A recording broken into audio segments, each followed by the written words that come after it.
Good morning. This is Secret the Scuffed coming at you live with more Ace Attorney Investigations 2. You know, I always call it Investigations 2, but I know there's an actual subtitle, was it? I can't quite recall what it was. I suppose we can see once we hit our... I mean, we can just check right now, can't we? What is it called? Prosecutor's Gambit. That is quite the mouthful for a title, isn't it? But I suppose it's not too bad. I mean, it's probably not as wordy in Japanese. I don't actually know. That's just a guess. But yesterday we were going to do the whole second chapter, but then we couldn't quite do it. I was still feeling a bit under the weather. Feeling much better today. So even if it turns out that there was a whole 6 hours that I didn't do of this chapter, I can absolutely get through it today, which will be fantastic. I don't think it's going to be that long, though. We seem to be around the midway point, if I had to guess.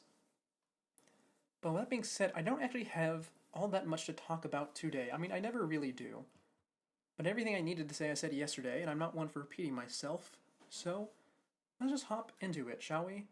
Oh, right, the circus. Right. That's what we were doing. Oh, actually, I guess we're not investigating them right now. We're going to talk to, Simeon was his name, about the circus, since he just withheld that information from all of us, actually. Which is quite odd, considering one of us, even though obviously Edworth was posing as an attorney, so he might recognize Edworth and not trust him, but he didn't trust Fender. Very, very suspicious. So let's see what he has to say for himself. You withheld information from me. Why? I didn't withhold anything, or at least I didn't mean to. Okay, so you are a member of the Berry Big Circus, right? No, I mean, yes, but no. I'm not really a member, I'm still new. That's irrelevant. You're still a member. Yeah, Oh, his eyes opened. And he immediately passes out? Oh, he's quite squishy, huh? Let's try this again. Why didn't you tell us? Because it would have looked so suspicious. Me being a performer in the circus show, and me being friends with Bronco? I thought if anyone found out, nobody would believe I was innocent. Not even you, Kay. I thought I made it clear that I believed in you. But when you stare at me like that, I get so terrified You're a real smooth operator, aren't you, Miles? Any other client scaring tips you want to share? You're really not helping, Fender. And at this rate, it sounds like we really will need to question him about everything all over again. So, what do you do at the circus, Simeon? I'm an animal tamer. Kind of. I'm still learning the ropes. That's so cool. Do you get to train lions and tigers and bears and stuff? Lions, tigers, bears? Oh my! No, no, no! I work with this little guy. Is that the same one? Hold on, I don't remember its name, but if it is the same name, I'll definitely catch it. Looks pretty tame already to me. So, you're not exactly a tamer, more like one of those old-timey organ grinders. Oh, okay, no, wait, is it? Oh, it is! Oh, it's Money the Monkey. Yeah, I remember him. So first of all, this does confirm that it is in fact the same circus. I didn't want it to be, because that means the other characters might show up. But, Money the Monkey, who's quite a bit smaller than I thought he was quite crucial in the circus trial because he has a habit of stealing shiny objects and taking them with him. Also, he is trained so you can get him to steal specific items if you need, as long as they're shiny, I think. I don't quite remember the details. He didn't actually show up in any art like this in the original game. He just showed up in like text boxes, sort of like Missile the dog did. And by text boxes, I mean like one of these character profiles here, but it just showed up on screen. Anyway, let's see what he has to say. Now, Money. I'm trying to... Oh, you little scamp. Oh? Oh, it's a Ratatouille act. I see. Hmm. Something tells me it's the organ grinder who's being monkeyed around. When we spoke to you before, you said you worked at a company. I was telling the truth. The circus really is a company. We all have titles and everything. The ringmaster's a CEO, and I guess you'd call me a gopher.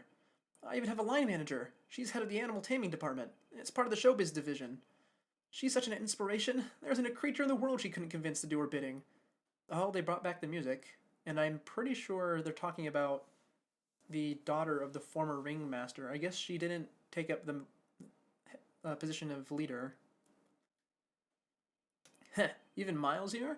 I'd like to see somebody whip him into shape. I am not some kind of creature, Fender. So, this line manager, was she working with you on the show? Yeah, it was just the two. Well, just us two. It wasn't all that big of a job compared to what we normally do. She's usually the one performing on stage. I just do all the monkey work. But I did have a part this time. So, only 2 members of the circus are relevant to this case. Oh, that's wonderful. Alright, talk me through your movements here at this facility. Sure. I came to see Bronco around noon 2 days ago. And that was when you brought him the chess set? Yeah. And the same evening, I started work on setting up the stage in the yard. It was so hard. I had to haul everything in by myself over multiple trips. They let us use one of the rooms in the prison for storage. Workshop A, I think. Workshop A, where Knight's body was found. Oh, that's why there's a cage in there. Okay, that makes sense. And Knight probably snuck over on that, if I had to guess. Or at least his body did. You mean your boss didn't help you? Oh no, I can never ask her to schlep all that stuff around. Like I said, the monkey work's my job. Once it was all set up, we did a run-through, and it must have been, midnight by the time I left. Next morning, I was back and ready for the show, which started at 8 a.m. Then we performed till 10? So, Mr. Saint was the only one of the pair to have entered the room where the body was found. And Knight's body was found immediately after the show had ended. Do you have any idea why you were arrested? And why so quickly? I've never seen a guy get booked so fast. Surely even little Winard wouldn't just pull somebody in on a hunch. Never underestimate the power of an underdeveloped intellect. I think I might know why. When I was moving all this stuff, I went to go see how he was doing. Bronco, I mean. You went to the holding cells on your own? Tell me you had permission. No, it wasn't a formal visit or anything, so I just sort of snuck over and hoped no one stopped me. But you'd just seen him earlier that day. Why take the risk? I've known him since we were kids. When both of us were all alone, he doesn't have any family, you see, just like me. I knew he'd be feeling lonely, that he'd want somebody to talk to, so I had to go see him. You don't have any family? For a while I had my dad, but he passed away when I was a little kid. Losing one's father as a child. I know that pain all too well. He's just like you and me, Mr. Edgeworth. There was nobody else in the area when you went to see him? No, the other holding cells were empty, and I didn't see any guards. Heh, well, somebody must have seen you, or you wouldn't be in there. Oh, no. I messed up so bad, didn't I? So, the assumption is that something happened while the two were alone together. At least I imagine that would be Winter and Judge Gavel's thinking. Ooh, I stuttered a little bit. In any case, I think we'll need to speak to your boss next. Last I heard, she's supposed to be around today, too. Somewhere in the yard. Tell her I'm sorry, won't you? I'm so sorry. I can't believe I let this happen. Sure thing, Simeon. We're here for you. If there's anything else we can do, just say the word. But, I mean, there's nothing I can do for you in return. You don't have to worry about that. We're friends. We know what it's like to be in your shoes. We're all part of the same club, after all. Right, Mr. Edgeworth? Unfortunately so, I'm afraid. Thank you for sharing such personal details with us. By the sound of it, you had little reason to kill Knight. If anything, you're the one most affected by his passing. And what's more, I simply don't believe a person as gentle as you is capable of murder. Rest assured, we believe in you. And we will get you out of here. Well, what do we have here? A gosh darn defense attorney, that's what. Bravo, big guy. I can't believe I'm saying it, but you even reminded me of your old man for a moment there. I did? Heh. From the Brook of Gregory, an attorney is a friend to the friendless. Simeon, me bucko, this guy'll suffer any hardship for your friendship. Things are gonna be shiply amazing. Is he supposed to be doing a pirate voice right now? I didn't realize Talk Like a Pirate Day had come early this year, Fender. Oh, he was. But that's just the thing. You never know when the pirate will strike next. Anyway, kid, you want some candy? No, thanks. I don't like sweet stuff. Heh. Oh, huh. Bummer. Well, that was obviously important. I wouldn't mind a nice ship myself. A great thief's galleon for the dread pirate K. Your harm, hearties. We'll sail the 7 seas together and claim the greatest treasure of all, the truth. Shiver me timbers, you two will be the death of me. Come on, let's set sail for the prison yard. But no sea shanties on the way, please. It's nice to see Edgeworth actually playing along with them for once. Look, the shutter's open. Oh, that's what that was for. That's the way out to the yard, I believe. Well, let's go take a look. Come on, what are you waiting for? Huh, somebody's excited. Wait, that's the yard then. Hold on, I need to check the map once it lets me. Because I can't check the map while they're walking. Map. Oh, the yard isn't even on here. What is that blue area then? Between the warden's office and the prison. And it's clearly important. We're going to go there at some point, but I have no clue what it is supposed to be. I also don't know what's up with the space between. That also seems relevant somehow. So, this is the famous yard. The circus performance was taking place here just before the body was discovered. Check it out! It's like the backdrop to some epic festival. I don't... Oh, this is the yard. Oh, I guess it just wraps around then. Okay, that solves that. Then what's up with this layout? I can see there's a barbed wire fence going down the left third of the gate, but what's these other two buildings? Or these other two structures? I'm not sure. Most of the prisoners were assembled here when the body was discovered, which means that anyone who saw the show has an alibi. Alright, time to take a look around. Okay. Oh, that was quiet there. Oh, why'd you get close to the elephant? Stop hitting me! Help, Mr. Edgeworth! Cease and desist, you beast! How the heck did they get How did they get an elephant into there? Somebody... Help! Ow! Stay, Ezia, stay! Is this who I think it is? Who's that? Oh, it is her. She's back. You know, she didn't actually change appearance as much as I thought she would. I mean, I guess that's how it is in these games, yeah? You can't change them too much or else it won't be recognizable. You found a good new friend to play with. Good for you, girl. Play with? Your elephant nearly ate me. No way. She'd never do a thing like that. Ezia doesn't even bite. At least, not very often. So she does have a taste for human flesh. How did you like meeting a real-life elephant right up close? Aren't you glad you did? Yeah, I'm glad I didn't die. But you did have fun, right? Right? Wait, is the elephant going to move at some point? I just realized the background changed, so the elephant's no longer present. That means the elephant's not part of the background, it's an NPC. Anyway, we can see what that one building was. It's, a little shed of some sort. There, sweetie. Don't cry. She had a wonderful time, didn't you, Kay? Don't mislead the poor girl, Fender. She did? Oh, I'm so happy. Here, let me make it up to you. How about a hug? Hey, keep her trunk to yourself. Aw, another new friend. Isn't just the best day ever? I am Associate Defense Attorney Miles Edgeworth. Oh my gosh, I'm so sorry. I haven't even introduced myself. I'm Regina. It's so nice to meet you. I'm Kay, Great Thief Extraordinaire and Mr. Associate Defense Attorney's Great Associate. This self-introduction brought to you by the word convoluted. And your elephant's newest friend is Mr. Fender, the defense attorney. Oh, she's not just any elephant. That's Azia, the Asian elephant. Azia stopped the second you told her to. You really have a way with animals, Regina. Well, I wouldn't be much of an animal tamer if I didn't. What? So you're Simeon's boss? That's right, Regina Berry, head of the animal taming department, Showbiz Division, Berry Big Circus. It's so lovely to meet all of you. The pleasure's all ours, mademoiselle. Name's Eddie Fender. I'm a bit of an ace attorney. So much for whipping me into shape. Yes, she's perfect. What are you muttering to yourself about, Kay? That positivity, that charisma, that energy. Regina, you can make a perfect partner in crime for the great thief Yatagarasu. Great thief? That sounds like fun. My animals and I have stolen the spotlight quite a bit in our time. That's the one thing we don't want to steal. Gotta keep it on the down low, all stealthy ninja-like. Where's the fun without a show? The down low sounds like it might get me down. Bummer. I thought we could have got I think we've got a fundamental difference of opinion going on here.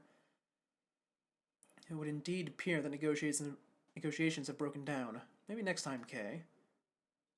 Well, Mr. Edgeworth, let's get cracking. Too bad we can't see much of what's beyond that metal fence, though. Indeed. We're in sore need of information in addition to evidence. Therefore, we should make an effort to talk with any persons of interest as well. Oh, I can walk? Okay, look at that. Strange fence. They don't even have a way to remove this metal bit in the bottom, so I don't know why they don't just put a wall here. Dead fish in the pond.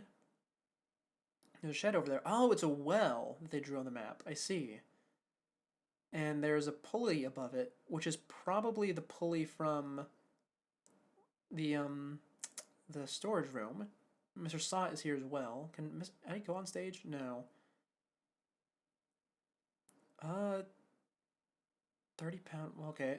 And what's... Okay, I don't think there's anything else we need to like look at so far. I think we just need to start touching stuff. So let's go into the power room, see if we can do that first. This door appears to be locked. Want me to open it? Can't guarantee anything, but I'll certainly give it a try. No. If we deem it necessary, we will simply ask for the key. Ah, spoil sport? That could have been my chance to shine. You're free to shine somewhere else, but you'll not make an audience out of me. Alright, let's go check that well. That's the only other suspicious thing in the fort, like in the actual area that we walk around in. A simple, sturdily built well. I wonder if it was the work of the prisoners. Somebody's left a bunch of tools lying around. There's a long piece of rope and a pretty heavy-looking weight. Let's see. It weighs 30 pounds. Oh, and there's some pulleys, too. Okay. Can you stop touching everything in sight? That's fine. She has gloves on. She's not going to leave prints anywhere. Unlike you. Oh, come on. It's not like I was going to take anything. What exactly were they being used for, I wonder? Well, let's ask Mr. Saw at first, since he probably can tell us that. Ah, Mr. Attorney, sir. And how are you today, if you don't mind me asking? Today? We just talked to you earlier, Mr. Sott. Oh, heavens, I do apologize. Ever since I came to call this place home, I've been working on my interpersonal skills, you see, in order to be as annoying as possible. I'm currently helping out with the circus show's stage teardown and cleanup, but if you have need of me, I'll do my utmost to help. I'm just chipping in and doing what I can, model prisoner that I am. Yes, my stay in this prison has seen me reborn. The Frank Sott you saw before is a changed man. A changed man who now targets the recently deceased? No, you misunderstand. That was just a moment of madness. A moment of madness?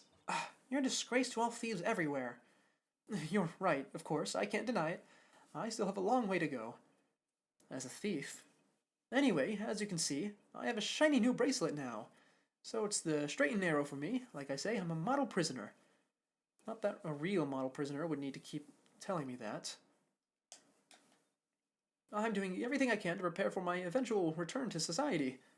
Yeah, you even skipped the show to focus on your training, didn't you? That's right. Only 2 inmates were absent, Sott and Canis. Why didn't you tell us about Mr. Canis sooner? That. Look, I don't think there's an inmate in this prison who talked about him if they didn't have to. He's, well, you could say he's the real one in charge around here. You didn't hear it from me, but, well, I guess it comes with being the fixer. The fixer? Yes, anything you need, he can get it for you. Oh, I thought it was going to be you because you had the broken bracelet. But how does he get away with it? I'm not sure, but he's the only one who does. I heard he has a secret way of getting things into the facility. I imagine being the fixer affords Canis certain privileges. Not that I concern myself with such things anymore, of course. I'm far more interested in perfecting my mud pack application technique. And what are these mud packs exactly? They're a special type of mud treatment, rich with minerals. It works wonder on their coats. I've been practicing on the animals here in the prison. I hope to treat them all eventually. Speaking of mud, that reminds me of a certain piece of evidence. Maybe you should try presenting it to him. Thank you, Edgeworth. I probably would not have thought to present him anything, really. Because none of this actually comes to mind. With that being said, what is Edgeworth trying to suggest about mud? Oh, the glove. Right. I forgot there's mud on it. That's the rubber glove I dropped. Would you care to explain why it's so dirty? Oh, of course. That's the mud from one of our pet treatments I've been practicing. I was giving one of the animals a mud pack right when the incident happened. I see. Around what time would this have been? Let's see. The show had already started, so around 9 a.m. perhaps? The thing is, the more mud I applied, the more in the zone I got, and the darker the animal's fur became. There's no trance quite like the trance one enters when one slathers an animal with thick black mud. I think the stress of prison might be getting to him.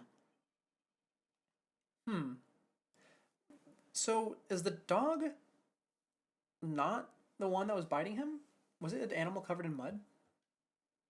That's what it seems to be getting at. Of course, it's all thanks to the warden that we have such access to such wonderful distractions. I'm eternally grateful, truly, I am. I don't think I need to talk to you about anything else, do I? I can ask you about the missing guard uniform. He knows nothing about it. Okay. And how about this dog? No, also don't know anything about that. Strange. I suppose for now he's not going to have anything else to say then. Maybe the tarp, though, actually. No? Okay. Nothing to say. Thank you, Mr. Sawat, for your information. And I can't actually examine the well up close one by one. Can I? You're thinking it's the monkey? Yeah, I am wondering about that. Because the more we talk to, what's his name? To Simeon, the more convinced I am that's going to be him. Because here's the thing. Edgeworth and Fender seem to have this thing going where, because it's such a... Because this is a case that a defense attorney should be doing, like Fender, they're really leaning into all the tropes from the main game, like trusting your client no matter what. But Edgeworth isn't a prosecutor. I mean, he isn't a defense attorney, he's a prosecutor. And even though we do get a little bit of his internal monologue, I don't think he actually trusts Simeon.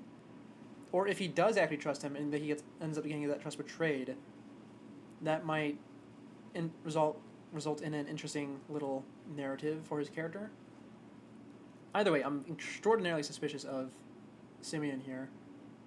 Especially since he hasn't even done his little hear no evil pose yet. I feel like he's going to be using that to, like, not refute, but, like, go into denial over accusations that he actually did it. Also, that he's trying to, not necessarily him, but between him and the game, they're trying to stir up sympathy for him and Knight. I don't especially care about Knight. This is a thing. Oh, he did? He did do also... Oh, while the monkey was holding his hair. I'm sorry, I was staring at the monkey the whole time. Okay. But yeah, the other thing I was talking about is the game's trying to stir up sympathy for Knight and Saint. Now, here's the thing. I don't mind it being done for Knight, because a lot of mystery games, in my experience, like to create sympathy for people after they're dead. But I don't really see the point of them doing it for Simeon, unless they're really trying to draw either the player or Edgeworth in. It might be doing, like I said, I think they're doing it for Edgeworth, so that he can do the betrayal thing, and maybe create a little bit of a rift between Fender and Edgeworth. I don't think Edgeworth's that petty, but I do think it will leave a bad impression at the least, if that is true, of course.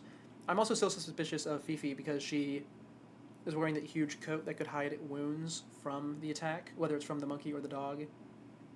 Or another one. I don't think it's going to be different, another animal, though. Other than the elephant, I suppose, but no ways the elephant was in there. Anyway, it's time to talk to Regina. Now, here's a little backstory on Regina. She was the ringleader's daughter of the circus in the second game, and the ringleader is one who got killed in that case. She was like 14 or something, and she was very naive on account of having lived in the circus for her entire life, pretty much. And she was not a great piece of that chapter, but she also wasn't offensive in any way. I don't mean offensive like I don't know how to say it. I mean, when I say offensive, I mean like she's not bad inherently. The other characters are horrible in that chapter. She's not an interesting one, but she's neutral in my opinion as far as how they handled her. I actually had a theory while I was going through that chapter. I mentioned it before. I was trying to make it seem better than it actually was as I was going through it. And in my theory, that she was actually the culprit, because she has the ability to handle all of the animals rather flawlessly. And she kind of was. I mean, she wasn't the culprit in the case that we were dealing with, but she was guilty of another crime that had occurred previously. I don't know how to feel about her now, so let's just talk to her. Hello, Regina. If you're the head of the animal taming department, you must be Mr. Saint's boss. That's right. My dad founded the Very Big Circus, but he passed away. He was murdered. I I'm sorry to hear that. But we have a new ringmaster now, and he's made the circus bigger and better than ever. He's such a nice man, and he was a good friend of my dad's too. Wow, that's great. Lucky you. I know, right? It was his idea to set up departments like animal taming, magic, and ventriloquy. Ah, those are in reference to the characters. No clown though. Only animal taming and ventriloquy have more than one person right now. But the Very Big Circus is getting bigger and better by the day. Sounds like you guys really are going places. They're getting on well. I'll leave them to it. Can you tell me how about the show? Oh, it's a wonderful thing. Even has a story. And not just any story, the love story. Isn't that dreamy? Heh, sounds like a regular riot. So, who's the star of the show? Let me guess. You? Oh, how old is she now? That would give me a good idea of how much time has passed. 17. Okay, only a few years. No, silly. That would be Azia. And she falls in love with none other than Regent the Tiger. It's a heart-rending saga of forbidden interspecies romance. Whoa, Nelly. I've heard of some odd couples, but that takes the biscuit. And that's not all. There's a love triangle, too. It's so romantic. That sounds pretty incredible, huh, Mr. Edgeworth? So the elephant is the heroine? I suppose there's a first time for everything. And, who's the third wheel? Oh, that would be the big old meanie who tries to tear our star-crossed lovers apart. Ooh, what animal do you think it is, Mr. Edgeworth? Given that it's a circus, perhaps a lion? No, actually the lion is dead. I don't know why every child is 17, actually. I was wondering that. I was wondering if Regina here is going to be over 18 at this point. But no, they're all 17. Look, 17, 17. Franziska, when she was introduced, was 17. And wait, was she? Was she 17 or 18 when she was introduced? In the previous game, she was still a child, so I don't know how old she was there. But, you know, this game really has a thing for 17.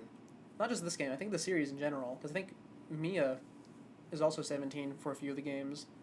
Though I think you meet her when she's 16. Oh, not Mia, I'm sorry, Maya. I get their names confused. Anyway, no, there's no lion. That one got put down, unfortunately. I think a raven would be cool, like the Yatagarasu. Nope, it's a sneaky monkey. That's certainly lowered the stakes. Oh, you mean money, right? Nope again. The role of the monkey is played by Simeon. Money's far too far to play against Azia and Regent, silly.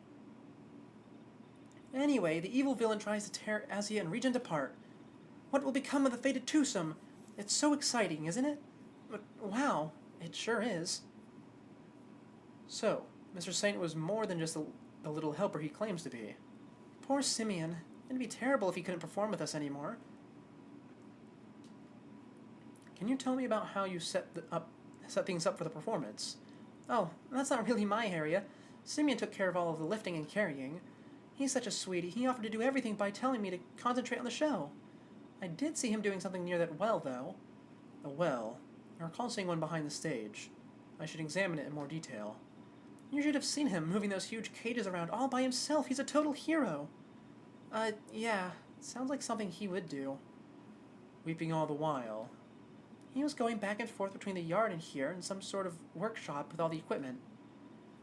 The prison gave special permission to use it for storage, but he was the only one who went down there, so I don't know much more than that.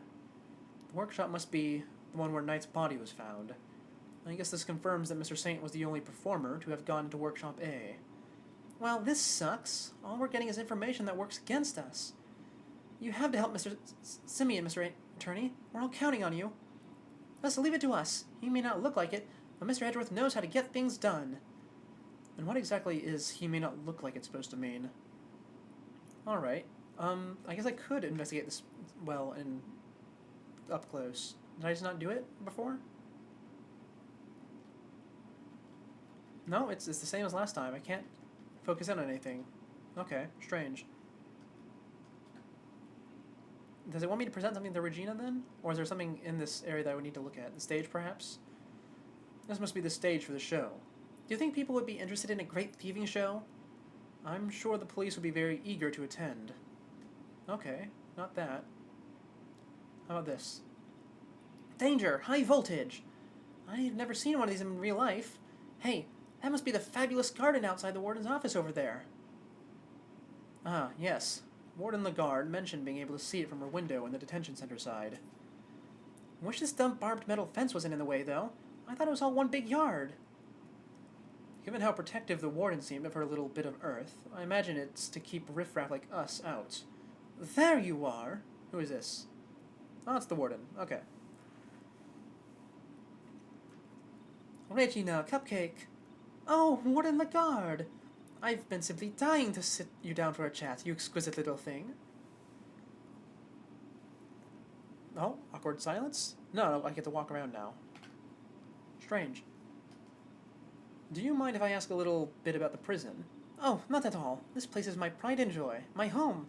Sure, it was a prison when I first arrived, and it was awful, an utter disgrace. Awful? I suppose you mean the prisoners were unruly?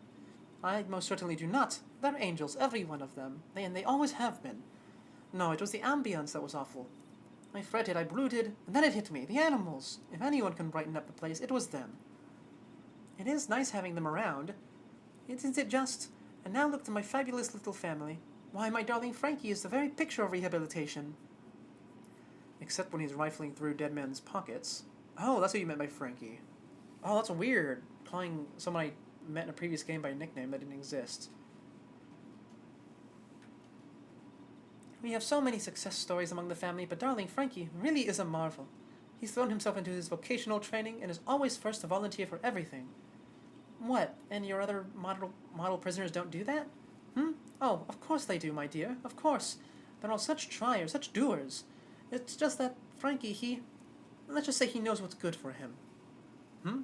What exactly does she mean by that? Anyway, he's a very good boy, so do try to be nice to him, won't you? Interesting. Do you have dirt on him or something? Loud, soaring music, great leaping animals. The Berry Big Circus truly has it all. And everybody who comes here gets to see it once a month. Really? In that case, let me see. She'd better not be thinking of something to confess to. This monthly show. Is it always performed by the Berry Big Circus? But of course, sweetie. I'm Regina's biggest fan. That girl's my little princess, my superstar. She's so wonderfully talented. Yes, she is. Yes, she is.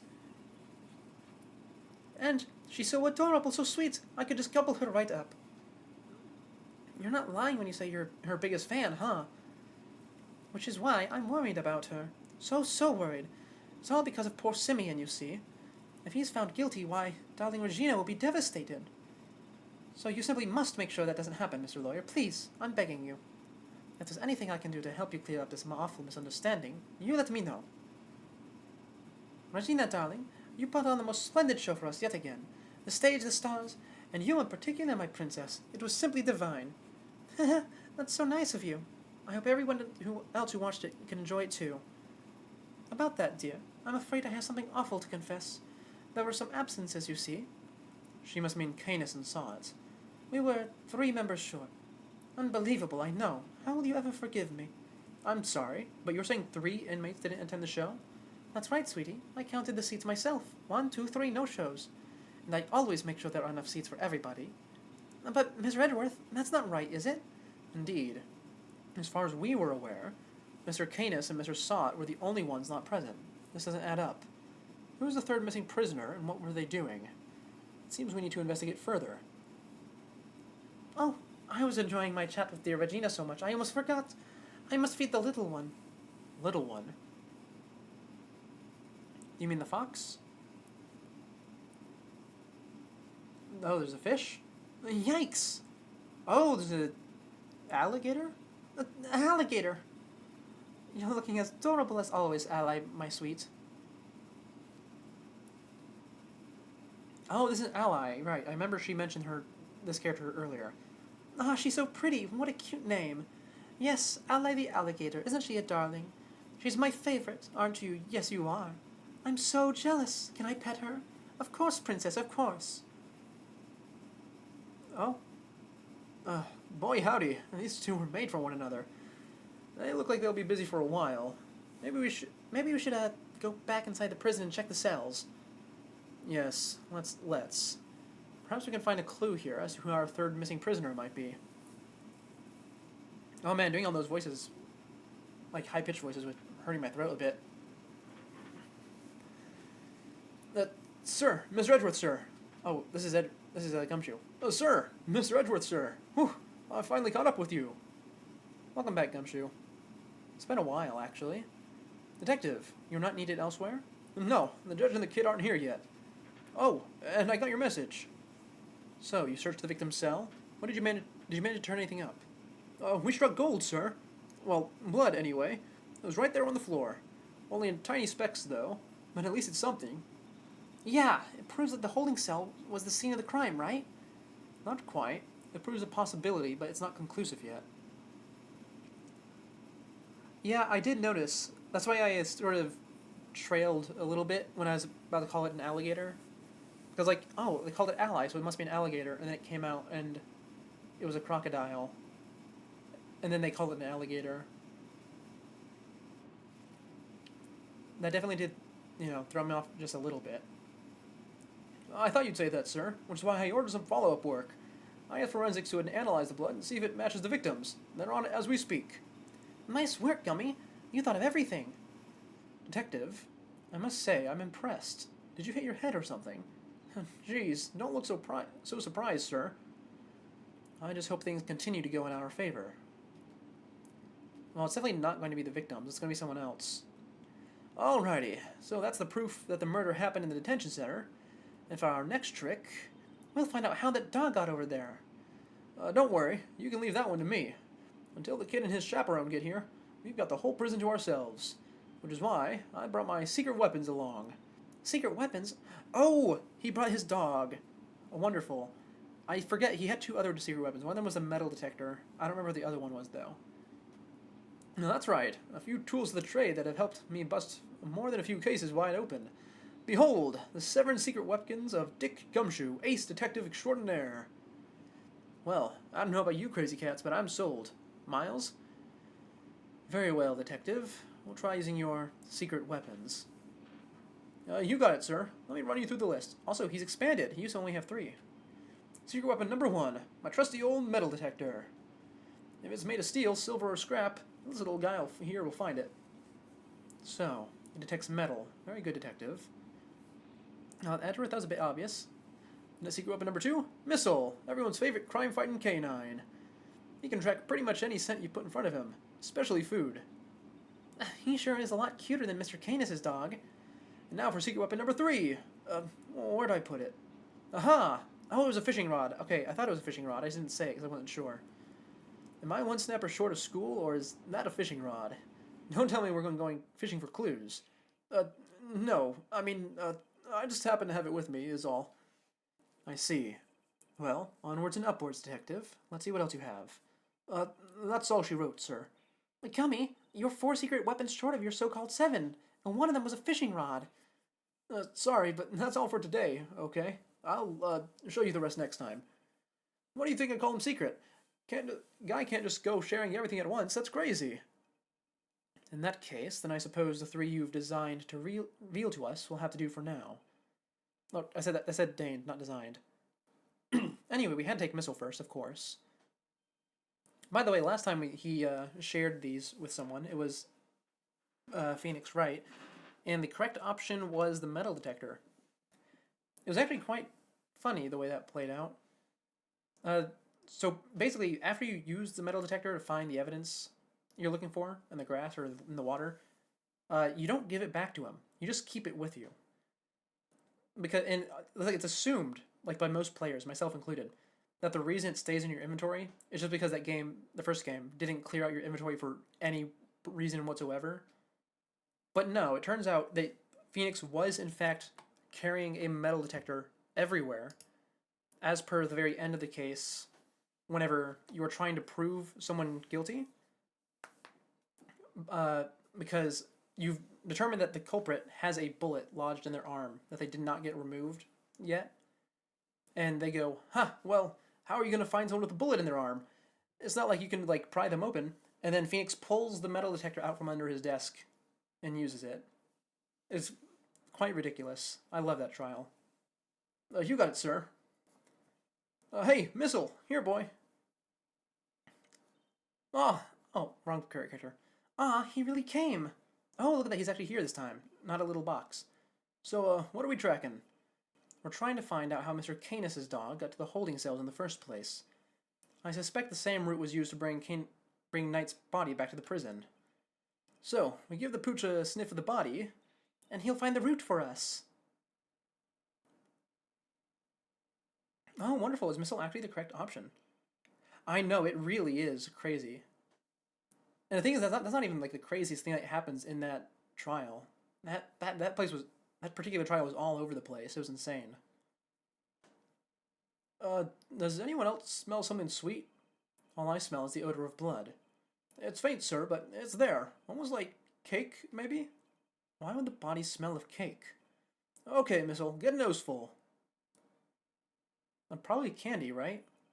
Here we go. Follow that dog. That's the way to... he's heading for... Oh, he's heading for maximum security. Oh, he's going in. Then we'll just have to follow after him. Oh, our maximum security fellow is not here right now.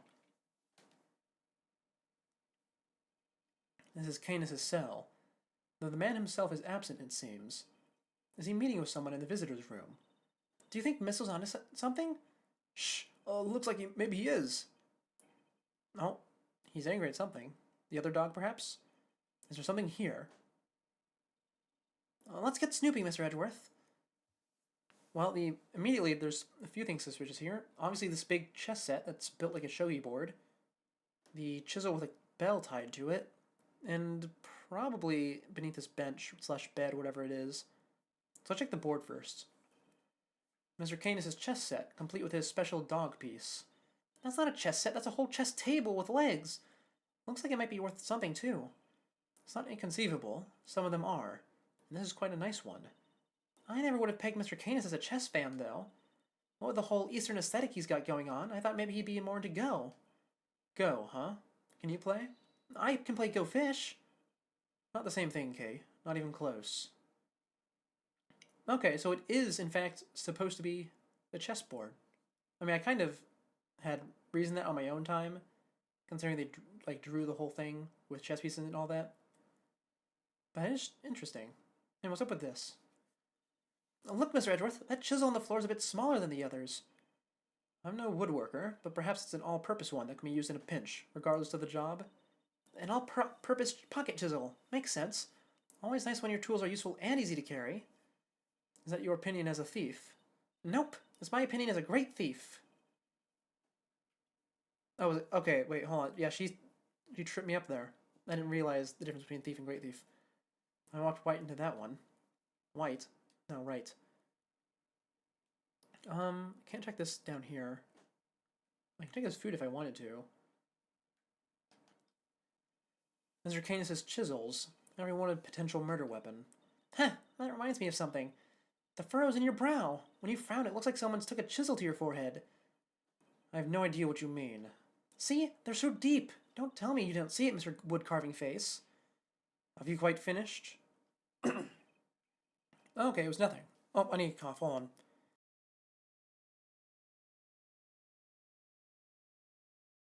Okay, I'm good. What's the matter, boy?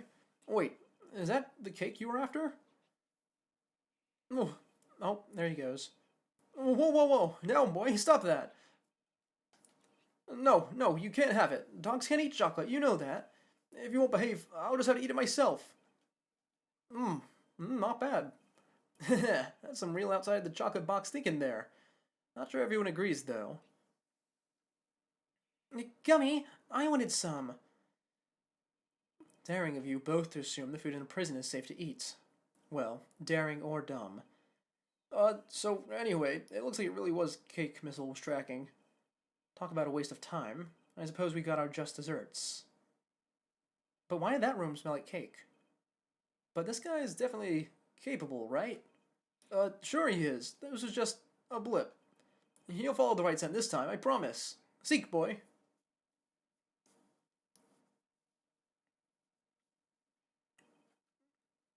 Okay, what are we finding this time? Oh, I think he's onto something.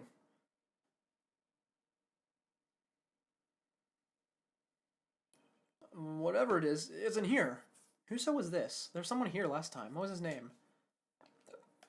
Ah, right. Carcerato was here. Mr. Carcerato's cell. We need to take a look inside. Detective, call the guard. Oh, yes, sir.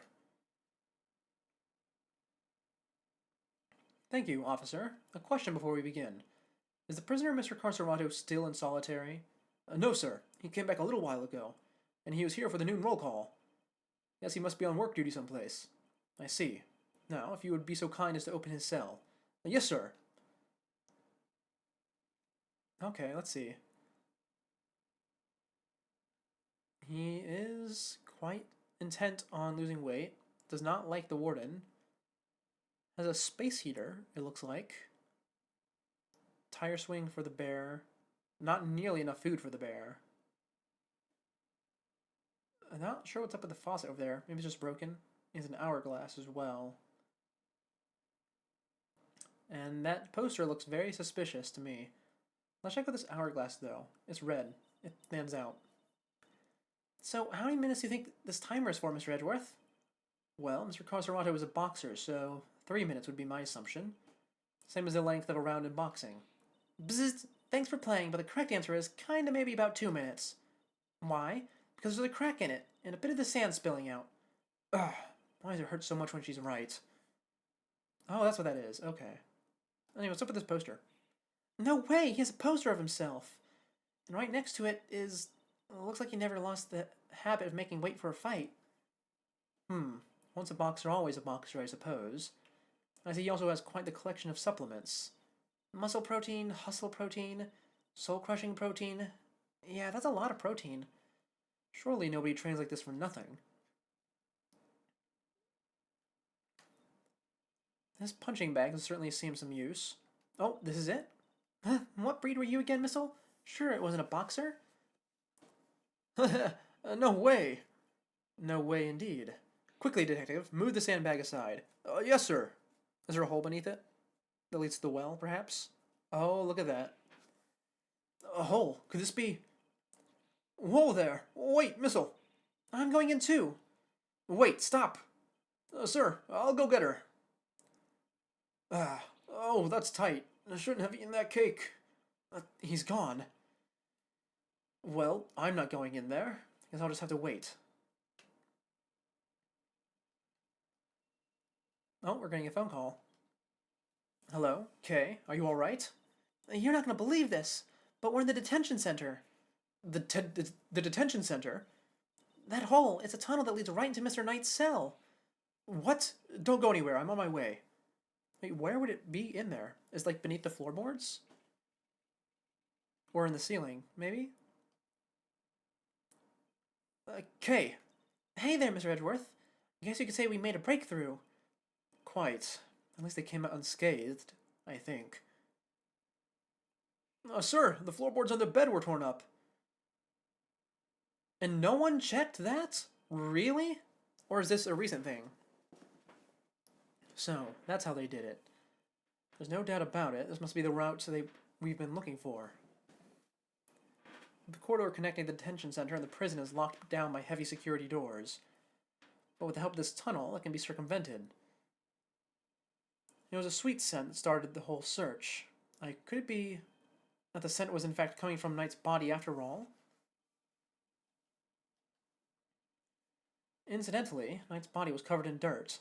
Dirt that might have come from being dragged through this tunnel. Kay, what was it like down there? Well, it was pitch black, so I couldn't see a whole lot. Luckily, my camera has a flash, so I took some pictures. Then let's see what you've captured. Oh, look at that. Spoons and a fork.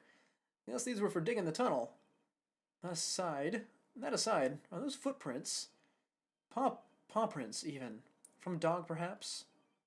Those don't look like paw prints from a dog. Those have 4 toes on them that are quite distinct and round. I mean, I guess it could be a dog, but it'd be quite strange. Oh, yeah, I should probably clarify that. It's not the 4 toes that's weird, it's just the shape in general. This is a vital piece of evidence. However, it begs something of a question. It does. Mr. Carcerato has certainly been making use of this tunnel, which means...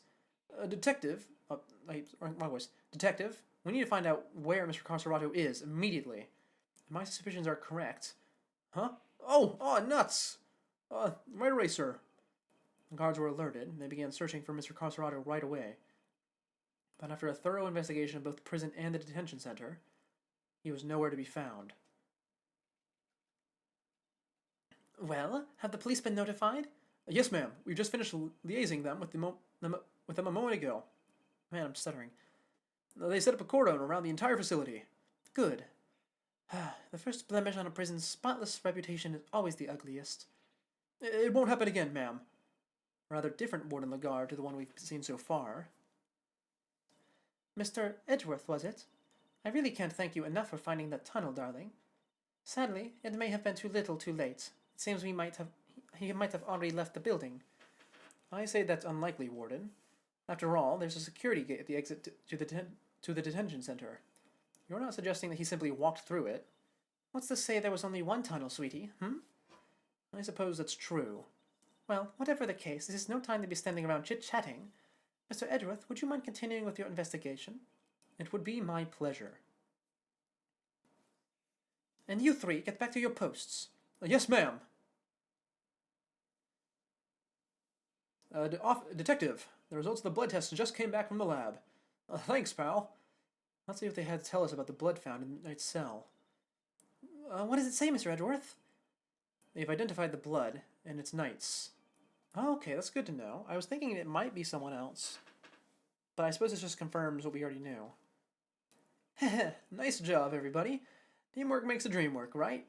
We've got Knight's blood in the holding cell, a tunnel a dog clearly went through, and security footage showing Knight being attacked by the dog in his cell. Case closed. We have all the evidence we need. Let's go see what Mr. Canis has to say for himself. Canis? Oh, darlings, are you sure? Do be careful around him, won't you? He's as well connected on the outside as he is in here. I suppose he would have to be. How else would he be the so-called fixer? Oh, how else would the so-called fixer stay in business? The police have been trying to track down his accomplices for the longest time. Even I've had to lend them a hand myself, you know. So that's what that was all about. He's still not talking, ma'am? Even with the evidence you borrowed from the precinct? No, and I've tried so many times, I've lost count. Oh, what am I supposed to do? I can't send in the blank report. I guess the killer for hire was always going to be a tough nut to crack. You borrowed evidence from the police to help with your investigation, is that correct? Why, yes, sweetie. Everything related to Canis is with me now. Heaven knows how many times I've hauled the man to secret... Oh, man, I'm stuttering a lot. Heaven knows how many times I've hauled the secretive scoundrel to my office to talk with me. But no matter what I say or how much evidence I present him with, he simply won't say a word. The prison warden conducting interrogations herself. That's irregular, to say the least. Let your guard down and he'll devour you whole. Be careful, darlings. You have been warned. Hoo-wee! And here I thought things couldn't get any spicier. Alright, I guess it's time to speak with the big man himself. Oh, and the judge has arrived at last. And her little child thing. I have very little respect for the child, in case you're wondering. If it's not obvious. Judge Gavel, I didn't expect to see you here. We have been conducting inquiries, which, given that we are in charge of the investigation, is hardly strange. What is strange is that you are still here, Mr. Edgeworth. I gave you a warning, did I not? I told you that your badge was at risk should our paths cross again, and yet here you are. I'm sorry that you thought I might be so easily discouraged, Your Honor, but I'm not about to let the truth slip from my grasp, no matter what you or the committee might say. I'm here to present a certain someone with evidence that you yourself should have uncovered. You have more business with me, I take it, Mr. Edgeworth? I do. I promised I would be back to prove that you were the killer, and here I am. This should be amusing. Very well, whenever you are ready. Not so fast. We have some truths of our own to share. First-rate deductions, in fact. Indeed, we are now more certain than ever that Simeon Saint was the murderer. That only he could have moved Mr. Knight from his holding cell to the prison proper. We shall prove this to you beyond the shadow of a doubt. He certainly does not deserve respect. And of course, theatrical characters are fantastic, especially when they're pathetic, yeah. they kind of, theatrical characters, I mean, kind of exist on a spectrum where they either need to be the most pathetic things ever or absurdly over the top and cool. I mean, that's sort of how the nature of theater is, yeah? Go to the extremes. And I quite like that this game, this whole franchise is quite good at doing that. There was quite the over the top character. I don't think I was really into them at the time, but they were. What were they? They were a Rakugo performer in the sixth game of the main series, which is the last one, and they were really great. Like I said, I wasn't. I don't think I was into them that much at the time. Probably because I'm sick. Oh, I'm not sick right now, but I was sick. But I do quite like them. And he does kind of remind me of Rules, yeah. But I think that's mostly his because his head shape is kind of same. Obviously, it's not nearly as long as Rules is, but he has the same hairstyle and the same vibe. Well, not just the same vibe. He actually has like a similar position as well, where he's not really done anything, but he's supposed to be really good or claims to be really good. You know, it's a great connection you've made. But first, a question. Are you quite determined to continue on this course, Mr. Edgeworth? Should you fail to rebut our deductions, there will be no going back. Your very career hangs in the balance. What? You mean you'll take his badge if you don't like how this goes? That's intimidation. Not at all. If anything, I am showing him mercy. This is not Mr. Edgeworth's case. It never was. And I am under no obligation to hear him out. If he is prepared to accept the potential ramifications of his actions, I will allow him one last chance. I really do not like you. Because Edgeworth has justification to be here. Obviously, him being a volunteer associate defense attorney doesn't really stick, but the warden herself has requested him to investigate. And she should have more authority here than Gavel. Oh well, let's see how this goes. Well, are you truly willing to take the risk? To put your beloved badge on the line? Mr. Edgeworth? Sir. I accept your terms. I am confident of my reasoning. And what's more, I'm representing the firm of Edgeworth & Co., and I do not intend to besmirch its name. My duty will be done, and I will not be intimidated. Very well, let us see whether you are brave or simply reckless. By the power vested in me by the almighty goddess of justice, let the judgment commence. Eustace, if you will allow me. Fine by me. He's all yours, Gavel. You are aware of the incident involving Mr. Knight in the day before yesterday, I assume. He assaulted an innocent guard and stole his keys. Later, in the middle of moving a large animal cage, Mr. Saint stopped by Mr. Knight's cell for a little visit. That's when Mr. Knight stole out of the cell using the keys he'd stolen. He slipped into the cage, and there he hid as he was wheeled to one of the prison workshops. It figures she was going to bring up Mr. Saint going to Knight's cell. Yesterday, after you so kindly made us aware of the security camera footage, we decided to take a look at it ourselves. Perhaps you would like to see what we found. Also, it's a bit late in saying this, but I really like her outfit. The little ties on the elbow are nice. And the whole little eye motif on her, I'm not sure what you'd call that, a brooch? It's quite nice as well. This is a still from the footage we received. Mr. Saint speaking with Mr. Knight at his cell. Correct. You'll also note that he has positioned the cage in such a way as to obscure the camera's view. It is the blind spot that Mr. Knight exploited in order to enter the cage undetected. A sound deduction based on what can be observed, wouldn't you say? Man, I'm not reading those great, am I? A blind spot, which means that the camera wouldn't have been able to capture the moment Knight entered the cage, if he did at all. So it's still possible that he didn't actually leave his cell at this point. I don't get it. Why did Mr. Knight want to hide in the cage? There's really only one possibility. He intended to escape. A prison break? That's so cool. Mr. Carcerado, Mr. Knight, everybody's doing it. I had to set up my game. Oh, I had to step up my game. Okay, now is really not the time. Mr. Carcerato's escape is no laughing matter. It is my belief that Mr. Saint helped Mr. Knight with his escape attempt. That is to say, he was his accomplice. Wow, go Simeon! That wasn't a compliment. I understand that the cage was briefly taken to one of the workshops. I imagine that had things gone to plan, Mr. Knight would have remained in the cage until after the show, and then removed from the premises along with the rest of the circus's equipment. Unfortunately for Mr. Knight, Mr. Saint had other ideas. He killed his friend in cold blood. Judge Gabble's argument seemed reasonable, but there must be fault in her logic somewhere, and I'm going to find it. Now let's see. Where do we want to start picking this one apart? We are aware of the incident. He did steal, well, presumably stole the keys.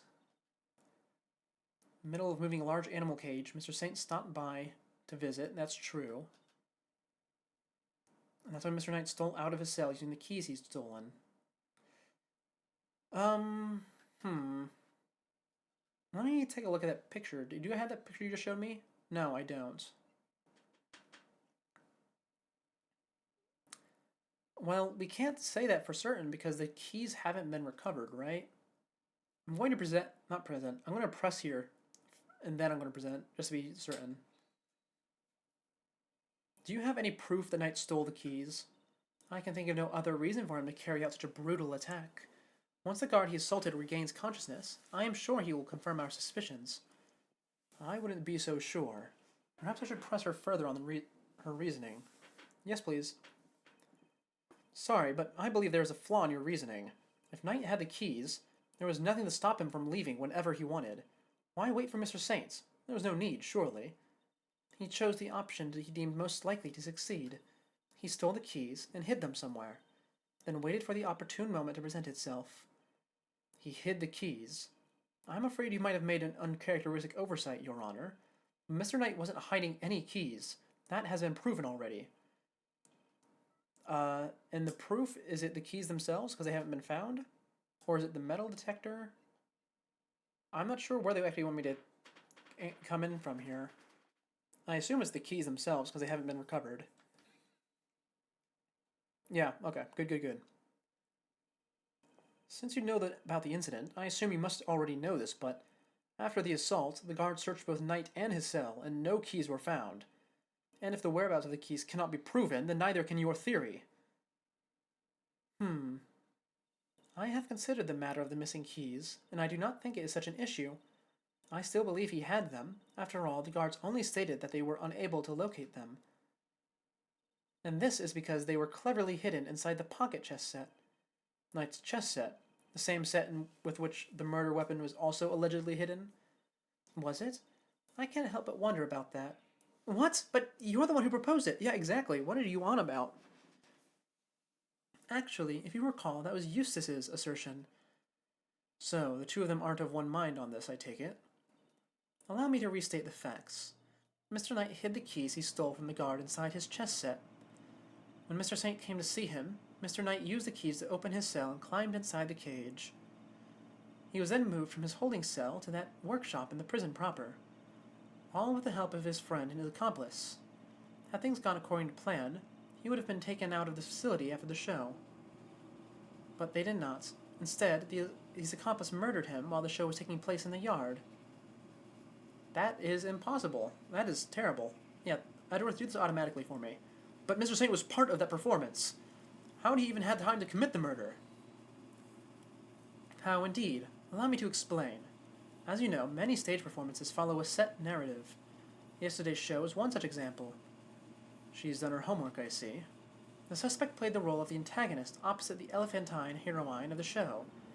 In the latter part of the performance, the heroine's love prevails and the villain is defeated. This victory is depicted in a very unique manner, whereby the villain is sent flying from the stage by the heroine. He's sent flying by the elephant? Isn't that dangerous? Having been ejected from the stage in this manner, the villain no longer appears in the performance. In other words, the suspect did not appear on stage for a period of approximately 15 minutes. And you're saying the crime took place during that time? Yes, I'm afraid so. After all, it's more than a sufficient window, wouldn't you say? Committing the crime and returning to the stage in that short 15-minute window is only possible assuming that the murder took place in the prison proper. But in fact, Your Honor, the real scene of the crime was in Knight's cell. I seem to remember telling you that I would not accept that part of the security footage into evidence. And you won't have to. I have proof of a different kind. Very well. Would you be so good as to present it? What proof do you have that the murder took place in the victim's holding cell? That would be the bloodstain. This appears to be a photograph of a floor. Almighty Goddess of Justice, grant me patience. That floor you are so dismissive of, Your Honor, has traces of Knight's blood on it. Ah! Traces, you say? Is this evidence reliable? After all, I don't believe you have access to the necessary forensics operatives. Heh. I have my resources. A certain blunt instrument, you might say, but a reliable one. The detective. How very unfortunate for him.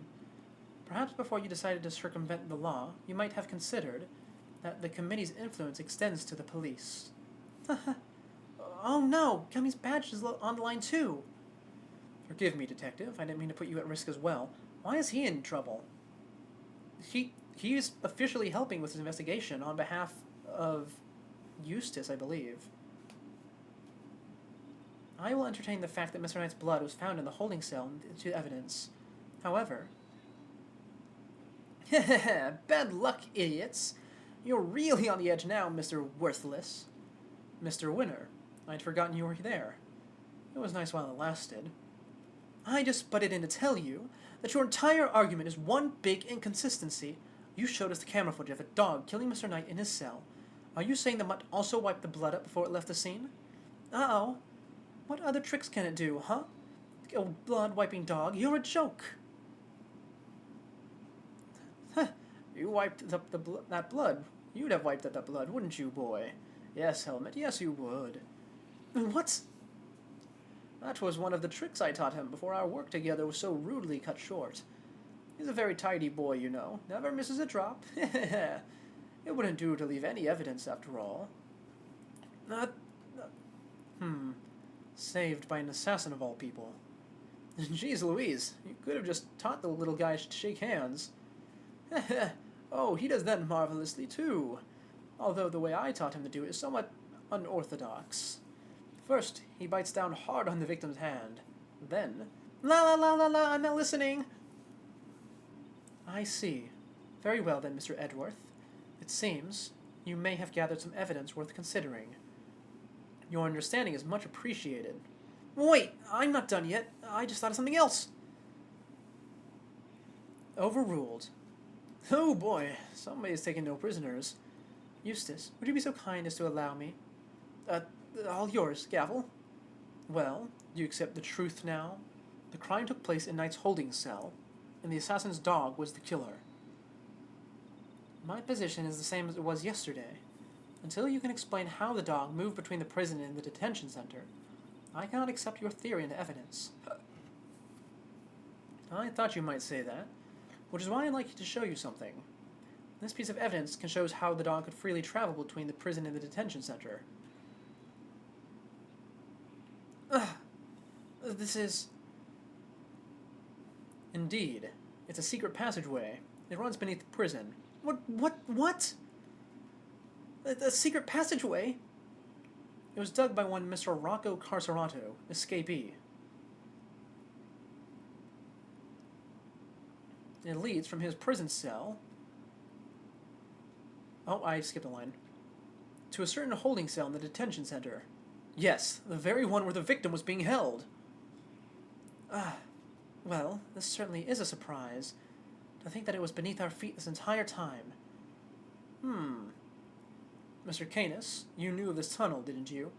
Because it's the same tunnel that was used to carry out the murder.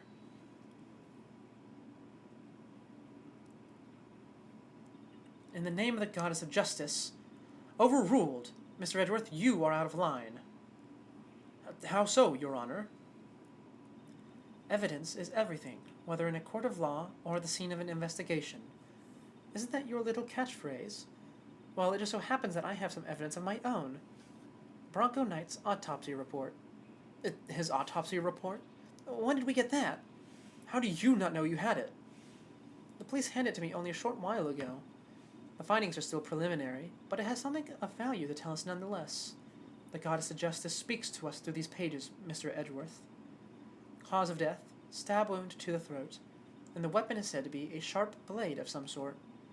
It seems the victim was stabbed repeatedly in the same spot, resulting in an ugly wound. As such, the police have yet to identify the exact shape of the weapon, but its overall nature seems to be beyond question. It is a bladed, metal instrument. In light of this evidence, do you truly wish to continue with your flight of fancy? Or will you now claim that the dog used a knife instead? But that's impossible! You know, why doesn't, Edgeworth ask if the dog can use a knife? That seems like the sort of thing it would learn, you know, considering it already knows how to shake hand in white blood. That will be all. The court is adjourned. But the tunnel, the paw prints. What of them? Helmet is something of a wanderer. Perhaps he just happened to cross the tunnel one day. Although, I couldn't say for certain. I myself cannot wander so freely. That would be quite a coincidence, but I can't prove it's not the case either.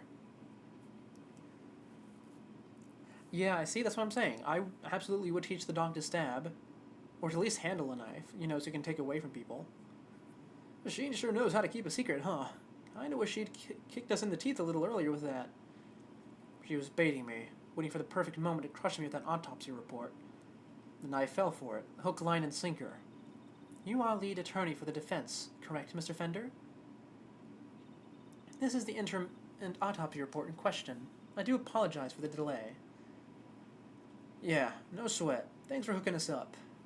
Also, I just need to say, this Gavel is a very bad judge. She is literally assisting with the prosecution's investigation. She is inherently biased here. Yeah, see, dogs do know how to pick stuff up. Like you said. Though, personally, I've never had one of my dogs pick up a knife before. I suppose that's just because I always give them other things to pick up instead. Yep, this all checks out. Yep. Mr. Fender, a handshake is not necessary when receiving official court documents, you know. So please feel free to let go of my hand. It's not a holy relic, after all. I was just trying to be friendly, Your Honor. Had you lingered a moment longer, the goddess of justice would have spoken to you through my gavel. All right, I got it. Nice work, Gavel. Just like we planned. I did only as you instructed, Eustace, but thank you. This report came from the police. I have no choice but to accept its legitimacy. But if the dog didn't kill Knight, then that takes Canis out of the running. The goddess of justice speaks to me, Mr. Edgeworth, and she is merciful. She tells me that you might yet keep your badge if you will finally abandon this fruitless quest. Well, what's our move, sir? I think she really means it this time. What do you think, Detective? My answer remains the same, Judge Gavel. I will see my duty done, and I will not be intimidated. Even with how things stand, you still refuse to concede? This may very well be your last chance. Your badge hangs by the thread. Then let it fall off if it must. I have something far more important to protect as an associate attorney. My client. The goddess of justice is no doubt saddened by your refusal to accept yet another offer at mercy. Your mom struggles to pick things up when you drop them, so she taught her dogs to pick them up? Oh, I see. Yeah, that'll definitely condition the dog. Or condition them. I don't know why I said the dog. It's strange. I certainly don't refer to my dogs like that. Attaboy, Miles. That's what I like to see. Looks like the defense never rests is really starting to mean something to you. Credit to your old man, though. He's the one who said it first. My father? In fact, I could swear I saw Gregory's spirit in you for a second there. You said that you've changed since your days in Von Karma's shadow. I didn't believe you at first, but I'm starting to. Thank you, Fender. Alright, kids. This is where the rubber really hits the road. Put your thinking caps on. It's make or break time. If it's true that Knight was offed by a bladed weapon, does our whole case really fall apart? A bladed weapon. Of course. There were 5 chisels in Canis' cell when last we looked. A former assassin certainly wouldn't struggle to commit a murder with a tool like that. In which case, the weapon that killed Knight was... Have you quite finished? It would be in your best interest to concede evidence is everything. It may be my little catchphrase, but it's also true. So the murder weapon was a sharp blade. Then where is it? The guards didn't find it. But why can't you let this go? So what if they didn't find it? What are you driving at? Huh. What if I were to tell you that I now know what the real murder weapon is? And it was right under our noses the whole time. Indeed, it was one of Mr. Canis's chisels. What? I would advise you to stop bombarding us with your irresponsible, half-baked theories, Mr. Edgeworth. You have repeatedly insisted that Mr. Knight was killed in his cell by a dog. I simply go where the evidence takes me, both in the courtroom and at the scene of the crime. If the murder weapon was in fact a chisel, then yes, the murderer could not have been the dog. But that begs the question of what exactly it was we saw in the security footage. Oh, yeah, the security footage. How do you explain that, Mr. Smarty Pants?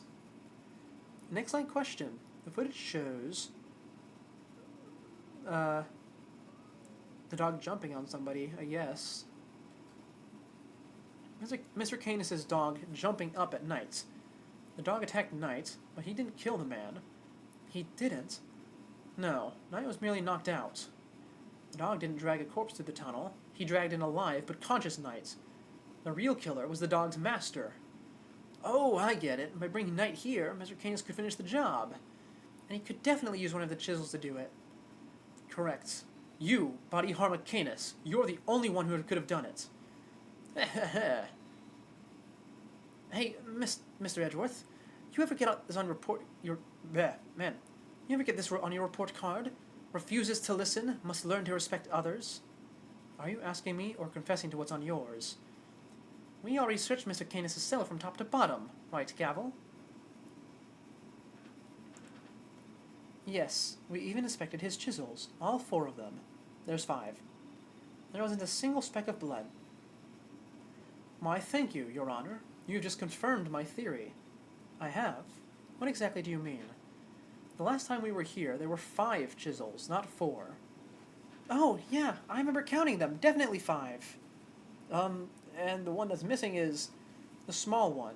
The one we thought might be a pocket chisel. Mr. Canis, where did you hide that chisel? A pocket chisel? And what use might I have for such a thing, I'm rarely allowed to leave my cell. In which case, he shouldn't have had the chance to dispose of the weapon. Heh, you dug your own grave, Mr. Canis. You seem to have an idea where the missing chisel might be, Mr. Edgeworth. Would you enlighten us? For a man who can't leave his cell of his own volition, Canis could only have hidden the chisel here. In his cell, right? Why are we doing a point and look, like a point and select for this? Mr. Canis is still a prisoner, despite the comfort he enjoys. He's rarely allowed out of his cell. He could have given the chisel to his dog to leave somewhere, but that would have been far from ideal. He would have no way of guaranteeing where it might end up. Heh, intriguing. Do go on, Mr. Edgeworth. Furthermore, this room is the one place where a bladed instrument wouldn't raise an eyebrow. 4 chisels, 5 chisels, who's counting? A fact that he took full advantage of. Ah, the old keep the incriminating close routine. Classic. But I looked. I searched the whole cell myself, and there's just nowhere he could have hidden it.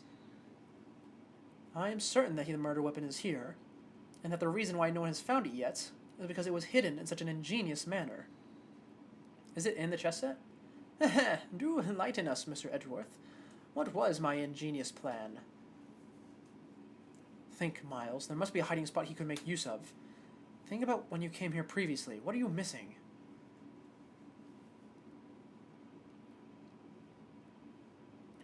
He's not showing us out permanently, right? Let's get out of here, come on. I mean, the dog could have just carried it somewhere, right? The dog! He hasn't made a sound today. When we were here before, he barked and growled repeatedly. Canis even encouraged him to do so. That must be it. I knew something was off. I can hardly believe it, but I think I know where he hid the murder weapon. Giving up already? I expected more of you, Mr. Edgeworth. As well you should, if you'd give me a moment. For this piece of evidence shows where you hid the murder weapon. It's in its mouth. That's interesting. Your dog. He seems unusually quiet today. Oh, yeah, unlike last time when. Mr. Canis, if you'd be so kind as to open Helmet's mouth. Oh, come now. He hasn't barked because he's a well behaved boy. I had to order him the last time. Then order him again, this instant. It's not like we're asking for the world, Mr. Canis. Or do you have something to hide? If you insist. Come on, Helmet, open up. Oh, and there it is. It really is tiny. And there we have it. A chisel that small was easy. What? A chisel in the dog? Why is there a chisel in the dog? I thought he'd been strangely quiet. I guess his brain finally caught up. Shh, Eustace. Why don't you be a good boy and call forensics? Tell them it's urgent. Okay. I don't imagine there'll be any. Well, I was supposed to say I don't imagine there can be any blood on it because it's been in the dog's mouth, but I suppose there is still. Our forensics, our findings are as follow. Traces of blood were detected on the chisel. What? Not such a half-baked theory after all, was it? Alright, so we're on the same page here. This is our murder weapon, yeah? The forensic evidence cannot be ignored. We have no choice but to concede that this is most likely the case.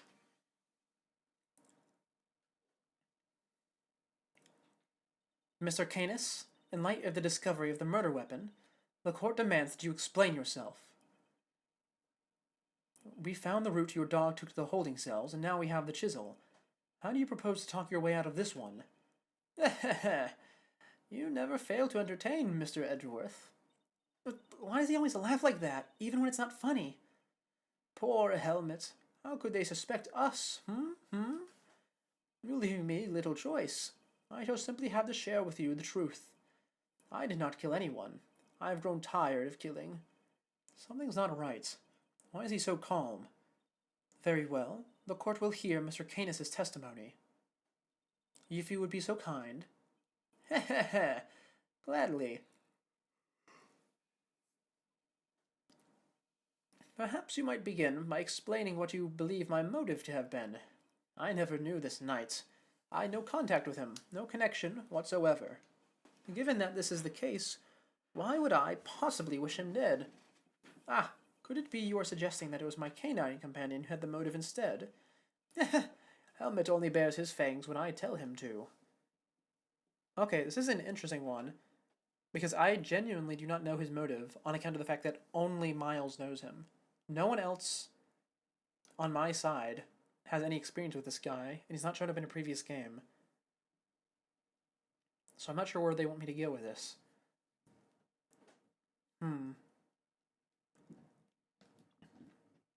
Do I have anything in here that might indicate a motive? Certainly not the chess game.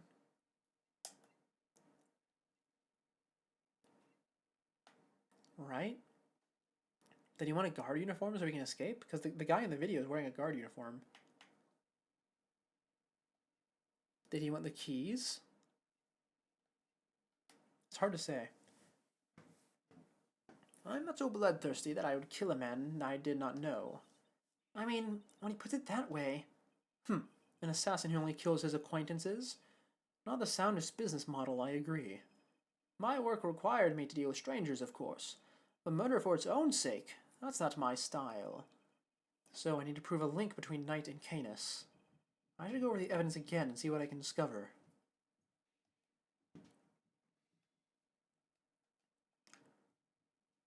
Well, they did actually know each other. Yeah, he does have quite the unique appearance.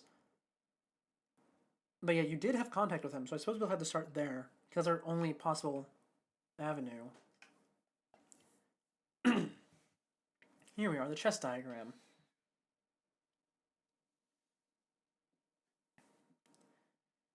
You're getting sloppy, Mr. Canis.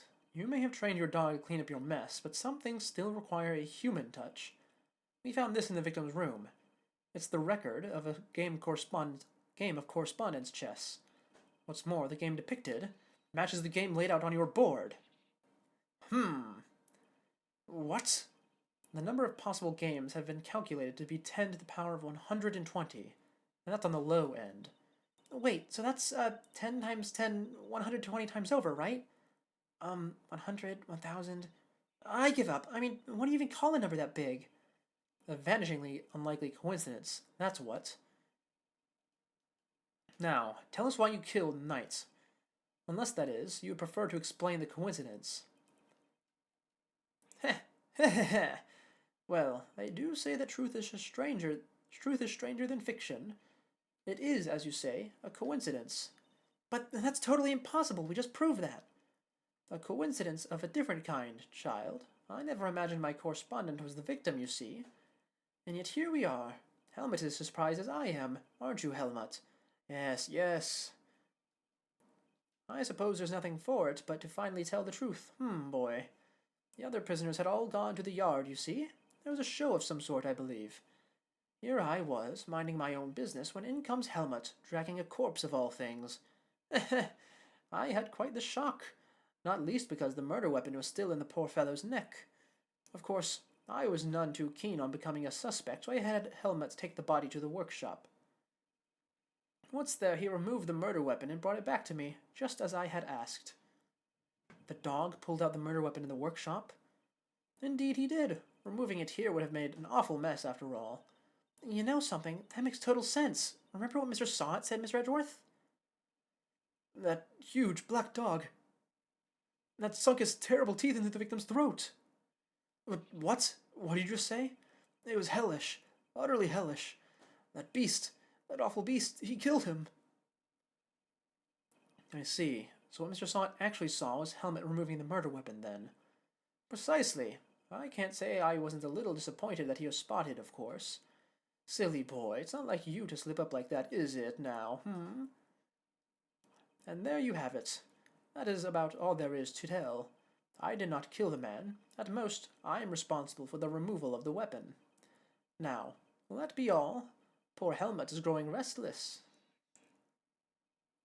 Sorry, but if you could entertain us for just a little longer, Mr. Canis. Fender? No offense, Palio, but I don't think you've quite told us everything. I'm sure we'd all like to know why you thought you needed to pull the chisel out in the first place. He's right.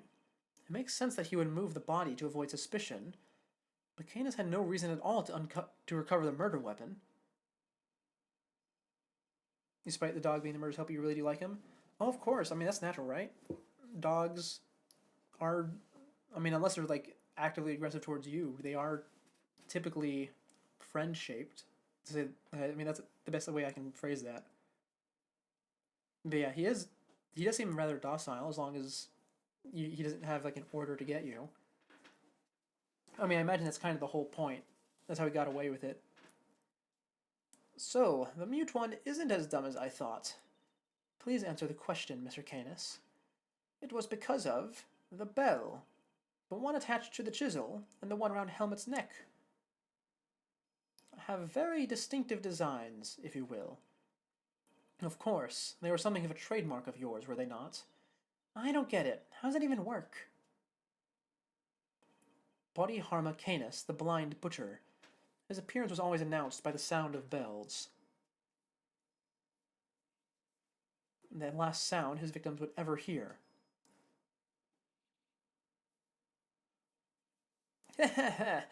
You flatter me. Though it's been some years since you last saw one of them, you remember them well. Your knife and its attached bell were one of the pieces of evidence seized in our case against you. Yes, it was but one of my bells. One of only two in existence. And just two. Two and only two. One for my knife, and one for my beloved Helmut. Exquisitely crafted, utterly unique. My ears are my guide, after all, and I must be able to use my tools precisely. Of course, as you said, the knife has long since been taken from me. Oh! No, the knife is here, in the prison, because all of the evidence related to him was taken here. So that's where the bell came from. When Helmut brought the body to my cell, I was rather surprised to hear a familiar sound. At first, I was sure that my knife had been used to do the deed. But no, a chisel. An ordinary chisel. It's certainly no assassin's blade. Nonetheless, the bell would have suggested my involvement. Compounding the matter is the fact that I am the only person in the prison permitted to use such tools. It was clear that I would become the prime suspect, and so the chisel had to be removed and hidden.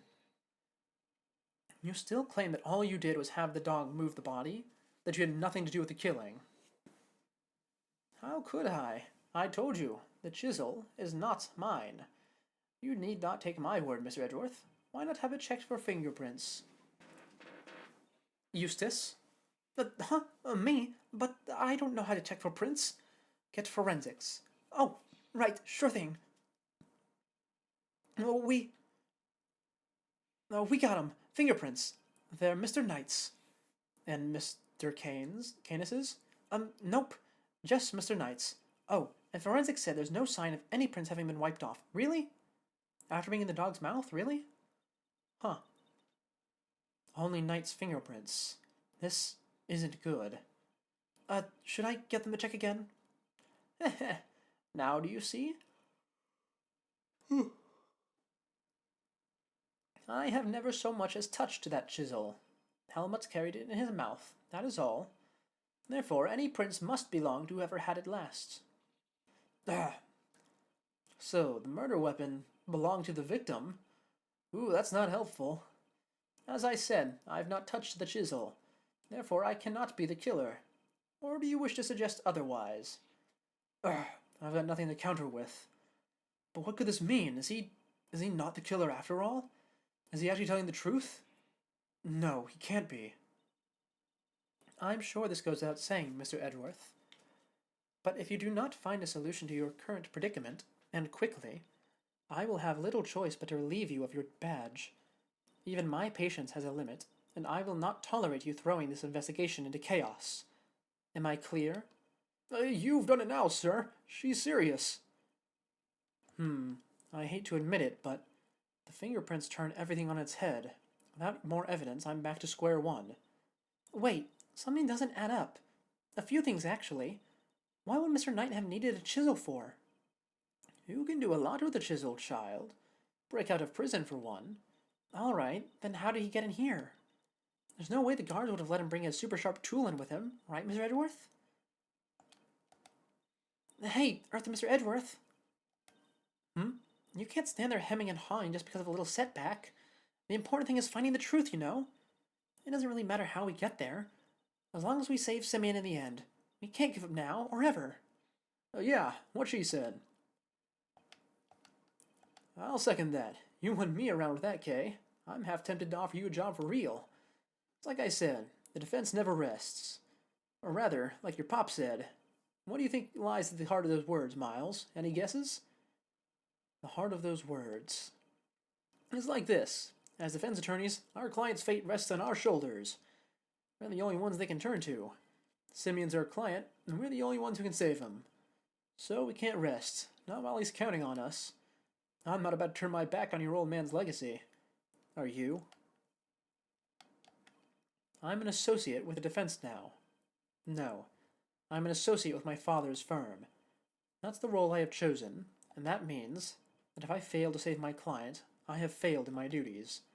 I will honor my father's vision and save Simeon Saint. No matter what setbacks I face, I cannot admit defeat.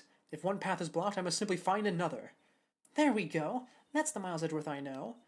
Now let's find the new path forward. We can start by trying to figure out how Mr. Knight brought the chisel into the prison. Right, how Knight have managed to bring a chisel in here. Alright, before we continue, I would like to say, considering how much the game is leaning into the whole defense thing, I think it's now safe to say it's not a feint and that Simeon is innocent. I'm not sure who did it, though. I'm still leaning towards Fifi. But it could also be that mystery third prisoner who's missing. Anyway, the evidence is that we need is the pocket chess set. That's how we got it in. Usually, it wouldn't be possible to bring a metal object into this facility undetected. Because of the security gates, right? Correct. But we already know that checks at one of the gates haven't been entirely thorough of late. Namely, the gate at the entrance to the detention center. That gate is only used to scan people, Any items they bring to the facility are only subjected to a cursory check. Are you telling me that the chess set wasn't put through the metal detector? It should have been. Alas, it seems the guards have grown a little lax in that regard of late.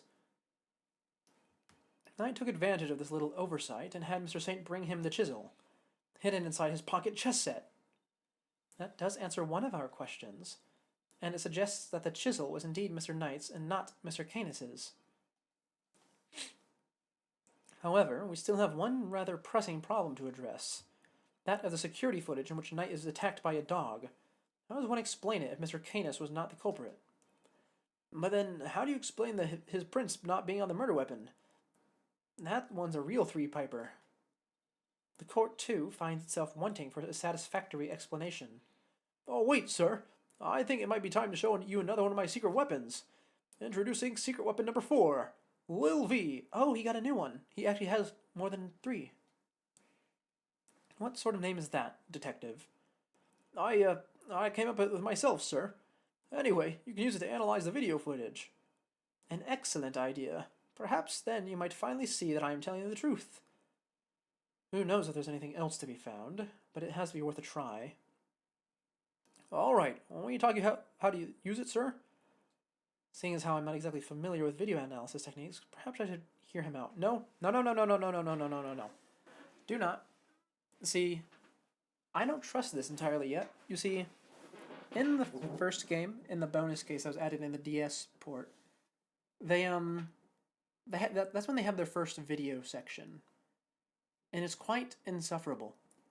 Because they have you go over it over and over and over and over. And I'm not sure if they're going to do the same thing here. Because I love the video sections, but if they're going to do the same thing, I would like to minimize how often we do it. Besides, it's going to be simple controls. Undoubtedly originally for touchscreen, so we can definitely intuit it. No, I'm sure it won't be that complicated. Whatever you say, sir. Now let's fire Little V up. Remember, just examine anything that catches your eye and you'll do fine. The footage from Knight's holding cell. Other than the victim being attacked by that dog, I can't see what else it might show us. But suppose we're wrong. What could we be looking at instead?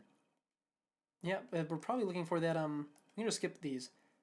We're probably looking for the fact that he's wearing a guard uniform. You never know what you're gonna see once you start looking at things up close. Check every detail, sir. You'll find something, I'm sure. Alright, let's see. And pause is A. Got it. Pause. Examine. I must be seeing things. I should take another look. And if something seems off at first glance, zooming in might help. Oh, okay. In that case, unpause it. Now that definitely is not a dog. Look, we can see the guard hat up there. Oh wait, hold on. Zooming in, actually... Oh, wrong button. Okay. Is it gonna send me back to the beginning? It is. Zoom in is X. Oh, it does actually enhance. Kind of. Not really. Now, let's see, that's the whole thing? Okay. Let's see if we can see him in the mirror. Previous frame, please. I would like to see that. If I zoom in on this... Oh! It's the bear. Not the dog. It's the bear covered in mud. Wait, that's... Oh, wrong button. I suspect I may have just made a... I suspect we may have made a critical error of judgment. What we're looking at here is no dog. This animal is... That's not a dog, it's a bear. What? So the paw prints from the photo I took were not canine, but ursine. A bear? So could that mean... Yes, I think it could. After all, who knows? After all, who else do we know with such a pet? And if we were mistaken about the creature in the footage, it's not inconceivable that we were mistaken about the person in the footage too. Yeah, I was also thinking of the monkey. I was wondering whenever the mud treatment was going to come into play, but I guess it's here. Maybe there's something in there that would prove it. No, maybe there's something in there that would prove it, sir. Something that shows it wasn't Knight. You're right. We can't see the person's face, which means a direct identification is out of the question. but perhaps there's something that can tell us who they are indirectly. Indirectly? Like the mirror? Yes, it's certainly worth a look. Okay, this is where we pull out the guard uniform. Got it, got it. Because we can see his hat in the mirror. Wait a second. Oh. Zoom in over here. So, do I do it here? Or do any of these frames work? Probably. The figure is reflected in the mirror here, too. Is that a hat? Say, doesn't that look like the hats the guards wear, sir? Oh, geez. Is that what I think it is? Have there been any reports of one of the animals attacking a guard recently? Not that I heard of. So this may not be a guard at all, but someone dressed as one. In that case, here's the uniform. So, no guards have been reported being attacked by animals as far as we know, but we did hear about a guard's spare uniform being stolen. Could the person in the security footage perhaps be someone disguised as a guard? Someone attempting to escape without being noticed? A guard disguise? I guess it might work. Wait, weren't we just talking about someone? We were indeed. Someone who seems to have successfully made his escape. We had assumed that it was night in the security footage. Well, it was his cell. It's hardly a crazy theory. Perhaps, but now that we know that the hole under his bed, it is no longer the only possibility. Whoever had access to that tunnel could very well be the one caught on camera. And who was that, Mr. Edgeworth? Would you care to tell the court who you believe this person to be?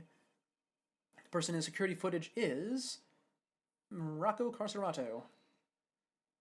I believe I know who our guard in disguise is. It is none other than Rocco Carcerato, the prison who recently escaped from this facility. I'm confident in Tim because he was assigned a polar bear cub as his companion. But the bear in that video is all black. Indeed, we have evidence that explains why. The evidence that explains the polar bear's dark fur is the mud. Where was the mud in here? Not that. I don't actually know where he would have kept that. Prison search, no. Because we know it was Sot who did it. Ah, here it is, the glove, right. Recall, if you will, Mr. Frank Sot's testimony. That's the rubber glove I dropped. Would you care to explain why it's so dirty? Oh, of course. That's the mud from one of the pet treatments I've been practicing. I was giving one of the animals a mud pack right when the incident happened. I see. Around what time would this have been? Let's see. The show had already started, so around 9 a.m. perhaps? The thing is, the more mud I applied, the more in the zone I got, and the darker the animal's fur became. There's no trance quite like the trance one enters when one slathers an animal with thick black mud. While the circus performance was underway, he was giving one of the animals a mud pack treatment. And that animal could have been, indeed, our polar bear. Mr. Edgeworth, your latest assertion simply introduces yet another contradiction. The footage from the security camera... I fully understand, Your Honor, and your doubts are entirely justified. Mr. Sot mentioned applying the mud pack while the circus performance was underway. And this does indeed introduce a new contradiction concerning the security footage. It does? Yes. Let's put it this way. When would you expect the footage to have been recorded, Kay? If it was taken right after he applied the mud pack treatment, it should have been around 9 a.m. In which case, something isn't right about the footage. Really? And what's that? That'd be the timestamp, right? Right here. Mr. Sot said he administered the treatment at around 9 a.m., in which case the security footage should also have had a time at around 9. However, the timestamp says 6:42. On the day of the murder, the prisoners all went out to the yard to watch the circus. All except 3. Mr. Canis, who remained in his cell at maximum security, Mr. Sot, who was administering a mud pack treatment in the workshop, and Rocco Carcerato, who had been awaiting that precise moment to put his escape plan into action. I believe he entrusted the bear to Mr. Sot before entering the tunnel.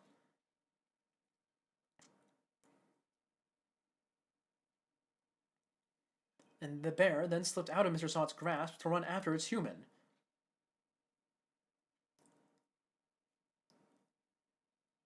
Mr. Sod would have then left the workshop to pursue the bear, at which point he saw Mr. Canis' dog retrieving the murder weapon from Mr. Knight's body. It all fits perfectly, except for the security footage, which should have been recorded from around 9 a.m. However, the timestamp is 3 hours off. But why would the timestamp be wrong? Detective, I'd like you to have the security camera examined. Right away, please. Right away, sir. Okay, this is getting interesting. I mean, it's been for a while, obviously. I'm back, sir. I just talked to the guards and, it seems like the time codes can slip on these cameras if they lose power. What? They're pretty old, sir. I guess the clock stops when the power is off. Which means the power was off for approximately 3 hours at some point. That's not all, sir. You remember how Knight denied stealing the keys? No one believed him, considering, well, you know, he kind of seemed like the only suspect. Turns out that wasn't all he said. He also said he was knocked out cold, just like the other guy. Which may not necessarily have been a lie. Darlings, there you are. Also, I think Lagarde is clear at this point. Just want to clarify that. How goes the investigation? Is there anything I can do to help things along? Actually, there might be something we can do for you, Warden Lagarde. The escapee, Mr. Carcerato.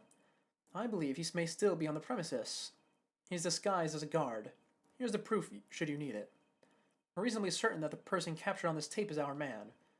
And if I am correct, he might even be right here in this room with us now. Hey, Mr. Carcerato would have been wearing a bracelet, right? Yes, a bracelet that could have easily been hidden under the sleeves of a stolen uniform. Furthermore, the doors out of the prison proper don't have those sensors that detect bracelets installed.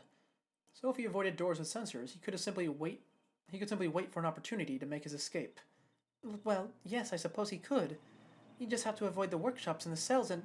Oh my! He's one of you, isn't he? He's here right now! Hey, look, it's Teddy! Oh, well, we found him. Hey, paws off! Get your mitts off of me, you big palooka! Thank you, Teddy. Very kind of you to confirm our suspicions. Dang it, kid. If it wasn't for you, I'd, What a thing it is to be loved, huh, Mr. Carcerato? I'm almost envious. Guards, apprehend this man. A moment, if you will. I have some questions for our would-be escapee. If we are to learn the truth, I will need to speak with him. With your permission, of course. Oh, actually, you know what? I just realized we still don't know where the bell came from, so Lagarde actually is not off the hook yet. I can hardly say no now, can I? Well, come on then, hit me with your best shot. Mr. Carcerato's escape route led directly into Knight's cell, so it's highly possible he has something to offer. Tell me what you were doing on the day Mr. Knight's body was discovered. He is being strangely cooperative. So it was you guys, huh?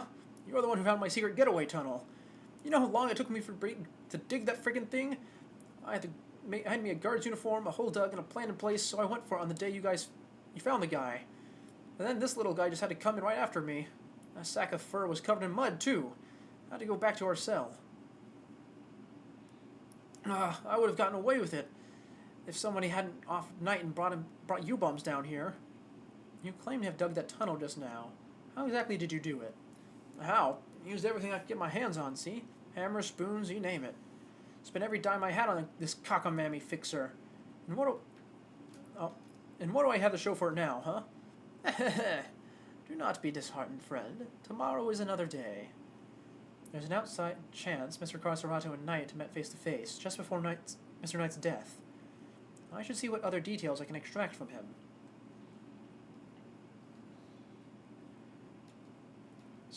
Okay, let's see. Where do you want to start with this? Let's start with that phrase about what he used. Because... Oh, it's not actually in here. Okay, let's press here then. So the tunnel was all your own work? Every inch. You see anybody else in my cell when he wasn't there, That's quite an effort, even for an athlete. Yeah, now that I think about it, that is an insane amount of digging for one guy. Yeah, well, you don't even know the half of it, kid. But it ain't like I had a choice. Trust nobody and don't get caught. Them the rules a con's gotta live by. Huh. You know, the rules of being a great thief are pretty similar. Okay. I'd rather you didn't start sympathizing with the suspect. Ah, I was just joking, Mr. Edgeworth. It ain't no stinking joke to me. You punks owe me. How did he dispose of all the dirt, I wonder?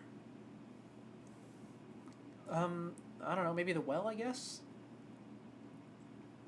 Anyways, how did you get a guard uniform?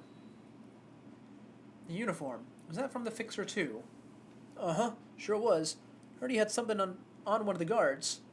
Had the guy swipe it from a pal's locker. And were you wearing it when you were crawling through the tunnel? Nope, would have got dirt on it. Had to hold on to it till I got to the holding cell. But once I was out of there and all dressed up, opening the cell door should have been a piece of cake. Here we go, I thinks. Freedom beckons. And then the furball here jumps up at me. Which would be the moment captured on camera. I see. I'd be grateful if you could add that to your testimony. Alright. Why would this opening the door have been easy? Oh, you know, you're right. He might have been using the, like, slipping it into the mud treatments. Okay. Opening the cell door should have been a piece of cake, you say? Sure. Anything seems easy after dragging yourself through a hole in the ground. And you are familiar with the layout of the detention center, even though you live in a prison? Why wouldn't I be? It ain't like I had never been there before. If he's familiar with the detention center, then he'd surely be aware that unlike the doors to the main prison, the holding cell doors are locked with actual keys. And I'm sure Mr. Conservato would have needed that particular piece of evidence to make his escape. Okay, that's where we're going with this. I was thinking maybe the chisel he was going to use to break it open, but no, he has the key somewhere. I mean, he definitely would have places to hide it. You claimed that leaving that holding cell would have been a piece of cake, as you put it. Yeah, you got a problem with that? Because we can make it a problem if you catch my drift. Even once you had reached Knight's cell, you still had another door to contend with. How exactly did you plan on opening it? Mr. Carcerato, I posit that leaving the cell would have been a piece of cake only because you had the key. I don't got no stinking key. I didn't need one. It was a piece of cake because the door was open. I walked right out. Yes, I suppose Knight's cell was vacant by that point. There would have been no reason to lock it. And it was indeed unlocked when I went to examine it for myself. So perhaps when you'd finally succeeded today, it truly was unlocked because it was after the murder. But you had attempted to escape previously. Yeah, the security footage shows when you tried and failed because Teddy caught you, which was during the circus performance before the body was discovered. The holding cell was still locked at the time because no one knew that Knight had been killed yet. Therefore, you must have had the key to his cell on you. Without it, your escape would not have been possible. Are you saying, could he really have... I believe he could, yes. The theft of the key was, in fact, perpetuated by none other than Mr. Carcerato.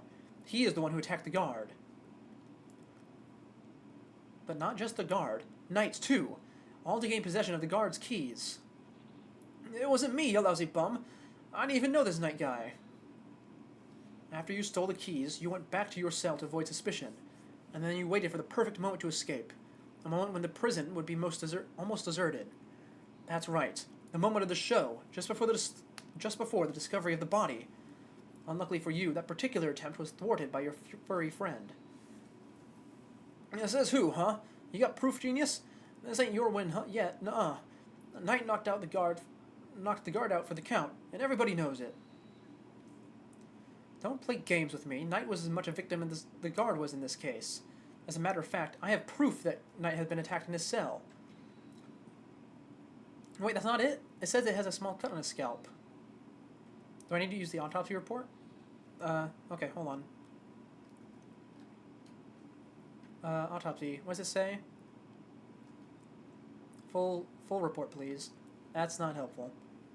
I have proof that Knight... Oh, wait, it's the blood. Duh. I forgot about that.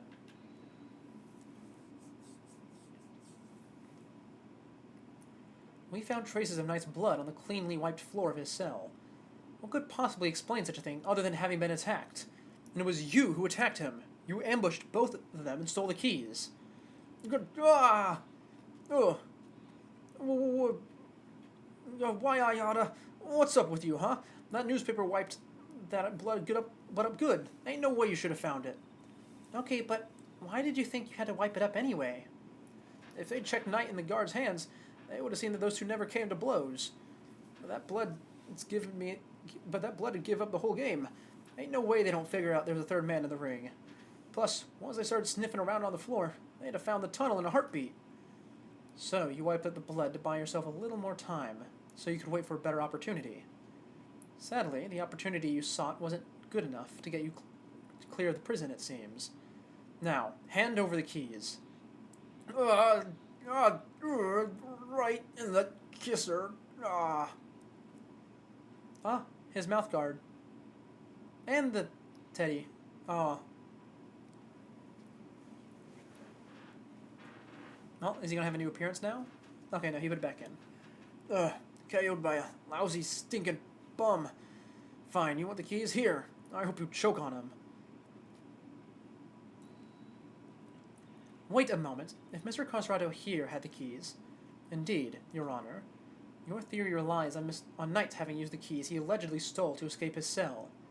That was the only way he would have been able to enter Mr. Saint's cage and be moved to the workshop.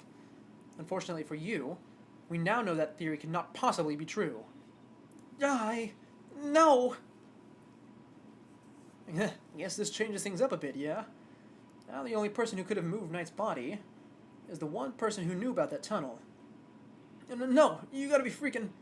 Mr. Carcerado, you're under arrest. Come quietly now, pal. Oh, wait, you got the wrong guy. I didn't do nothing. Alright, fine. I knocked those two chumps out, and I stole the keys. But after that, I went right back to my cell and waited for my moment.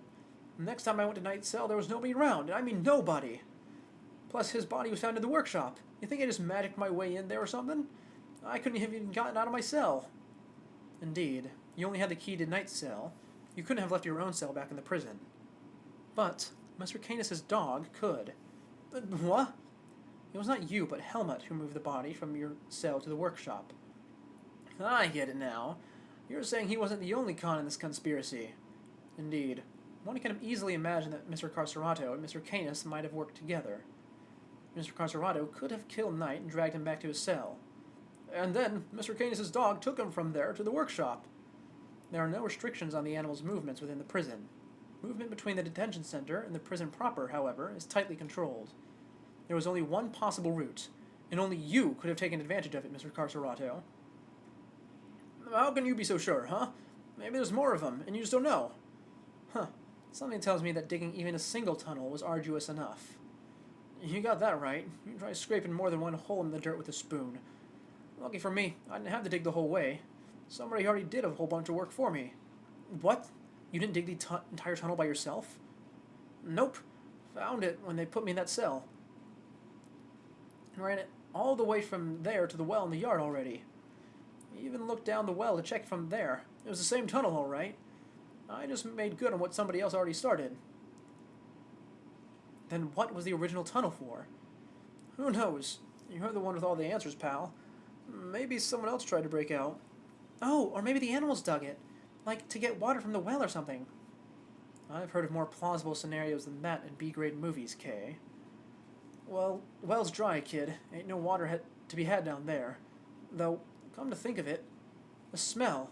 Yeah, it always smelled kind of nice down there. Nice? Gee, I don't know. Smelled sort of like dessert, I guess. A sweet scent. That sounds very familiar. Where did we come across a sweet scent before? Detective Gumshoe noticed a sweet smell when we were examining Knight's body.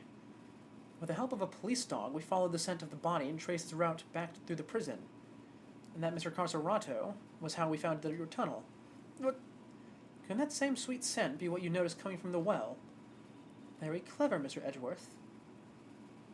You mean to suggest that this is evidence of the body having been moved through the tunnel? I do. Furthermore, Mr. Carcerato, you are the only person who could have done it. Nobody else had access. You have our thanks, Mr. Carcerato.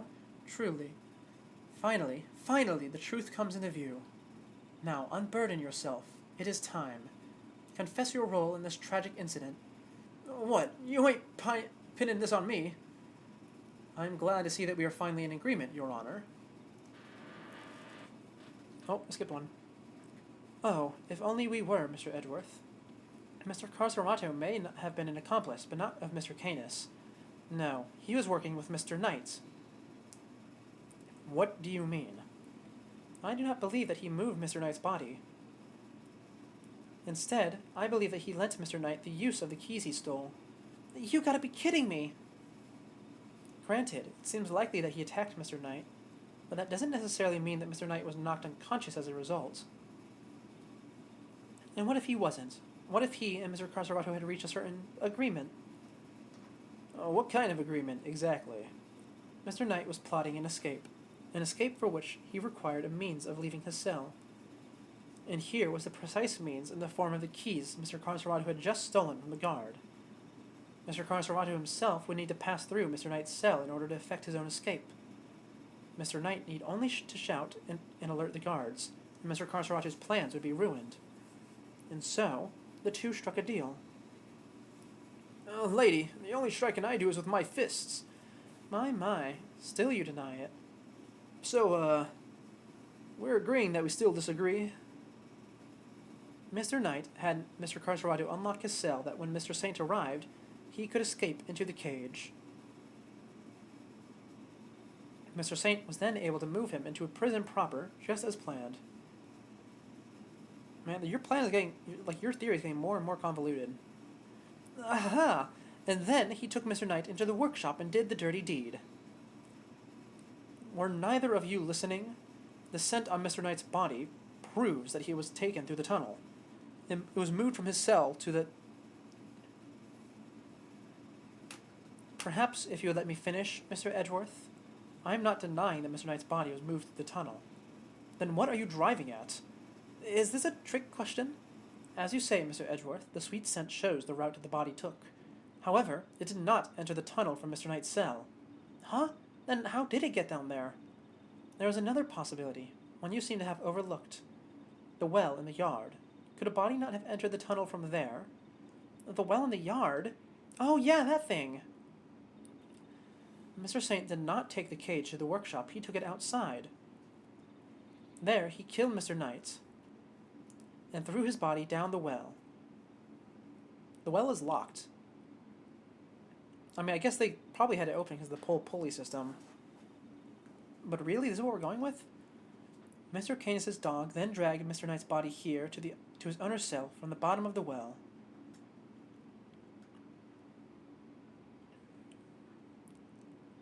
On that note, I would ask you to recall something. What was happening in the yard at the approximate time of the body's discovery? The circus show, right? Regina and Simeon were performing for everyone. Wait, Simeon! Indeed. And so you see how it must have also have been him who disposed of the body. Judge Gavel is truly a formidable opponent. She so effortlessly adjusted her theory to fit the facts. I propose that Mr. Knight was taken to the yard, not the workshop, and as we have established, Mr. Saint was off stage for 15 minutes. Ample time to throw the body down the well, I am sure you will agree. Your deduction is impressive, Your Honor. However, even supposing that Knight's body was indeed thrown down the well, you cannot conclusively say that it was during the show. It could have happened at any different time. My sympathies, Mr. Edgeworth, but it simply could not have. What? Mr. Carcerato was using the tunnel at around the time the show began. Mr. Carcerato, did you happen to trip over a corpse while you were down there? No. The place was clean.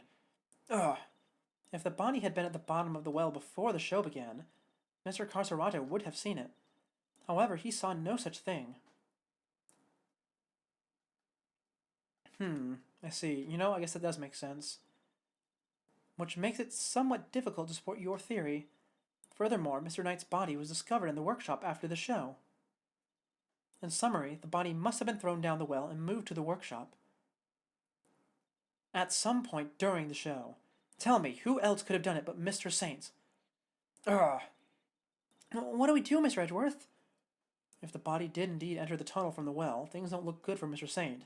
Still, Your Honor, your theory is still just that, a theory, and I posit that you lack the evidence to back it up. I concede that, for the moment, I do not. May I suggest that we investigate the yard again? Very well. Oh, I skipped a line. May the goddess of justice go with you. Now then, to the yard. Perhaps we can finally put this case to rest. Huh? What's that sound?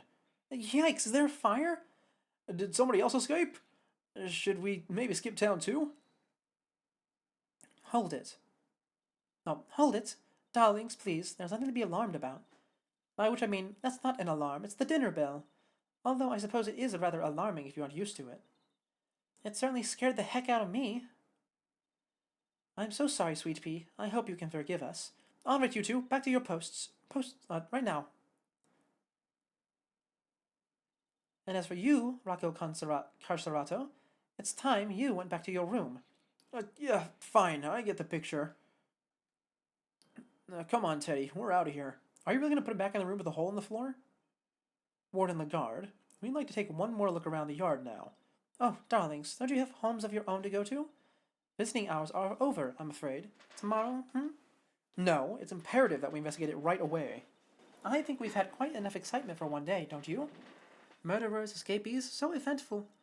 It's time our guests went home to Betty Buys, isn't it? Yes, it is. Ugh. Come now, darling. Don't make me bore you with all that I am the warden. This is an order nonsense.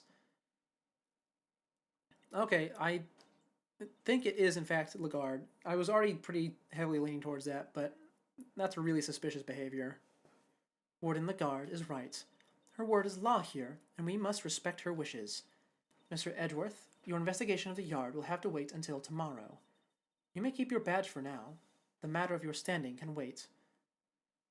I bid you all good day. Are we really just going to let that happen? No objection? No hold it?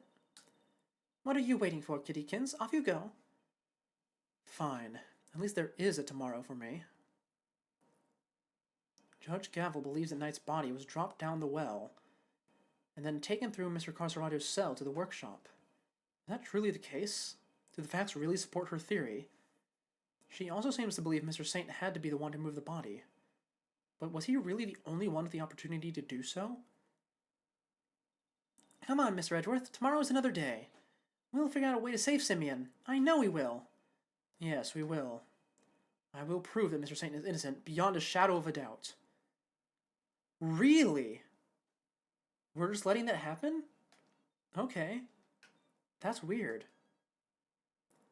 Anyway, final day, I assume. Oh, look at it. The stage is gone. Okay. There are still some supplies. No, actually, those were probably just for the yard. I thought those bamboo sticks were stilts. Yeah, I guess not. Here we are again. Let's hope we can find something that this time will finally reveal the truth behind it all. Although, that might be easier said than done. There's nothing left to investigate. Judge Gavel's deduction yesterday. There is another possibility. One you seem to... Oh, right. We can just skip this, because the game expected us to take an actual break here, and we're clearly not doing that. Actually, you know what? I should probably drink some water. Let's do that, shall we?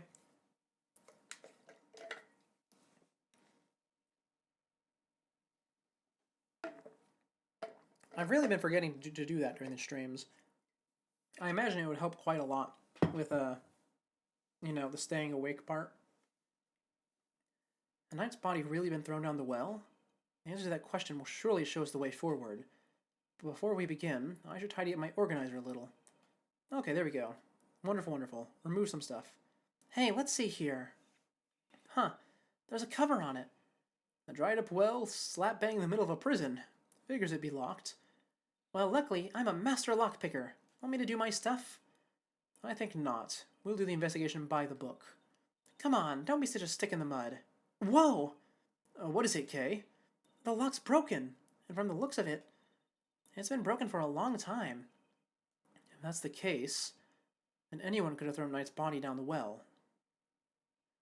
Judge Gavel's theory was that Mr. Saint carried out the murder here in the yard, and then, during the performance, he threw the body down the well. What are you thinking, Miles Areno? Plausible or no? Oh, why don't we see if Missile can help us out again? You'll be able to tell if Mr. Knight's body was here, and which way it went. Good idea. I'll call Detective Gumshoe. Oh, you didn't have him here to start with. Gumshoe speaking. Detective, I need your assistance. Come to the prison yard and bring Missile with you. Uh, you bet, sir. Gumshoe's 7 secret weapons to the rescue again, huh? I'm fairly sure Missile belongs to the precinct. I'd also like you to bring one of our witnesses. Call the Berry Big Circus and ask Miss Regina Berry to come down here with you. Yes, sir. I'll be there before you know it. So, what shall we do while we're waiting for Gummy? How about a quick game of hide-and-go-seek? Fun idea, kiddo, but where exactly would we hide? He's not seriously considering it, is he? Your game can wait, Kay. We need to call on one of your more practical skills. I think you know the one. Oh, you bet I do. One crime scene recreation coming right up. Huh? Say what now? Let me show you. Introducing a great thief's great secret weapon, Little Thief. I was wondering when this was going to come up. We didn't use it at all in the previous chapter. And I suppose it wasn't strictly necessary. Whoa! Screens appearing from thin air. This is some next level tech, little sis. Want to talk me through the deets? What are you doing now? I'm inputting everything we need for the simulation. Allow me to explain. This is Mr. Thief. It's a device that can recreate crime scenes at specific moments in time based on the data you feed it. How about I start us off with a recreation of what the yard looked like yesterday? Good idea. That was when they were in the middle of tearing down the stage. We didn't pay much attention to the well then. Who knows? We may have overlooked something. Leave it to me. I'll use the photo I took. Well, I mean, you guys overlooked something, but I certainly did not. That's all the data. Just gotta pump the projection power to max and... Dark skies of evening, when no other bird dares take wing. One alone remains all-seeing. Now witness the true power of a real modern-day Robin Hood. Yipes! Oh, what is this? That's a recreation of how things were yesterday. Modeled on the data I gave Little Thief. Yep, the green thing. I'm still not entirely sure how I feel about it. Also, I feel like in this case it really did not need to get used. We could have just properly investigated yesterday. This gadget was a tool used by the original Yatagarasu, but they used it to plan robberies. Well, there's no harm in using it for something on the right side of the law now. Okay, but keep it in mind that it can only recreate what you tell it to. It can't simulate things it doesn't have data for, and if the data itself contains mistakes, then you'll wind up with those same mistakes in your recreation too. But this particular recreation is based on case photos, so we shouldn't run into any problems. That's enough preamble. Shall we get started? Alright, here we go. Also, I forgot that it was used as a thief tool. Also, I don't need the tutorial. We can skip that. I don't think anything over here is necessarily important, unless we're going to go into the power room later. So let's start with these over here. These are very important.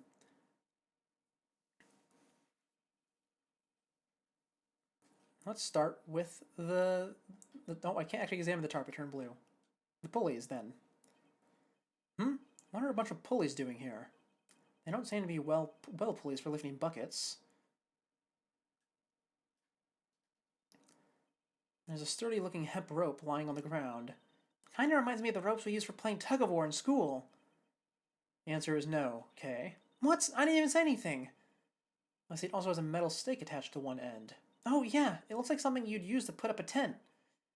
But there was no tent, was there? In which case, what was it used for? It's a metal weight of some kind. It looks like it weighs... Projection makes it a little tricky to read. Do you remember how heavy it was, Kay? It was 30 pounds. I wonder if it was actually 30 pounds in the original. Sure, it was 30 pounds. What does anyone need such a heavy weight for anyway? It doesn't seem related to the circus show at any rate. The well was behind the stage, which means there aren't many people who could have thrown Knight's body down during the show. This thing is looking worse and worse for Mr. Saint. So what do you think of all the stuff around the well was used for? It could have been used to lift the body. I can't see any of the animals needing them for their for the performance. Indeed, nothing immediately strikes me as a likely purpose. We'll have to ask Miss Berry later. I mean, they could have been using it to make Simeon fly whenever he gets knocked out by the elephant.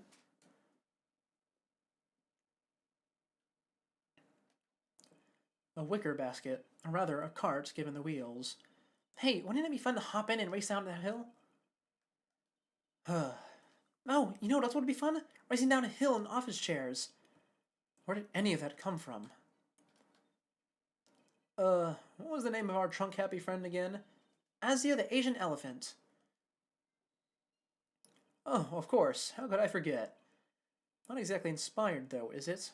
Was Miss Berry having an off day when she came up with it? Oh my gosh, Mr. Edgeworth, not in front of the poor elephant herself. I suspect that's about all we can find for now. Detective Gumshoe should be here soon, too. Okay, you can power down Mr. Thief for now. A sure thing. Prepare to return to normality. Are you going to strike a pose for it, or are you just going to turn it off? Okay, just turn it off. Sorry, sir. I came as quick as I could. Huh. Speak of the devil. Ah, detective. That was indeed impressively quick. You know me, sir. Never did like keeping you waiting. Thanks for coming all this way too, Regina. No problem. This seemed way more fun than rehearsal, so I ditched them for the day. That's very much appreciated. Alright, detective. Let's get started with Missile.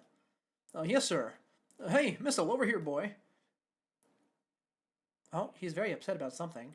What's the matter? Come on, boy, come on. Oh, what's wrong with him? Looks like he's scared of something, sir. Oh, ally. Yeah, that would do it. Yee! Alligator. I guess he's not a fan, sir. Well, I doubt he'll be of much help to us like this. Any other bright ideas, Miles? I hate this. Why are your offenders' nicknames all so terrible?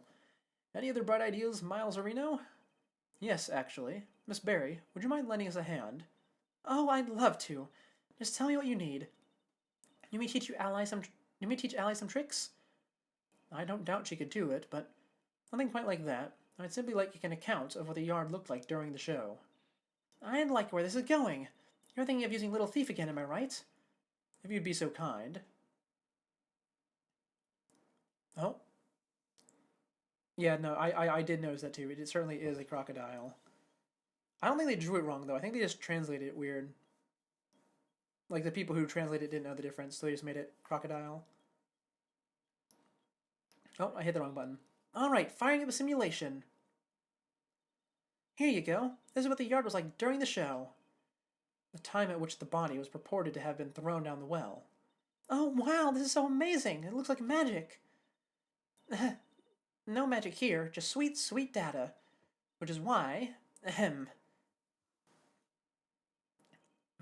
The area behind the stage is missing.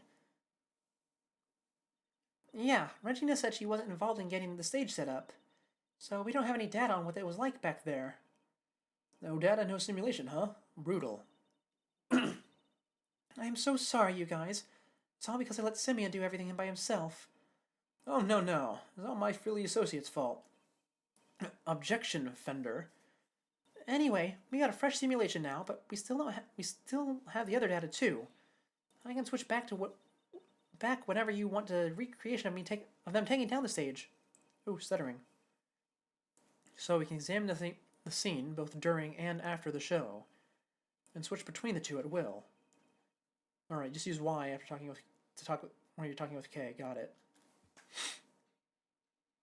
Also, interesting that Simeon's dressed like a clown instead of a monkey. The cart was full. Elephant cage was empty. Can't actually walk back there. In that case, I suppose we just talk to Regina to fill in the gaps, right? So, do you come to visit the prison often, Regina? I sure do. I have so many little friends here. It's so wonderful. And they're all such sweeties. The old faces and the new. I made a new friend only yesterday. Ally is just the cutest. Cute? That full-grown alligator lurking in the depths of the pond? Are you sure about that? Can't help worrying you could just walk up and then chomp, you know? Oh, don't be silly. She'd never do anything like that. Especially since she's not doing great. I heard she hasn't been herself since yesterday. I'm so worried about her. You guys are worried too, right? Right? Yeah, totally. Super worried. Right, Mr. Edgeworth? Yeah, super. Don't rope me into this. Oh, what did it eat? It ate something that wasn't supposed to. Was it like, cake or something? It's as bad as it looks, sir. Poor little guy's scared out of his skin. I hope to have him track the scent again, but that clearly isn't in the cards now. Alright. A story of forbidden love between a tiger and an elephant. Wish I could have seen it.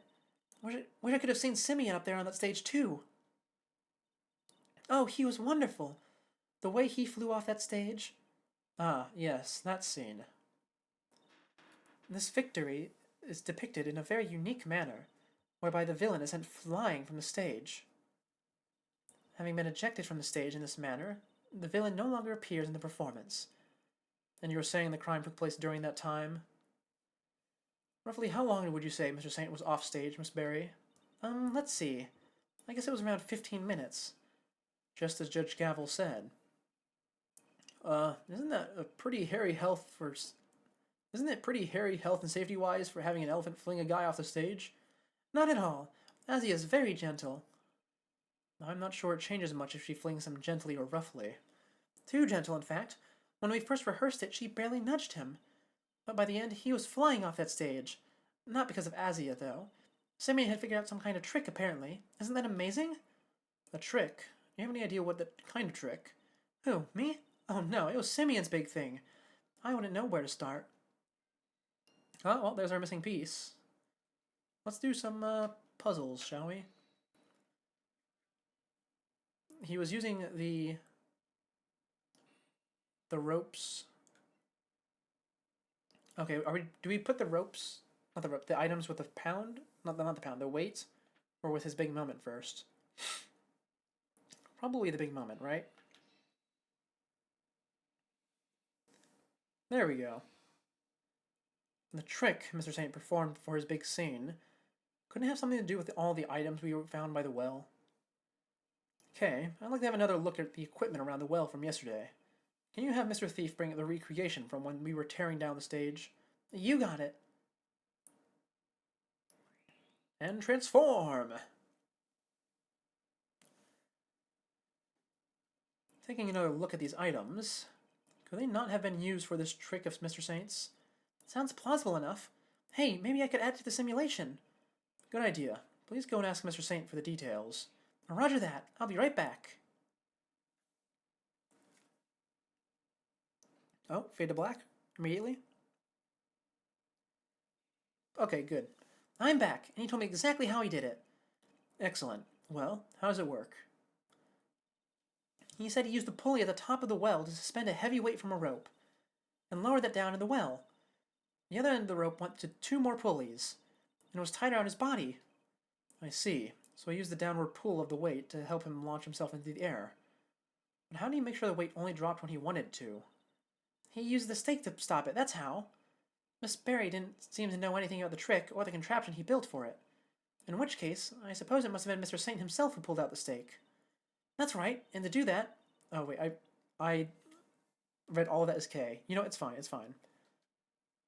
That's right, and to do that, he used a second length of rope. He tied it to the stake, and then, when he gave a sharp tug... Up he goes, yep. The stake was released, and the weight dropped down the well. Oh, that's, once again, not supposed to be K. The weight was released, and it was dropped down the well. It's a great trick, and I had to steal it. This one has to go in the Great Thief's repertoire. It may not be quite that easy. These kind of circus tricks can require years of practice to master. Simply stealing the idea won't be enough. Alright, practice it is then. Well, before you run away to do so, would you mind updating the simulation? Oh, right. Then we can see how it all worked out for ourselves. Okay, I'm switching it back to the recreation of the performance. Yes. And now to add in the data. Little Thief should be able to reproduce the trick now. That must hurt a lot, considering it's pulling him in 2 directions at once. Oh, I mean, like, diagonally, I mean. So, this is how Mr. Saint performed this trick. Simeon's full of surprises, huh? I mean, dropping a weight down a well to help him fly off the stage like that? That's genius! Indeed, but I imagine he would have needed quite a lot of weight. More than him, at the very least. No! Edgeworth, you idiot! That's not how pulleys work. Pulleys... Oh, you've never been in, like a mechanic's shop, have you? The whole point of a pulley is not just to redirect the rope. It's to make the one end more efficient than the other. That's not how you word it, but I mean, you guys know what I mean, right? That's how pulleys work. It would have taken some serious pull to lift him into the air like that. No, it would not. Yeah, and probably a ton of practice. Okay, can I immediately puzzle that? Is Edward smart? Oh, wait, did he use the elephant to pull? Is that what they're saying? Okay, good, good, good. Okay, I was just wondering if if the game was being stupid for a second. It's nice to know that they're not. Anyway, so it's the weight.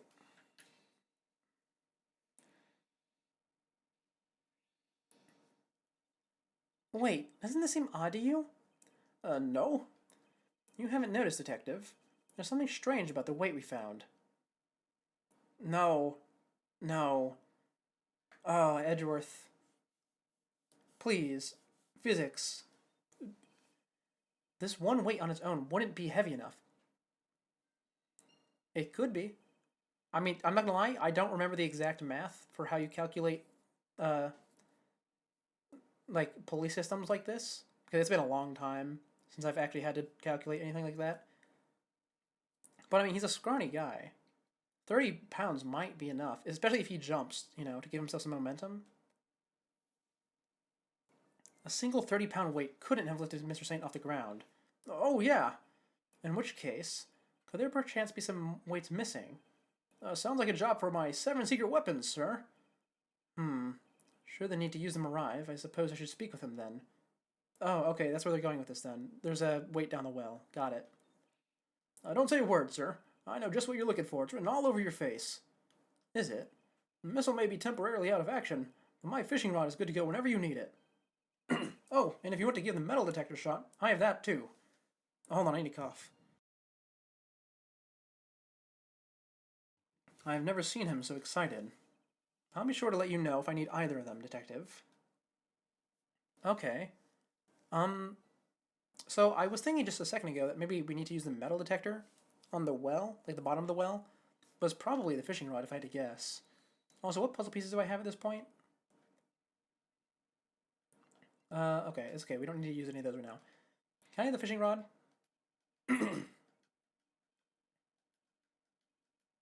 Oh, he's not actually going to give it to me. Okay.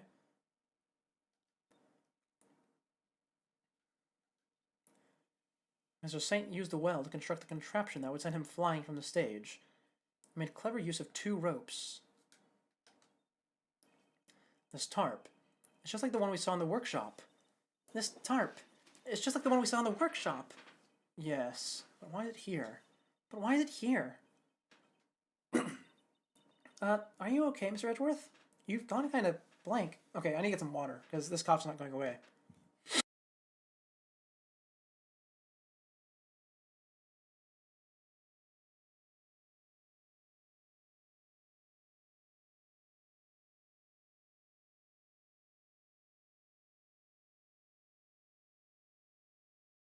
Okay, I'm good. Not gone long enough to need the break time screen. And I intend to stay blank until you stop stealing my thoughts. Really then, there's not going to be anything here? Except maybe the weight? That's one heavy weight. Kind of makes me think about how much this all must be weighing on Simeon. It does. I'm not quite sure I see it myself. Oh, too bad we don't have the real thing here. Otherwise, I'd love to hang it around your neck like a big ol' albatross. Then we'll see how you look like it. How you like it. You'd face some stiff resistance if you tried, I can promise you that. Okay. In that case, we need to transfer it to after the show. Where is Kay at? Oh, she's behind me. Switch the recreation, please.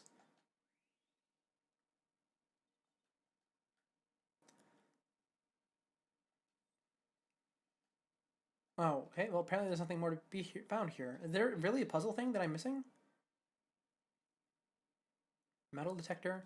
Oh, I guess we use metal detector in insufficient weight. You know what? I should have seen that. I really should have, yeah. Makes sense. Detective, I have need of one of your secret weapons.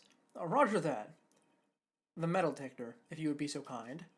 Ah, jeez. I'm never going to get to use my fishing rod. So, before we get started, let me run you through how the metal detector works, sir. It's simple enough. It uses this sound and this gauge to tell you how close you are to something made of metal. The closer you get, the more strongly it'll react. When it starts going wild like this,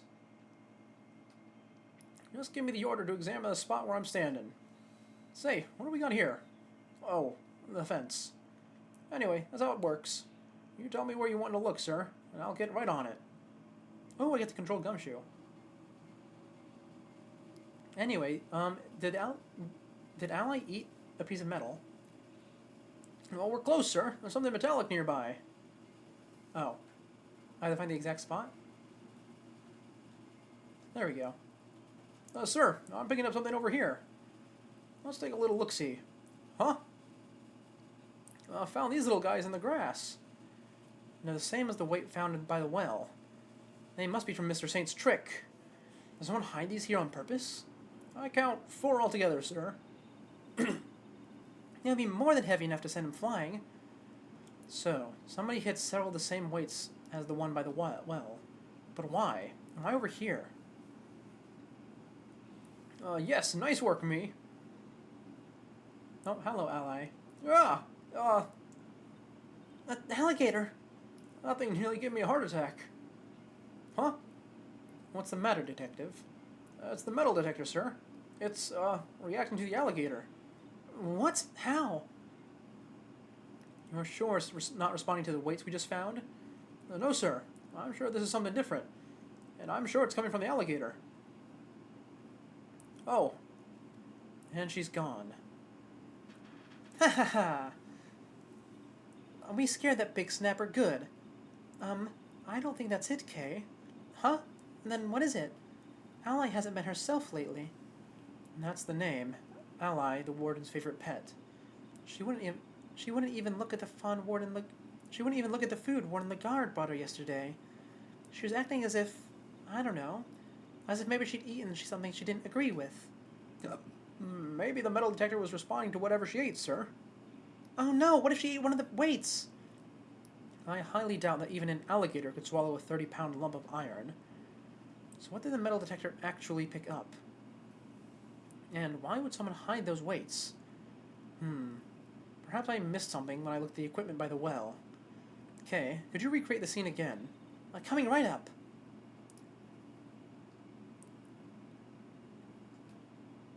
Oh? I mean, is the stake the weapon? Is that what we're going with? I mean, it certainly could be. I don't see anything in the grass. And I can't look around. Oh, I can. I can look up. I did not notice that before. Okay. Oh, I can look at this, I suppose. I don't think this was designed for raising and lowering a bucket. No signs of the bucket, though. Okay, there's nothing up here? Just want to make sure? Okay, good. In that case, we can deduce some things. Is this the weapon, perhaps? We'd go through the autopsy, right? No, it's not. Okay. What do you want me to do, then? Let me look at my evidence. The tarp? Did I need to present the tarp here? Oh, wait, no, because I can't even select the tarp. I can only select the pulleys. Wrong button. Stop doing that. Oh, the rope! I completely forgot there was a rope in there. It's been so long. Okay. Yeah, no, that's it. Oh man, this is one of the first things we found. Oh, no, never mind. That's also not it. Okay. What else do we have? None of those.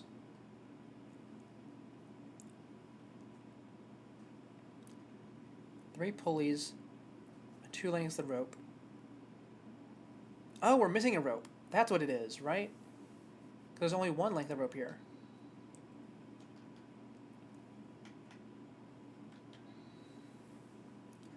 Think about the 2 recreations. The one during the performance and the one we're looking at right now. There's a major difference between the 2. Namely, that one of our ropes is missing. Oh, yeah! Mr. Saint's trick wouldn't work with only the items we see before us. So, what happened? Where did the missing rope go? I can think of one of the. I think one of the pieces of evidence we've collected might tell us exactly that. Really? Oh, okay, yep, now comes in the other rope. This rope was found beside Knight's body. Wait, you mean... Yes, it must have been the other rope used in Mr. Saint's trick. So, you're saying... Yes, that this rope did indeed have a weight attached to it. But it wasn't the weight of an iron... It wasn't any iron weight we found. Those were hidden in the bushes and replaced with something else. What was it, Mr. Edgeworth? What was it, Mr. Edgeworth? Come on, I'm dying here. Think about what the rope was... what the rope we found in the workshop was related to. Do that, and you'll soon figure out the answer. The weight dropped down the well and placed the iron weights was Mr. Knight's body. What? Mr. Knight's body was the weight? Yes. Somebody first swapped out the weights used for Mr. Saint's trick. Then Mr. Saint used the contraption to make his exit from the stage. When he let the rope around his body loose, both the ropes and Mr. Knight's body fell to the bottom of the well. That rope was never used to restrain Knight. It was used to suspend his body halfway down the well. From this, we can easily see why most of the weights were hidden. So that no one else would realize they'd been replaced with the body. Precisely. We can then further deduce that they were hidden by the killer. Whoa there, gang. Wasn't poor old Bronco stabbed in the neck? Wouldn't there be blood everywhere, including down the well? Oh, the killer thought of that, which is why they used this. They used the tarp. Okay, it's all coming together. This tarp was found with the body. I think it's likely that Knight's corpse was wrapped with it. Oh, another piece of puzzle falls into place. It's all coming together now. Love it. But all we're doing is proving that the body did go down the well. Which means we're helping to prove that Simeon was the killer. No, not quite. But what about what Judge Cavill said yesterday? Ah, but if Mr. Saint truly is the killer, why would he go to such lengths to commit his crime? That's true. Knight's body fell down the well, and Mr. Saint used his contraption during the show. Therefore, it reveals nothing about where the real killer actually was, or what they were doing at the time. It's only designed to throw suspicion onto those who were not at the show. Yeah, I guess we did suspect Mr. Canis right away, huh? That was the killer's goal, to make us think that the crime took place during the show. In other words, they used the well contraption to construct an alibi. Miss Barry, when exactly did Mr. Saint put his contraption together? It would have been the day before the show. The night before, actually. Yes, we started getting ready for the show right around 9 p.m. And I think we finished at around midnight? In which case, the killer must have switched the weights out for the body after that point. Did Canis know about the contraption? Even if he did, he wouldn't have been able to do so much with it. And I highly doubt he taught his dog to suspend bodies halfway down wells. Which means, Canis isn't the killer. Time for some more puzzles. Never mind, actually. Not time for puzzles. What do we do now?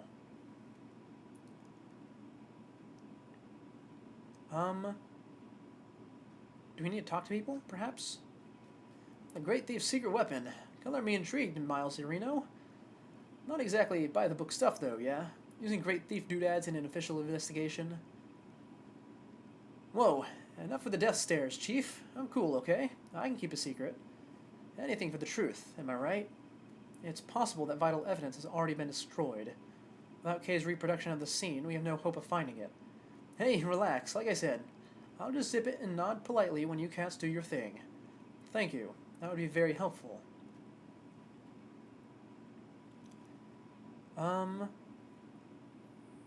What else do I need to do? Mr. Edgeworth, I think I've cracked the case, sir. What if the killer was an invisible man? Go on. Well, the weapon came out of nowhere, and nobody knows how the body was moved. None of that makes sense until you put an invisible man in the picture. Detective, don't tell me you think invisible people really exist. Who knows, sir? But it'd be fun to see one, though, huh? What a winning idea. Perhaps we should make your assignment to Mr. Winter permanent from tomorrow. You gotta be kidding me. That kid probably still believes in Santa Claus. People in glass houses. Okay. It's not going to be the elephant in the body who's used the weight, right? There's no shot. Okay, swap the scene, please. I think there might have been something I missed. Let's check the stage. Have I already done that? I have. Here's the chairs. Empty elephant cage. It's the pen that held as Zia, the Asian elephant. Now empty, as the lady herself is on stage. I wonder how they got her in here in the first place. What do you mean? Well, the entrance to the yard is people-sized. And there's like a gazillion megawatts pumping through that fence. Kinda risky, no? I wonder if one turned off the electricity. Yeah, but then all the prisoners would escape. Through an entrance blocked by an elephant? I think not. This is a real puzzler, all right. I'll need to give it more thought. She seems to be enjoying the challenge. I'll leave her to it. Oh, that's why the power turned off. Because they were messing with the fence to get the elephant through. Now that's one impressive fence.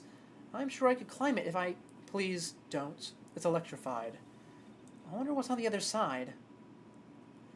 The warden's office, I believe.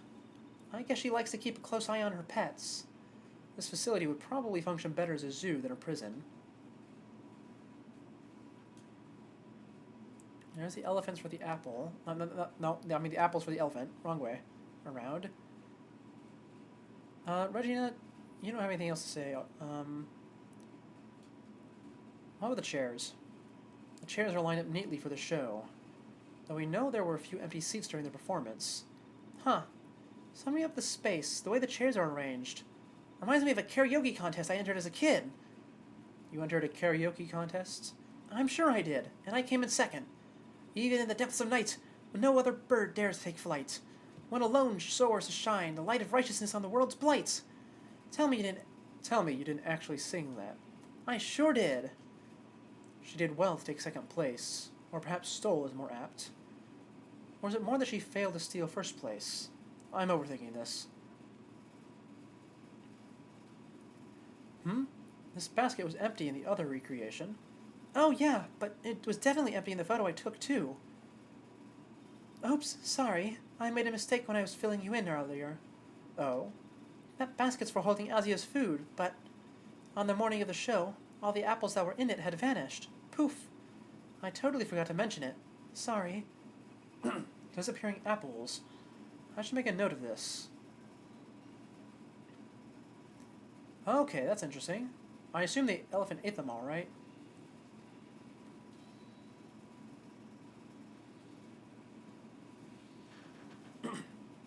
The apples in the basket were likely eaten by Asia. Really? That's strange.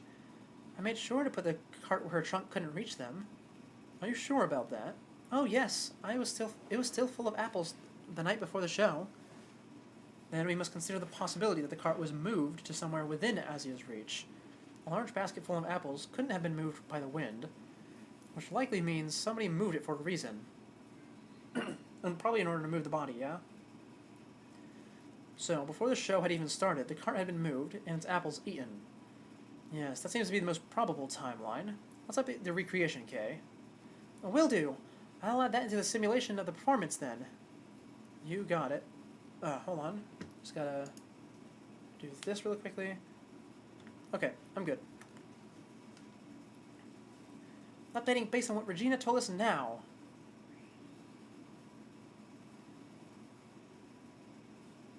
There, all done. Little wonder it smelled of animals. It was being used for the elephant. To hold Asia's apples, right? Yep, it was full of them the day before the show. So they vanished overnight. Oh, did you figure something out, Mr. Edgeworth? Quite possibly.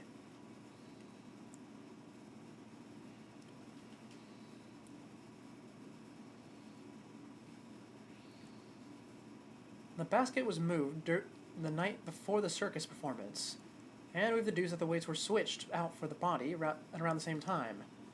Hard to chalk that up to coincidence, huh? Then the next question we should be asking is, why was the cart moved? I think I can hazard a guess. The cart would have been blocking that door, which can only mean that somebody needed to open it. Now, let's see what's Oh, great, it's locked. Well, let me ask the guard for help. Hey, Mr. Guard! Oh, he is completely unfazed by this, huh? Yeah, miss, what can I do for you? That was fast. Guard, where's the key for this door? Oh, the warden keeps hold of that. I'll go ask her for it. Warden the guard is the only one with a key, meaning if somebody did open the door, they would have had to get it from her somehow. Uh, thanks for the help. Now look at all these breakers. They must control the electricity for the whole prison. So we're thinking somebody got in here the night before the show, right? But why? What are they trying to do? Well, I doubt they came here by mistake thinking it was a break room. They must have come to tamper with the switches. Did they turn off the power to something? Come to think of it, wasn't there something that lost power? Yes, the cameras. Let's see. Do I use the security camera footage? Yeah, probably, because I don't have the cameras themselves. There was a 3-hour gap in the security camera footage. Oh yeah, there was. So somebody flipped the breaker it was connected to? It seems very likely. Do you think it was the killer? It's true that shutting off the cameras would have made things easier for them. It would! Which means the killer would have had to be someone who had access to the breakers. And it seems only one person has the key. It couldn't be, could it? Alright, little thief. Oh, alright, little thief. Your work here is done.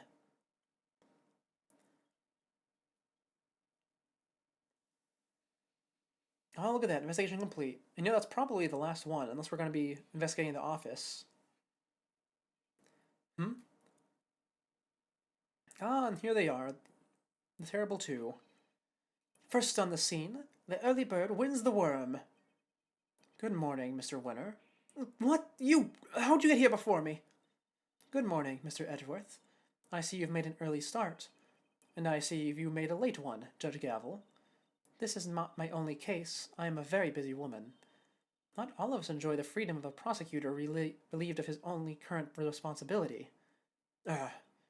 Oh, I do apologize. I meant, of course, an associate attorney.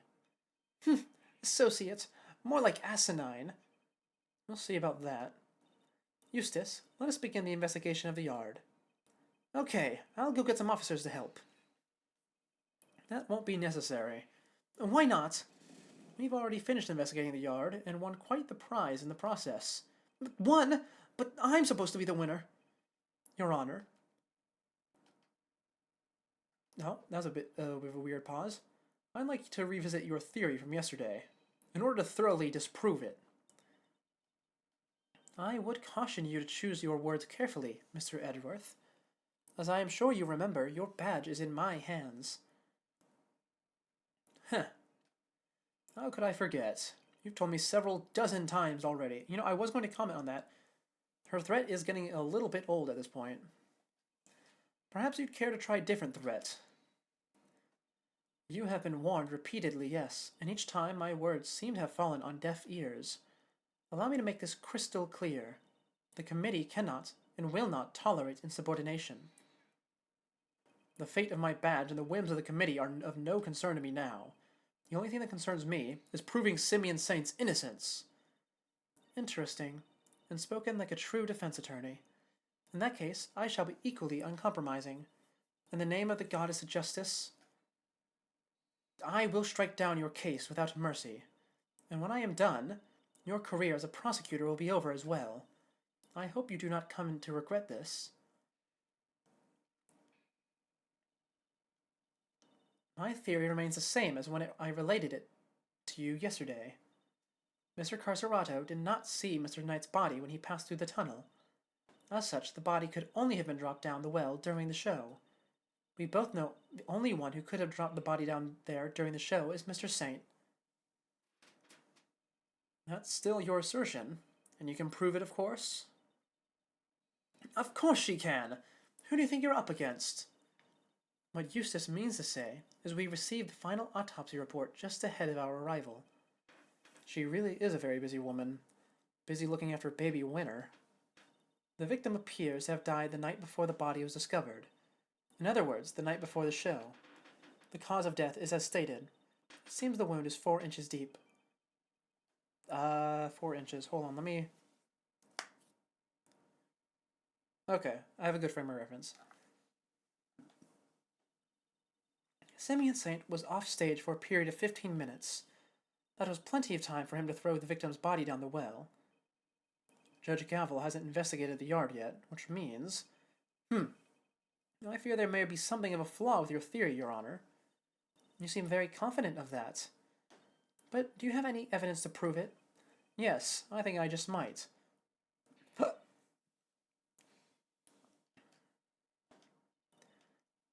Let's see, where do we start here? He didn't, in fact, not see the body, we know that. It was, in fact, dropped during the show. And it was Mr. Saint who technically dropped it, but he didn't do it knowingly. I'm going to press first on both of these statements. You love pulling up a converter? It really does. Yeah. Also, it's hard to know if they really mean 4 inches or not, because I have no doubt that everything in this game was in centimeters and kilograms in the original version. That's one of the reasons I was a bit confused with the 30 pounds, because 30 pounds, to my knowledge, is not very heavy. I mean, you certainly feel it, don't get me wrong, but it's not too much. Like a small dog is, what, 50 pounds, probably? It's hard to have a good frame of reference for this, but yeah, it's not too much. And Kay kept talking about how heavy it was. Anyway, let's start pressing. Could you talk us through your reasoning on that a little more? The day before the performance, Mr. Knight borrowed the keys from Mr. Carcerato, or more specifically, the key to his cell. Mr. Knight then used the key to leave his cell and enter Mr. Saint's cage. Oh, right, that was your theory. I forgot about that. Mr. Saint took Mr. Knight to the yard in that cage, and that's where he killed him. The following day, Mr. Carcerato crawled his way through the tunnel, but there was no body there yet. Well, wait a second, that doesn't add up. Mr. Carcerato smelled that sweet smell, so Mr. Knight must have been in the tunnel already. No, his body did not pass through the tunnel until sometime after Mr. Carcerato had crawled through it. Mr. Carcerato used the tunnel right around the time the show was starting. The body was discovered just after the performance ended, from which you deduced that the body could only have been thrown down the well during the show. Yes, and who the culprit must be. Are you sure about that? Could no one else have done it? I understand that Miss Barry was on stage for the entire performance. Most of the prisoners were watching the show, and those who were not have plausible alibis. What about the guards? They too were watching the show, as was the warden. Oh my god! Oh my god! Oh my god! This whole time, I've had the desktop audio turned off, so you guys have not heard the game at all this whole time. Oh my god, I'm so sorry. Okay. It's on now. You guys should be able to hear it. I probably would have gone through the entire stream with that turned off if I had not just checked just now out of, like, a whim. Oh, I'm so sorry. Yeah, no, it's not quieter than usual. I had turned off on accident. Because I went to go check to see if the volume was good, because I was tweaking with the audio a little bit, see if I can get it better. Yeah, and it was just turned off. Oh, okay. Well, that's fine. It's called Seek of the Scuffed for a reason.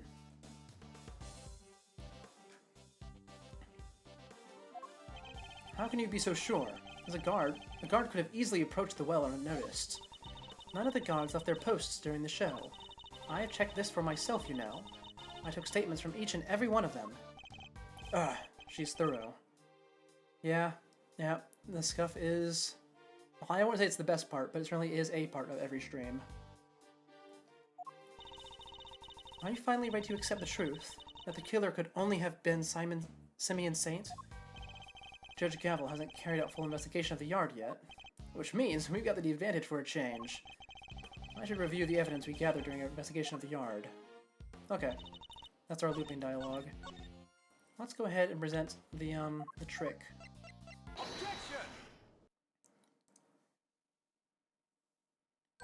Sorry, Your Honor, but there's something else you're going to have to take into account. The well in the yard was rigged up to create a certain unique contraption. A contraption? Go on. You will recall that Mr. Saint was sent flying from the stage by the elephant. I do.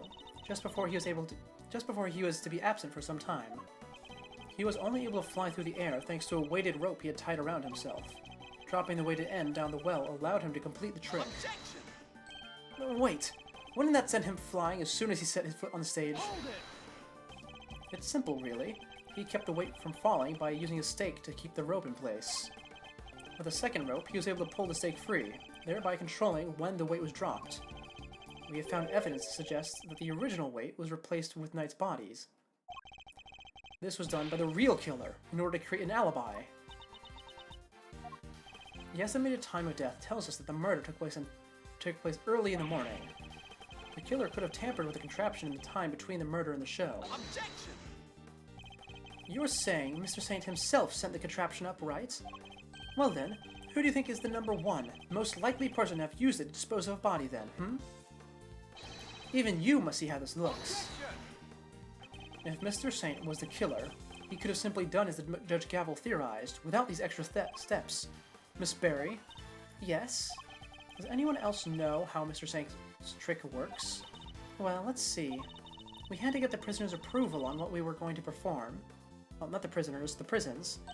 So I don't think Simeon's the only one who knows. And there you have it. Interesting. You've certainly been diligent in your investigation. And yet, I fail to comprehend your actions still. Why do you not work to do what is right? Is what I'm doing wrong? Oh, wrong button. If so, who is it that deems it so? How can you not grasp even that? How can you not see that you are doing what is wrong at this very moment? You are a prosecutor, and yet you aid the defense. This flies in the face of common sense. You are breaking every rule in the book. Oh, wow, I really do. Yeah, a lot of objections. They tend to do that when they are automatically progressing. But, yeah, no, I really hate her. She is horrible. I hate her. I need to say it again. I hate her. You are the one who stopped him from working as a prosecutor. He would not be doing this if you were not trying to, cover up the whole president's assassination thing. Oh, man. Okay. I just had to get that out. I think only of what is right and just, and act as I see fit in each situation I am confronted with. This is the path I have chosen, and whether you can comprehend that choice is immaterial. But if you mean to stand in my way, I will fight back with all I can to bring to bear. Yeah, she does look cool. Once again, love her character design, love her outfit, love her gavel. But no, she sucks. I thought she was going to be more like Gant in her corruption. That being like a cool, intimidating way. But no, she's just terrible. Perhaps the goddess of justice is testing me. Very well. If it is her will that we must fight, then I shall end this once and for all. Listen well, Mr. Edgeworth, for there's another reason why only Mr. Saint can be the killer.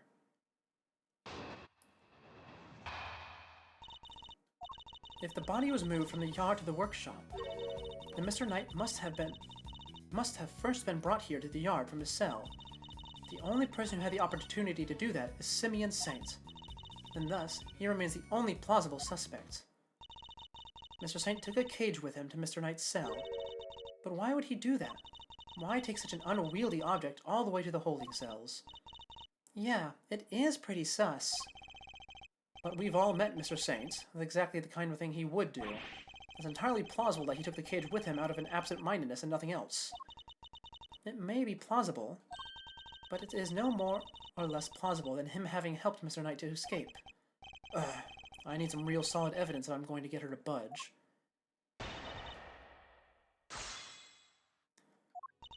If the body... Alright, hold on. I don't need it. Let's see. Mr. Knight must have first been brought here to the yard from his cell.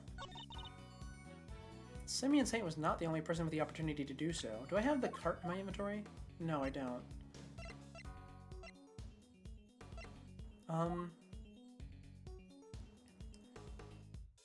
Simeon was not the only one with the opportunity. I'm gonna press that. Hold it! You're certain nobody else had the opportunity? Need I remind you that we are in a prison? The entire facility is monitored at all times. Anything out of the ordinary would have been spotted. Hold it! But Mr. Saint was under the same scrutiny, was he not? Overruled! The warden has granted the members of the circus troupe special access. As a member of that troupe, under the supervision of Miss Barry, he is the only person who is free to wander where he wills. Objection! It seems you've forgotten something, Your Honor. Overruled! Forget is not a word in my vocabulary, Mr. Edgeworth. Very well, then recall the facts if you will. You claim that Mr. Saint is the only person who is free to walk around this prison. Well, there was a brief period of time on the day of the crime in this prison. A time when it would have been possible for anyone to move through this prison entirely unmonitored. Yes, well, actually, we don't use the breakers. We need to use the camera first. Take that! Mr. Saint is far from the only one who had the opportunity. Which opportunity are we talking about again? We previously established that the time code on the security footage was off by 3 hours. And from this we can deduce that there must have been a power outage lasting for that length of time, during which anyone could have moved around the prison undetected. Do you mean to say that our killer intentionally created the 3-hour gap? That it was no simple camera malfunction? Is that even possible? It was completely possible to create the 3-hour gap using this. Well, Take that! we're running through the evidence. We're almost done. Our investigation in the yard turned up something rather interesting. A panel of breakers, one of which can be used to cut the power to the security cameras. We also learned that the door to the room may have been opened at around the time of the murder. What? Such a shame to see one so capable fall so short of the mark. Mr. Edgeworth knows what he's doing. Then how does he explain the lock on the power room door? Oh yeah, it was kind of locked up tight. And the warden's the only one with the key. Those breakers are vital to the prison's infrastructure, so I very much doubt that anyone could have gained access to the power room's key so easily. Objection! Huh. No, but one person could have. I beg your pardon? That person, the killer, had easy access to it, in fact. And what's more, their position here is such that nobody would dare question them. Objection! Well, what? There's no one like that. The breaker to the electric fence is in there. They would be questioned in an instant. There's only one person who meets these criteria. I can hardly believe it myself. But I have to follow where the logic leads. The person who had access to the power room key was... Take that! The real culprit is... well, it's Fifi Lagarde. He got cut off. Warden Lagarde. Oh, just look at you. Aren't you the cutest little Poochie-woo? He's not just a pretty face. Missile also has quite the nose for sweet things. It seems he's smelling something very sweet indeed, and it's coming from you. Oh, darling, you're making me blush. I'm not even wearing perfume. And then perhaps it is the sweet stench of death. You're a regular poet, aren't you? I had no idea. But if I didn't know any better, I'd almost think you were calling Maud the killer. That is precisely what I'm calling you. No, what? Warden Lagarde is the killer. Mr. Edgeworth, do you realize what you're saying? Oh, such a naughty boy. How could you suspect me, I'm the one in charge around here. It's like we're in a murder mystery, aren't we? And equally far-fetched. This is preposterous. Hold it! Sadly, it is not, although I can hardly believe it myself. But this is where the evidence points, and we must trust in the evidence. This evidence proves that Warden Lagarde is the killer. Is it going to be the chisel or the bell? Probably the bell, right? Take that! No, never mind. Not that. In that case, is it the chisel? I suppose it wouldn't hurt to look through these more carefully.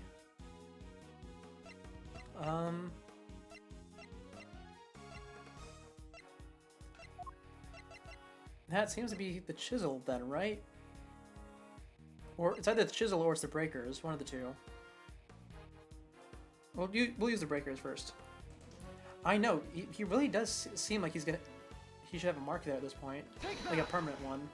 No, it's not the breakers. Is it the chisel then?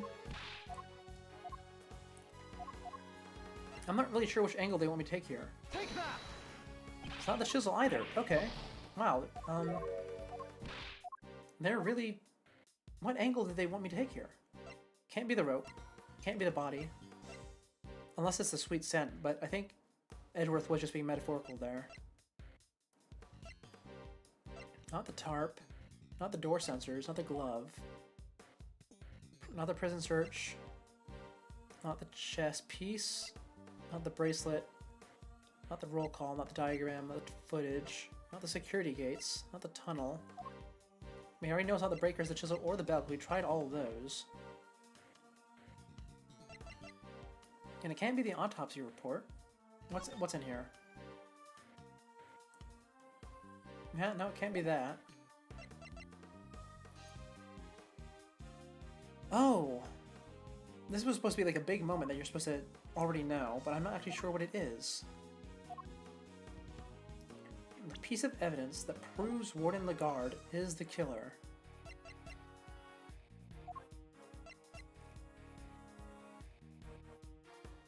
It's not actually the body because of the sweet scent, right? That'd be kind of stupid.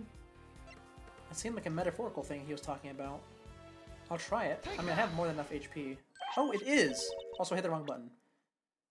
Your scent betrays you, Warden. And here is your accuser.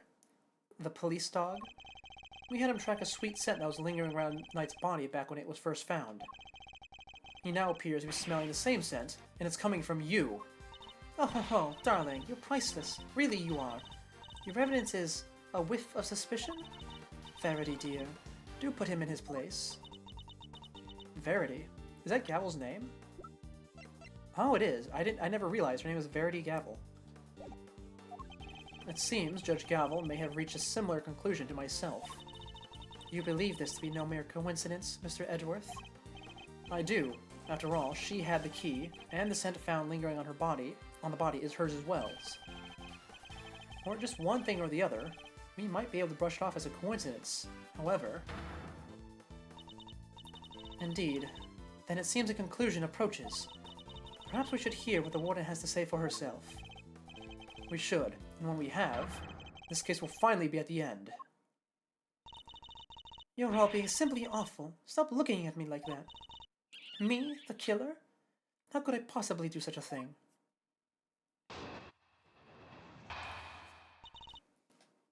Verity told me everything she knows about the case, sweetie. The victim died in his cell, so by your logic, I would have had to have killed him there.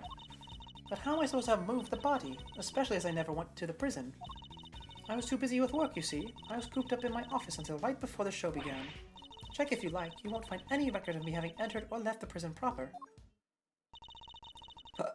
That's what the oh! That's why the well always smells sweet. Because she was the one digging the original tunnel. I see. I haven't the first idea what harebrained theories you little scamps might have cooked up, but I'm innocent. There's simply no way I could be the killer. Like, give me a break. Mizzle isn't lie. Don't make it hard on everyone, just come clean. Oh dear, I'm afraid you are the one making things difficult. As I just said, I never went into the prison. If you think I'm lying, go and check the records. She clearly wants us to check the records, which means they won't help us. We'll just have to find another way of getting the truth out of her. Please, Mr. Edgeworth, stop being silly. Being a big silly. You've made a boo-boo and you know it. Okay, do I have a piece of evidence that points to the well? Like the tunnel and the well specifically?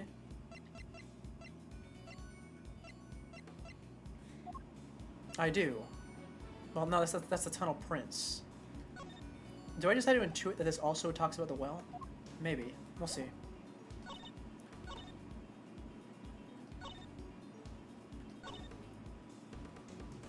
Let's present the hole here. I know it's a bit risky to do this without pressing first, but I'm going to try it. Objection! Okay, that's not it.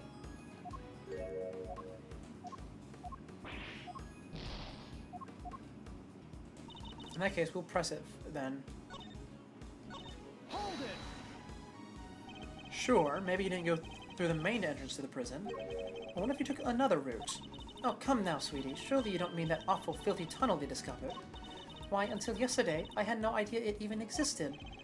No, you had another way in, I'm certain of it. A route that didn't require going through the main entrance or the tunnel. The route you went through took this location. Oh. Oh, is it just the yard? Is that what you mean? Take that!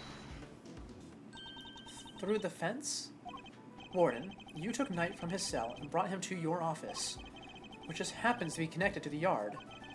If you had a way through the fence, then you would have been able to circumvent both the entrance and the tunnel. Heh. A gold star for creativity, darling. And how would I have gotten through the fence, The extremely high fence, topped with razor wire, with 1,000 volts of electricity going through it. Yeah, how is she supposed to have gotten through that, The fence's electricity supply can be cut off from the power room. And only you had the keys, Warden. No one but you could have done it. Utterly ridiculous. The power room is on the prison side of the yard. Warden the guard was on the detention center side. How would she even have reached the power room? Exactly, Verity darling. Well, clever puss, you've dug yourself a real hole now. If there's no record of Warden the guard having entered the prison proper, then the idea that she could have shut off the fence by using the breaker is out of the question. But there must be some way she could have done it. Take a deep breath, big guy. Lose your cool and you've lost everything. But if I don't find a solution, she might still wriggle out of this. Hey, I said take a deep breath, not freak out and completely lose your cool. There's nothing to be gained by banging your head against the same wall, yeah? No matter how you look at it, Warden the guard couldn't have done it alone. Mr. Edgeworth, if you cannot find... Oh? You aren't doing yourself any favors by obstructing justice with your silence. That was a reflexive objection. Now that I've yelled it, if I don't come up with an answer, it's all over. I have one more thing to add, if you'll permit me. Something that explains how the warden could have shut off the breaker from the wrong side of the fence. Yes, because it's not as impossible as it seems. What enabled her to shut off the breaker? Does she have an accomplice, perhaps? There was cake in, Candace's room. She couldn't have done it alone, but what if she wasn't alone? Oh, now we're talking. Way to flex the old gray matter, kiddo. I believe the warden of the guard had an accomplice. Enough. You disappoint me, Mr. Edgeworth. What do you mean? Mr. Edgeworth has said nothing wrong. The inmates of this prison are all issued with security bracelets. The ones that raise the alarm if people go where they're not supposed to. Ah! Oh, Mr. Saw, he's the accomplice. Okay. I see that you have realized your error. And we are, of course, within the prison grounds, where not only are the bracelets worn, but even the guards surveil each other for signs of wrongdoing. And despite all that, no one noticed Mr. Carcerato's escape. The only ones who are free to roam are the animals, and they most certainly could not have operated the breaker. No. So our accomplice must be human. Then who did it, given that it cannot have been a prisoner or a guard? I wouldn't be so quick to rule out either, Your Honor. The fact is, there is one person, someone whose movements weren't restricted, and I have just the evidence to show who that free-roaming person was. Take that! This is one of the prisoner's bracelets. Indeed, a broken bracelet belonging to a certain self-proclaimed model prisoner. What do you mean? And who is this prisoner? Huh. Frank Sott, Warden the Guard's favorite inmate. Oh, it's strange, isn't it, Warden? That he was able to keep his broken bracelet hidden and wander freely around the prison all the while? That is pretty funky. I don't mean in a good way. Oh, it couldn't be the case that he was permitted some sort of special leeway, could it? Although you are in the habit of giving such leeway to certain others. Body harm Canis, for example. Mr. Edgeworth, that is pure speculation. In that case, why don't we ask Mr. Sott himself? I'm confident he will confirm for us that he and Warden the Guard were accomplices in this crime. If the two of them had worked together, a certain route into the prison becomes viable. The real route by which Knight was moved from his cell to the prison proper. Recall that there were two big obstacles in her path. First, the security camera outside Knight's cell. Second, the electrified fence in the yard. But she was able to remove both obstacles in one fell swoop, by having Mr. Sot shut off the corresponding breakers. Alright, Mr. Edgeworth. You've had your fun. And? Do you still deny it, Warden Lagarde? No, darling, you've got me. I admit it. But, Warden? Tell me, this isn't true. Sorry, Verity, honey. I'm afraid it is. Frankie helped me do it. No way! You did it, Mr. Edgeworth. You got her. Nice shooting, cowboy. She won't be wriggling out of this now. As Mr. Edgeworth said, I had Frankie switch off the breaker. But we didn't kill Knight, did we? No, sweetums, we know we didn't. What? Warden, explain yourself. No, Verity, dear. I doubt your precious goddess will want to hear my excuses now. She is all-merciful. You have but to confess, and you shall be saved. Oh gosh, all right. I was being threatened. I had no choice but to do as he said. Who's he? But Harma Canis, that awful assassin. Canis? How long has it been since that awful man came here to my beautiful prison? I'll never forget the day he arrived.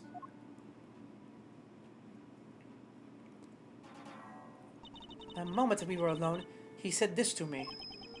You should know that I have other dogs. Dogs not confined to this fine institution. Others? Yes, very loyal dogs.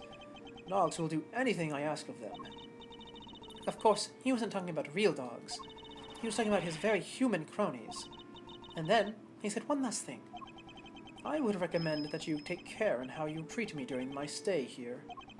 I wouldn't want to have to set my dogs on you, or your precious family. I had no choice. I gave him the cell. I gave him everything he asked for. Everything? Wait, is that how he became the Fixer? Yes, darling. I obeyed his every command and smuggled in for him all that he wanted. Eventually, I brought sweet dear Frankie into our little conspiracy. He agreed right away, of course, because I made things easier for him, too. So you were smuggling in contraband? How exactly? Once a week, late at night, Frankie would shut off the breakers. That allowed me to go from my office into the yard without being seen by the cameras. Then I simply dropped the packages down the well on the prison side and went back through the fence. Each one of them had spritzed with a little of my perfume. So that's what the sweet smell was. Yes, it was a signal for Canis's dog. When he picked up the scent, he would fetch the packages and bring them back to his master. We had to make sure Rocco wasn't in his cell at the time, of course. Can't have been easy keeping him from finding out. Oh, we're all very much creatures of habits here at the prison, darling. Everything runs to a schedule. Meals, exercise hours, that sort of thing.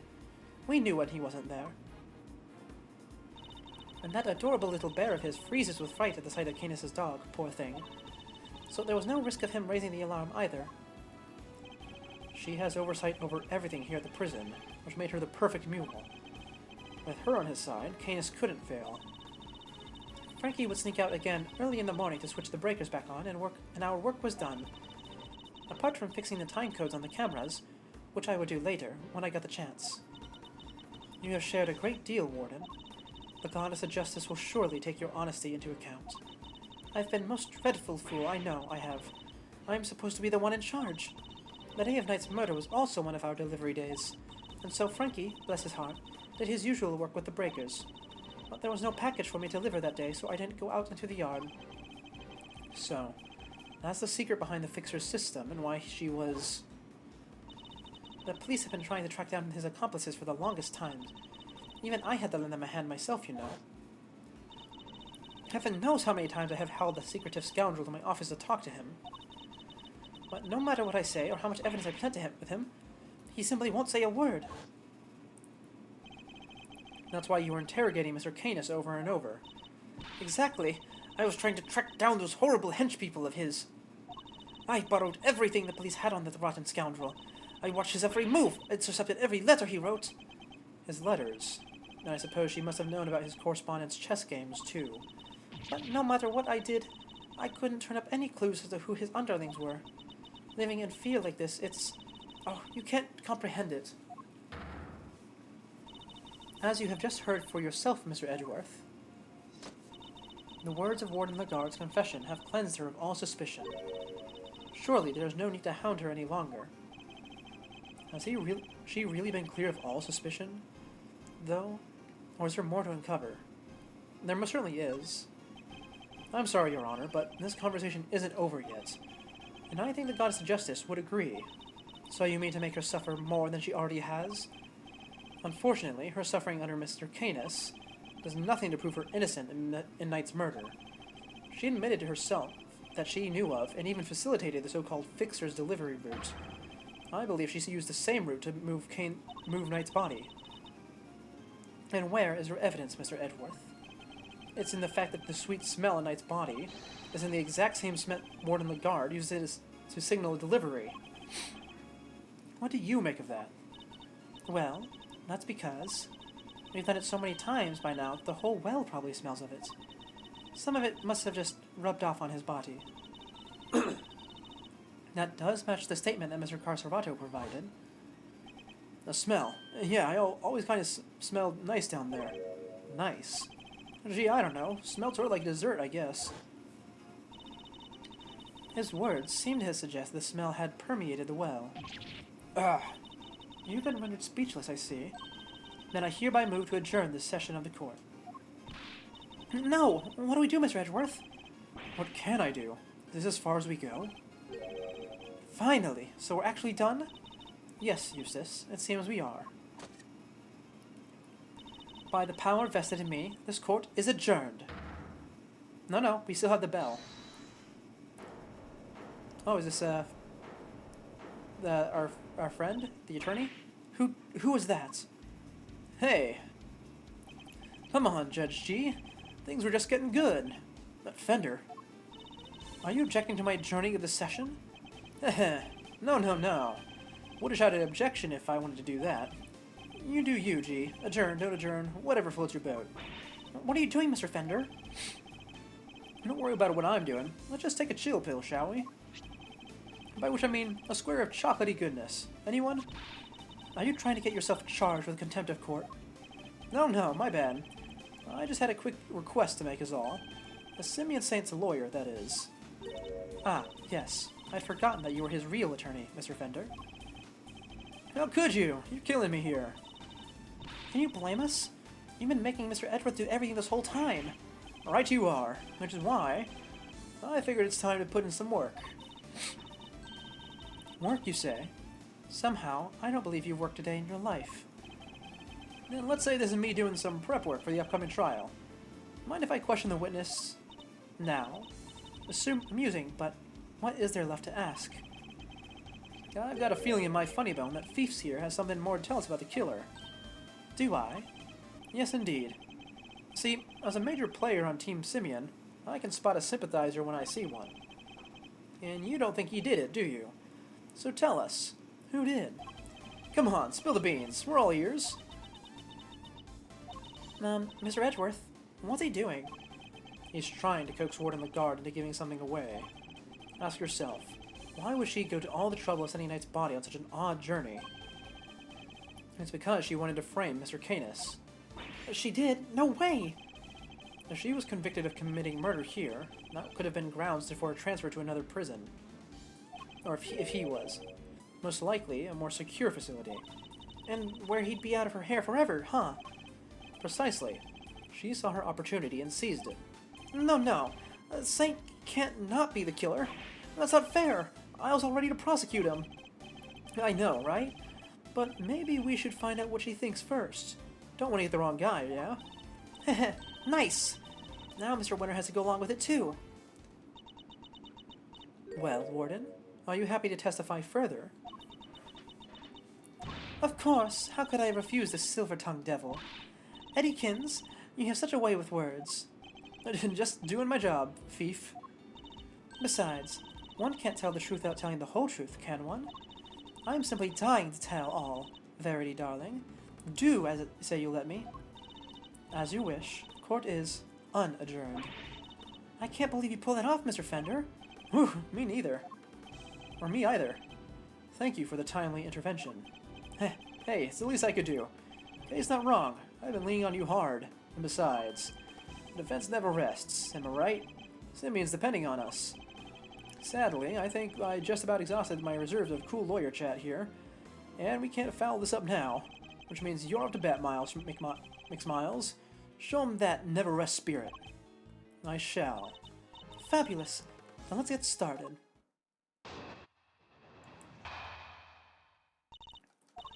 I really don't think anyone could have done it but that dreadful main Canis. There's no telling what went on between him and the victim. Perhaps he simply took a disliking to him, but he's certainly the type. Whatever the sordid details, it was him. He stabbed that poor man to death. And then he had his dog dispose of the body. That simply has to be what happened. Oh, that's an awful testimony. That's awful testimony. Terrible trash testimony. Oh, I can... If I was not restricted by my evidence, I would be able to tear into every part of that. The victim, Mr. Knight, yes? I did him the most terrible disservice. Yes, you killed him. I suppose you could put it that way. If I weren't such a sorry excuse for a warden, this never would have happened. And that's why I had to clean up this terrible mess. Warden Lagarde, as ever, your honesty is truly to your credit. I am certain Mr. Knight is looking down and weeping tears of gratitude. You've clearly never met Mr. Knight. Now, where do we actually need to tear into this? This is the hard thing with the terrible testimonies, is that I don't really know where to start.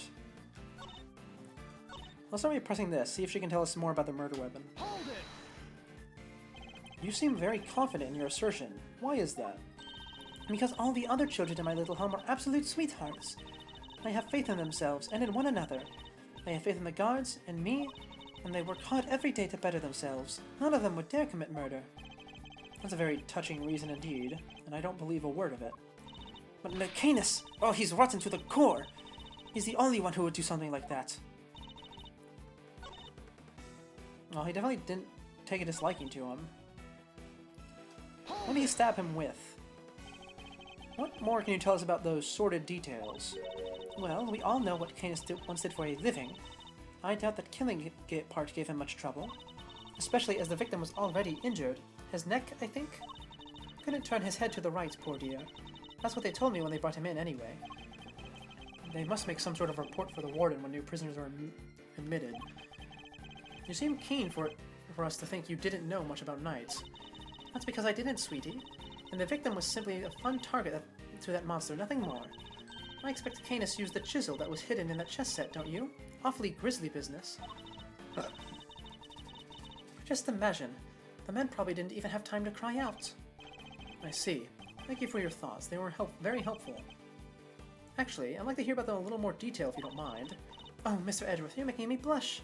I could chat with you all day. Ugh. Oh, don't look so nervous, darling. I'm only teasing. Of course, we can talk about them some more. Anyway, why do you think he was using the chisel? Tell me more. Hold it! And which chess set would that be precisely? Why, the one the victim brought in, sweetie. Do try to keep up. The victim was a certified chess fanatic, or so I'm led to believe. But the naughty boy snuck in a chisel inside it. Can you imagine? How does she know about the chisel in the chess set? Only a few people were supposed to know about that. After all, we only learned about it thanks to certain deductions we made. So how did she find out? Of course, in the hands of a killer like Canis, even a chisel could serve as a deadly weapon.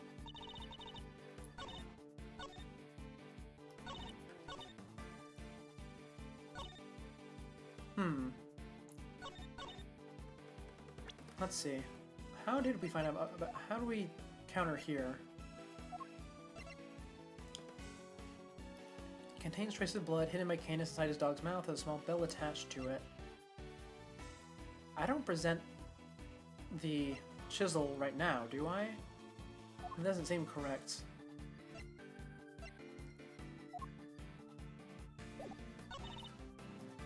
Hold it! You seem to have a very strong feelings about Mr. Canis. Well, of course I do. I told you what he said to me, and what an absolute menace he was to interrogate. He would slither out of anything, that snake. He sounds as tough as a rock, and that infuriating self-satisfied look on his face when they took him back to his cell. Ah, my blood boils just thinking about it. I certainly don't blame her on that count. Okay, well in that case I suppose it is in fact about the chisel. Do I just present the chess set? Because she was not supposed to know about it.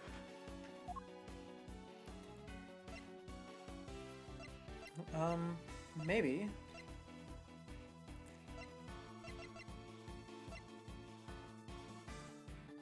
No, the prison search, that's what it was, because you also looked for a weapon, you didn't find it. Objection!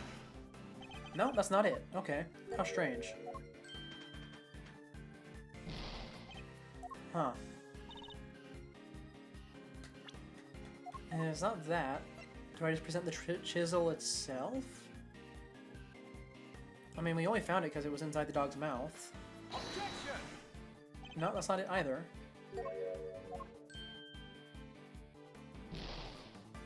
Hmm.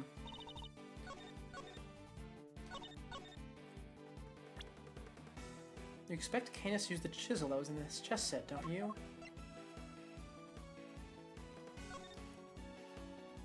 And nothing in 3D helps me here. Do I use the autopsy report then? Instant death from stab wound to the neck? Maybe? I mean, it could be that, because the weapon being 4 inches deep from a sharp blade probably conflicts with the length of the chisel. Objection! No, it doesn't. Okay. I'm actually kind of stumped here. Let's see what else it could be.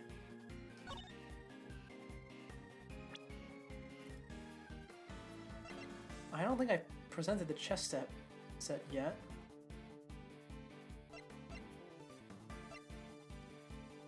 I suppose we could try that. We do have a few tries left. We'll try the chess set next. Objection! Okay, it was just the chess set. It was that easy. Okay, I was overthinking it. My bad. Warden Legarde, you strike me as being more careful than the image you project suggests. Oh, Mr. Edgeworth, please. Call me Fifi, or Sweetie Pie if you prefer. However, I think you may have been a little less careful than you realize in this instance. Aren't you just the most adorable little creature? Don't be embarrassed, we're all family here. Come on, Mr. Edgeworth, don't let her get inside your head. You said earlier that you didn't know much about Knight, in which case I find it rather strange that you know about the chisel. Well, of course I do, darling. Do you think we don't check prisoners when they come in? Objection! You're not talking your way out of this one, Warden. That is entirely irrelevant, and you know it. Knight didn't bring the chess set into the prison himself.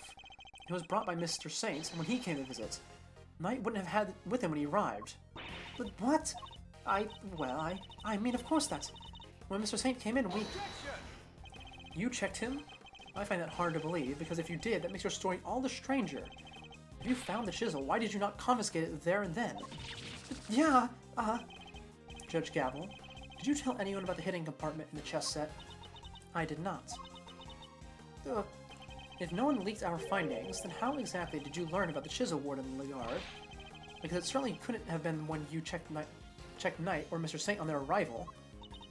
Indeed, such a thing would imply an intentional oversight if it had been found, yet let through. Precisely. So, Warden Legarde, and answer truthfully this time. Where and when did you learn about the chess set? If you won't answer, that's fine. I'll submit to that. Alright, darling. There's no need to rub it in. You got me, alright? I questioned Knight. That was what I learned about the chess set.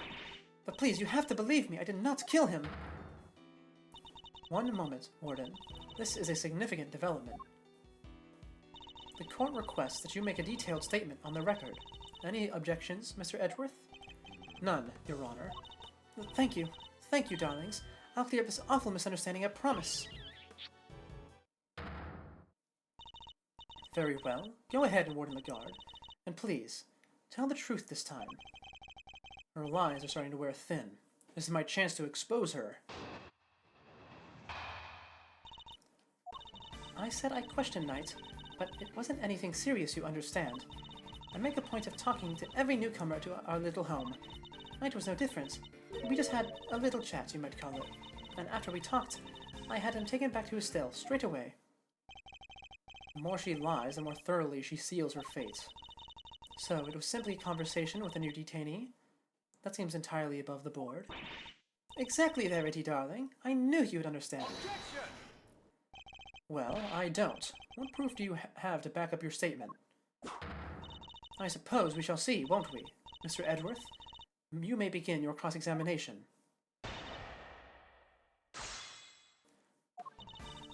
Alright. Where do we start with here? Why did you pause here? How was he when you spoke with him? Oh, he was so open and honest, darling. But what? That guy? Honest? He was talking about one croissant and promoting a pawn? I suppose he must have been hungry. Oh, that's not one croissant, it's en passant. En passant and promoting a pawn. It seems he spared no one from his obsession with chess. Hold it! If he really had gone back to his cell, he would still be alive today. You really think I murdered the poor man right there in my office, don't you?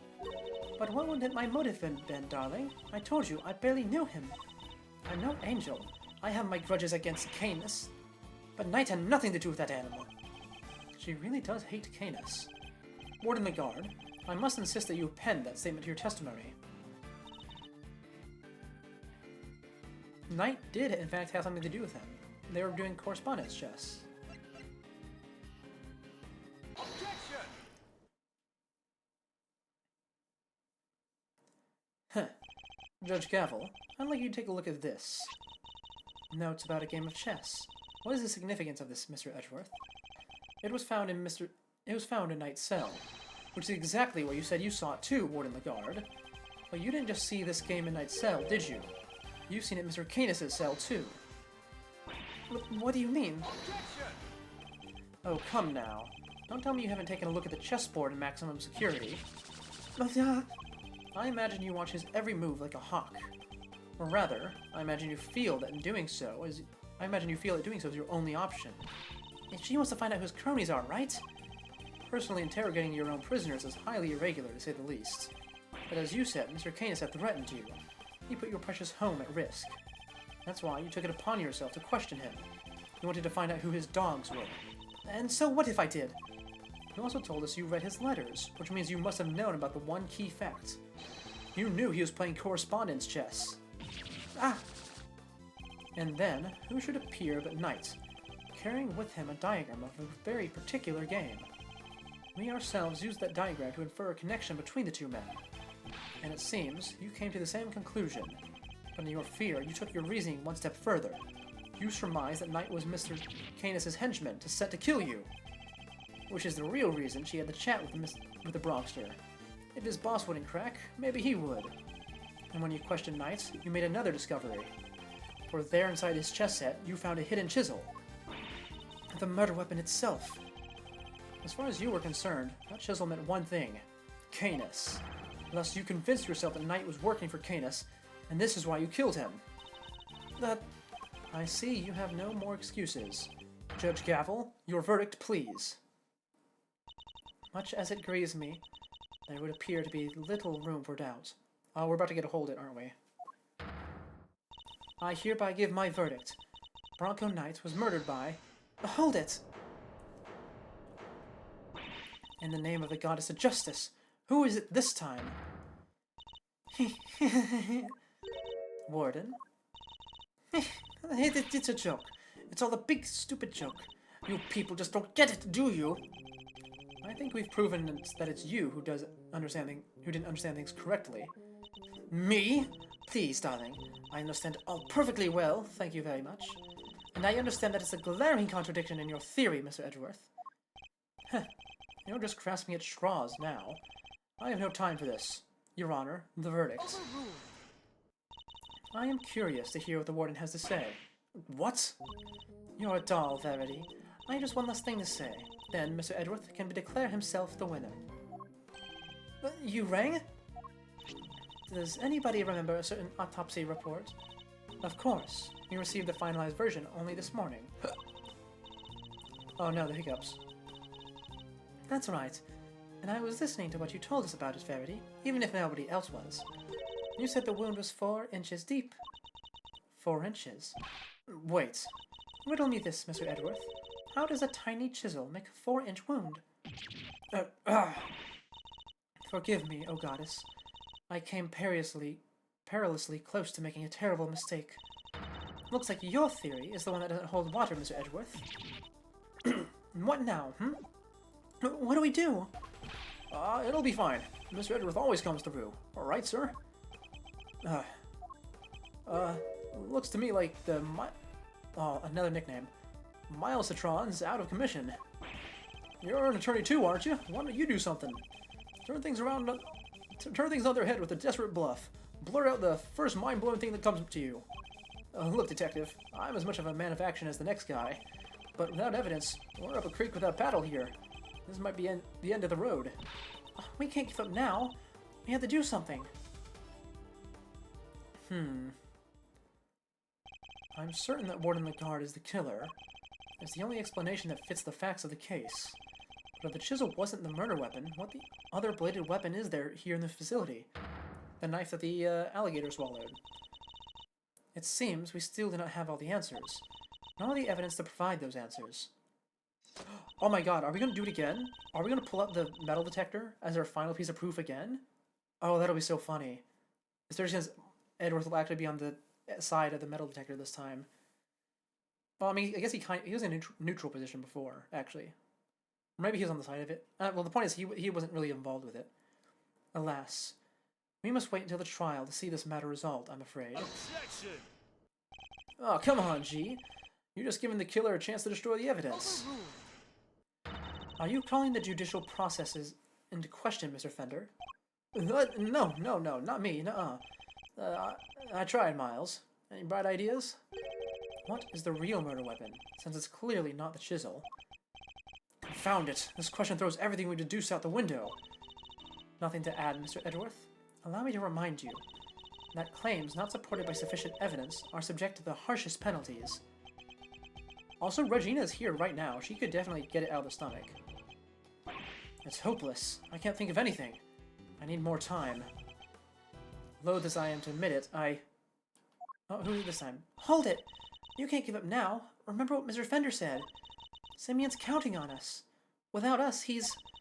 Remember how upset he was? He was devastated. Nobody's in more pain than him over Mr. Knight's death. There's no way he did it, but if we can't save him, who will? And what's more, he believes in us. He's sitting in that cell waiting for us to bring him the good news. And I, for one, won't walk away until we have some. Okay. Gee, Miles. Your little buddy there is quite the motivational speaker. And she's right, too. When you find yourself on the ropes, think of your client. Picture them pleading with you to help them. Doesn't that make you want to fight back as hard as you can until the very end? Think of your old man, good old Gregory. No matter how bad things looked, he'd always find a way to turn it around and save his client. And you're just like him, right?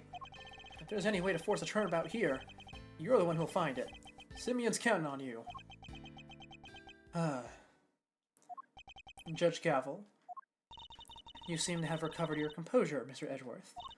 But if you mean to attempt the defense, I would advise you to consider the ramifications. You have repeatedly proposed misguided theories and made numerous false accusations.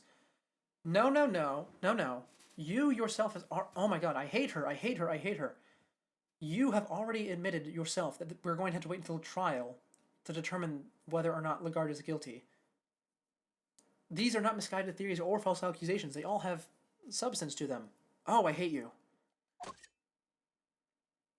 And don't threaten the badge again. Oh my god, she's threatening the badge again. If you do so again, I will have no choice but to judge you unfit to serve as a prosecutor, and relieve you of your badge for good. She's right. I have put forward a number of theories that proved to be flawed in one way or another. Have I made some sort of fundamental oversight? Wait, she said my theories were misguided. Nothing to say? and the court will tolerate no more of your time wasting. I hereby... sir! Mr. Edgeworth! Give my verdict. That's it! I've been thinking about the wrong way all this time. My theories weren't misguided. I was being misled. The defendant, Simeon Saint... Huh. I think it's a little too soon for that, Your Honor. I'd love to say it's well past due, darling. Wouldn't you agree, Verity? Mr. Edgeworth.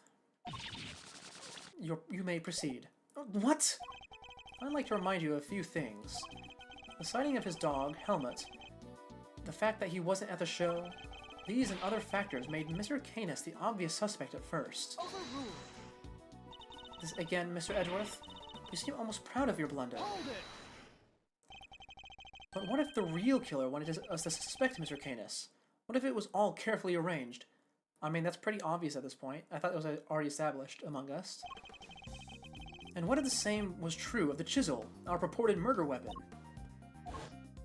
Knight had been stabbed multiple times in the same place with a bladed instrument.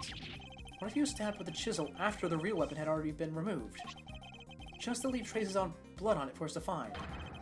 That's how the killer misled us into thinking the chisel was the murder weapon. But why mislead us in this way? Why indeed? Why make us think the chisel is the murder weapon rather than whatever was really used? In order to get Canis transferred. Warden, you took advantage of what the chisel seemed to suggest. What it suggested? What are you talking about, darling? Hold it! Mr. Winter, if I were to tell you the murder weapon was a chisel, what would you think? That Mr. Canis is the killer? And there you have it. That was the trap the warden set for us. Oh, Mr. Canis has a bunch of chisels, so she wanted us to think it was one of his, right? Indeed. That was her plan right from the start. To frame body harm of Canis. Your reasoning would appear to be sound. Warden Legarde certainly seems to harbor a deep and abiding hatred for Mr. Canis. However, I think I know what you are going to say next. Oh, I think you know what I am going to say next. That alone is not sufficient proof that Warden Legarde is the killer. I knew that wouldn't be enough. There's only one thing that will prove it. The real murder weapon that we now know must exist. If you cannot prove your theory, then this conversation ends here. Objection! If we could just find the real murder weapon. Objection! How many times do we have to go over this? We searched the prison from top to bottom. Eustace is quite correct. No other possible murder weapon has been found. So I'm afraid you're at a bit of an impasse. Objection! I can still prove my case yet, Your Honor, because it's still here inside this prison. This would have made sure of that. The security gate. Oh, I really leaned it there. Did I pronounce that correctly? I don't know. Move on. I'm glad you at least remember what it is. And do you remember what it does? Of course I do. I'm not an idiot. The security gate detects metal. Which means you can't bring metal things into the prison or take it out. Oh! Precisely.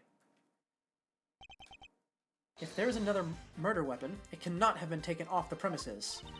But nor can it have been brought into the prison in the first place. And so we find ourselves right back where we began.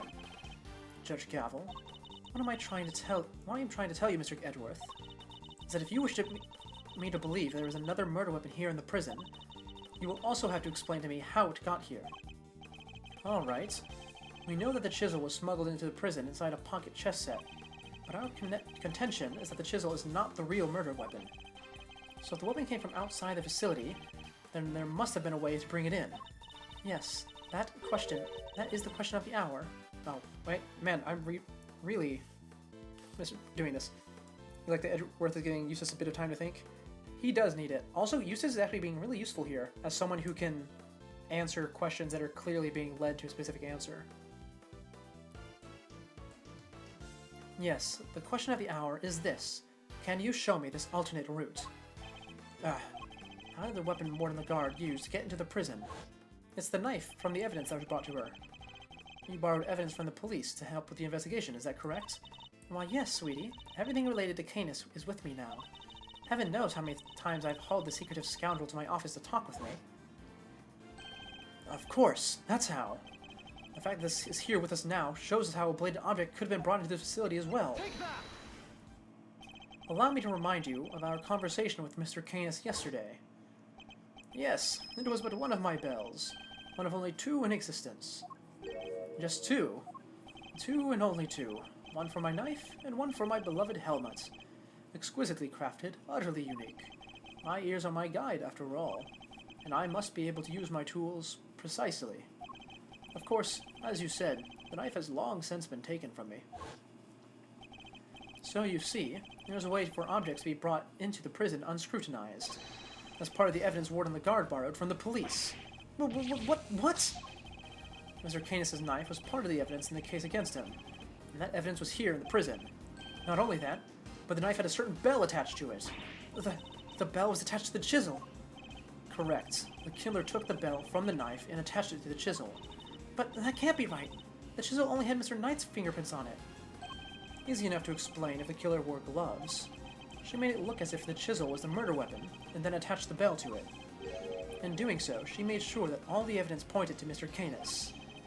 And who had access to the evidence from which the bell was taken? Why, only the person to whom it had been entrusted. Who was it, sir? Who's been messing with the evidence? I believe that would be you. Isn't that correct, Warden the guard? Hold it! Bells aren't exactly rare, you know. Anybody could have set that up. Heh, unluckily for you, this isn't quite true. These particular bells are unique, because there were only two of them in existence. What? What? By attaching that bell to the chisel, you as good as declared yourself the killer. But you don't have any proof the knife was ever even here to begin with. I don't. Not yet, anyway. Mr. Winner, I'd like to order another search of the prison right away. Huh? But if we do find something, that's going to make things awkward for me. This isn't about what's convenient for you. We have to find the truth.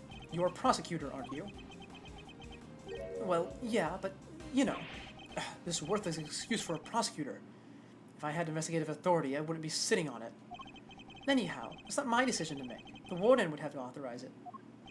You know full well that she will do no such thing. You have the power to insist on a search. Use it. Sorry, dear. Darling, but not without that evidence. The goddess of justice cannot bestow her blessing on those who lack the proof to support their claims. Our work here is done. The rest of this matter will have to be settled in the courtroom. Oh, yes. Oh, Gumshoe, pull out that secret weapon. Pull out the metal detector. Let us do it again. No. If we give Lagarde the opportunity, she'll destroy whatever evidence is left. I have to object. I have to stop them. But what do I say? I don't have anything anything concrete to offer. What am I thinking? I'm never this reckless. No, I can't back down now. I've got to put everything on the line. I'm not a prosecutor right now. I'm an associate attorney with a client to defend. Only I can save Mr. Saint, and that means... even if my chances are 1,000,000 to 1, it's still worth a shot. It's now or never. Shall I object? Yes. Object. I suppose this must be how a certain serial bluffer always feels. Ah, good old Phoenix Wright. Regardless, I cannot walk away. Objection! Wait, Your Honor. This had better be good, Mr. Edgeworth. I've got it. Got what, exactly? The real murder weapon, of course. I know where Mr. Canis' knife is. But do you really, Mr. Edgeworth? I do. Not at all. If I did not know better, I would say that you are bluffing. Huh. You wound me, Your Honor. I don't know the meaning of the word. This is terrible for my heart. There's no way you could... It's not here, I tell you. Well, would you be so kind as to enlighten us? Where is the real murder weapon? Think, Miles, think. Somewhere not even the police would search. A blind spot in the zoo.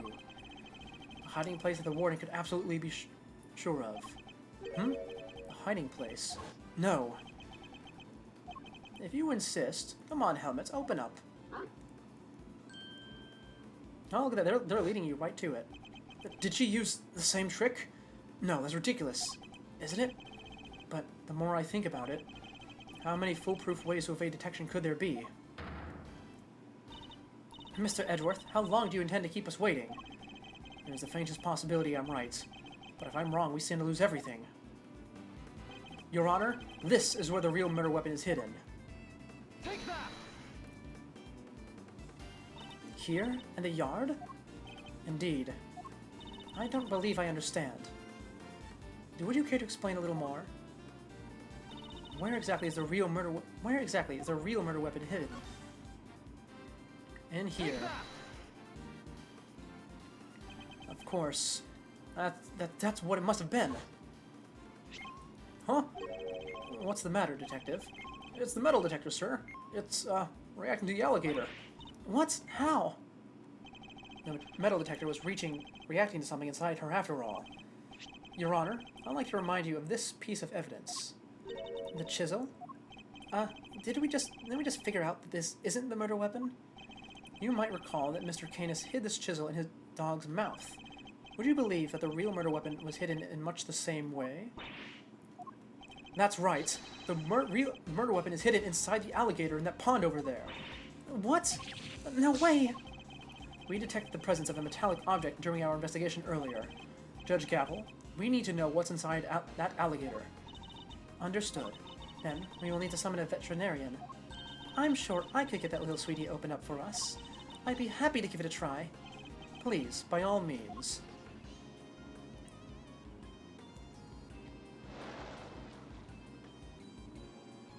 Warden the guard. The real murder weapon is about to be revealed. Why not do the right thing and confess? Yeah! I have done nothing to... I have nothing to confess. I know, it's really cruel. But at the very least they have really tough stomachs, so it will probably be fine. As you wish, and you can simply wait and watch as your lies are exposed. Yeah. Sir, we got it. Oh, what a fancy knife. This has to be it. It's over, Fifi Lagarde. The real murder weapon was Body Harm Canis' knife, making you the only person who could have killed Bronco Knight. Nah, I'm not the criminal here. This is all Canis' doing. I did the right thing. Canis was a threat. Curse that despicable man, Canis. Why did he have to come and ruin my perfect little home? We could have been happy forever if it wasn't for him. He ruined my paradise on Earth. He ruined everything. Curse him. Curse that little pitless butcher. That awful, terrible, despicable man. Curse him. Oh, are you gonna shed your coat? You have to, right? It has to be this is. Oh my god. They were all foxes. You know, I didn't expect that. Quite the surprise, really. Prosecutor Thwinner, sir. The test results have just come back. Thwinner. I guess we've all been under a lot of stress. Traces of Bronco Knight's blood were found on Mr. Canis' knife. Really? After being in an alligator's stomach for a whole day? It's just like you said, sir. Congratulations on a stunning victory. Thank you, officer. Excellent work. You can continue complimenting me if you like. Yes, sir. Thwinner wins again. I think I'm welling up a little. With rage. Excellent work, Eustace. Just a few loose ends to tie up and we're done. I know, it's very impressive. Huh? What are you talking about? I just solved the case, didn't I? We have yet to confirm whether or not Knight really was working for Mr. Canis. It will be vital to know if Warden Lagarde was simply jumping to conclusions on that front. Huh? There's Clueless. And then there's you. Well, then I guess we better get back to our investigation. Alright, officer, you're with me. You're about to see the winner win a whole lot more. Prepare to witness first-rate investigative talent in action. Yes, sir. I'm right with you, sir. Can't wait to watch you at work. It's winning time! I expect this case will cause quite a stir. The attempted murder of a president is news enough, and now his would-be assassin has been murdered. But Knight never sought to kill the president in the first place. The truth is not always as important as it might seem, Mr. Edgeworth, in the eyes of both society and the law. How can you even say that? Oh my god, I hate her. I hate her, I hate her, I hate her, I hate her. Oh, I hate her. You do not have to believe me. However, as a prosecutor, Mr. Edgeworth is obliged to accept that this is the reality of the world he operates in. Being a prosecutor is more than proving people guilty. That's what I believe. Now, it's no wonder Edgeworth ends up as the head prosecutor. If he didn't, this whole area would have been completely screwed, really. I mean, he knows that. He talks about it. Phoenix talks about it, too. The legal system in this world is really collapsing. We are all free to believe as we choose, but the law is not to be toyed with for our own personal goals. If you refuse to accept this, then you must prepare to suffer the consequences. Oh my god! I hate you! What are you talking about? The law is not to be toyed with for your personal goals. That's literally what you are doing! Oh, I hate her. What does that even mean? Wait, you're not going to take his... Also, I already know what the title of the next Ace Attorney stream is going to be. It's going to be I hate her, I hate her, I hate her. I'm afraid I must be going now. Farewell, Mr. Edgeworth.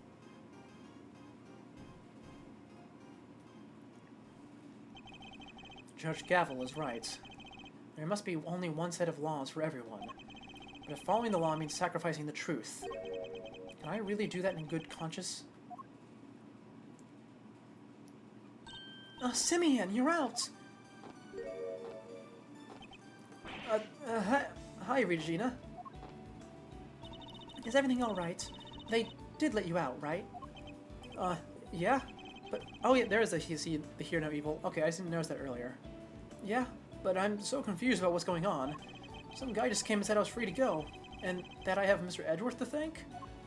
You sure do. Mr. Edgeworth found out who the real killer is. Wow, really?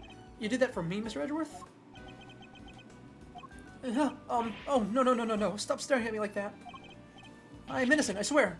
Don't pull the rug out from under me now. Stop it, silly. It's true. He saved you. So say thanks already. Okay. Thank you, Mr. Edgeworth. Thank you. And quite a big Regina Berry thank you from me, too.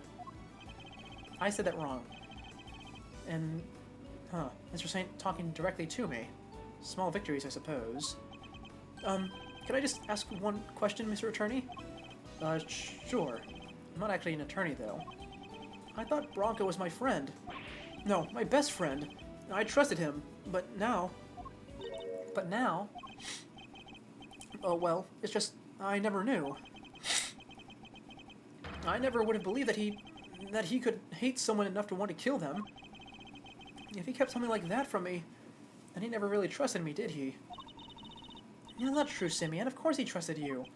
No, he didn't. If he just told me, I could have stopped him. I could have told him that hate never helps. That he had to let go of all that stuff. Mr. Saint, I think you're forgetting something. Oh, here's the Ace Attorney Classic. Presenting evidence at the end of a case to make your client feel better. If you mess up, you do not get to retry it usually. I assume it's the chessboard, though, because that's the only thing that really connects the two in this particular incident. So let's try it out. Take that! Oh, I got it right. It's the chess set I brought for him. Knight had hidden a chisel inside it. I imagine he meant to use to escape. What? You mean he was using me? No, not quite. He believed in you. He knew he could count on you to bring it, and that you would never be so untrusting as to look inside. I imagine that by not telling you, he was hoping he could keep you from getting caught up in his mess. Oh, but Bronco, why didn't you tell me? Yeah, at least you understand now, right, Simeon? I'm sure he does. He may not show it, but Simeon's no dummy. A good night's sleep and he'll be completely over this whole thing by tomorrow. That's not as complimentary as you might think it is. I'll try. I have to, for Bronco. I have to show him I can become the best animal trainer out there. That's the spirit. Oh. And he's doing his little Ratatouille act again. Oh, I almost forgot. Well, we're doing a new show soon. I'd love it if you could come by, Mr. Edgeworth. Oh, and as always, Edgeworth is getting gifts from the client. Also, oh my god, I hate him. I'm surprised he showed up here. That guy is, I don't remember his real name, but his stage name is Max Galactica. And he's your client in the circus case. I know. I mean, she is supposed to look like that. She's supposed to be completely eye-catching at all times. And the reason for that not only is because she's constantly in circus mode on account of living in the circus, but also because she is the love interest of like 3 different characters. Actually, I think 2 different characters in her case. No, 3. It was 3 characters in her case, which was very awkward considering she was like 14 at the time and 2 of the other people were like in their 20s. You know, it's one of the many reasons why that case is horrible. I'll be joining Regina on stage for this one. That's right. That's right. The Berry Big Circus is the biggest, most fabulous event in town. You'll have oodles of fun. Sounds great, doesn't it, Mr. Edgeworth? Come on, we have to go. Well, I'll think about it. Alright, Simeon. We've got some training to do. Not happy about the fact that you can relate to that? Ooh, yeah. It's always terrible. I think it's time you and Regent got acquainted. What? Regent the Tiger? No way, I can't. No. Oh, you'll be fine, silly. You've never met a nicer kitty cat. I can't. Oh, and he runs.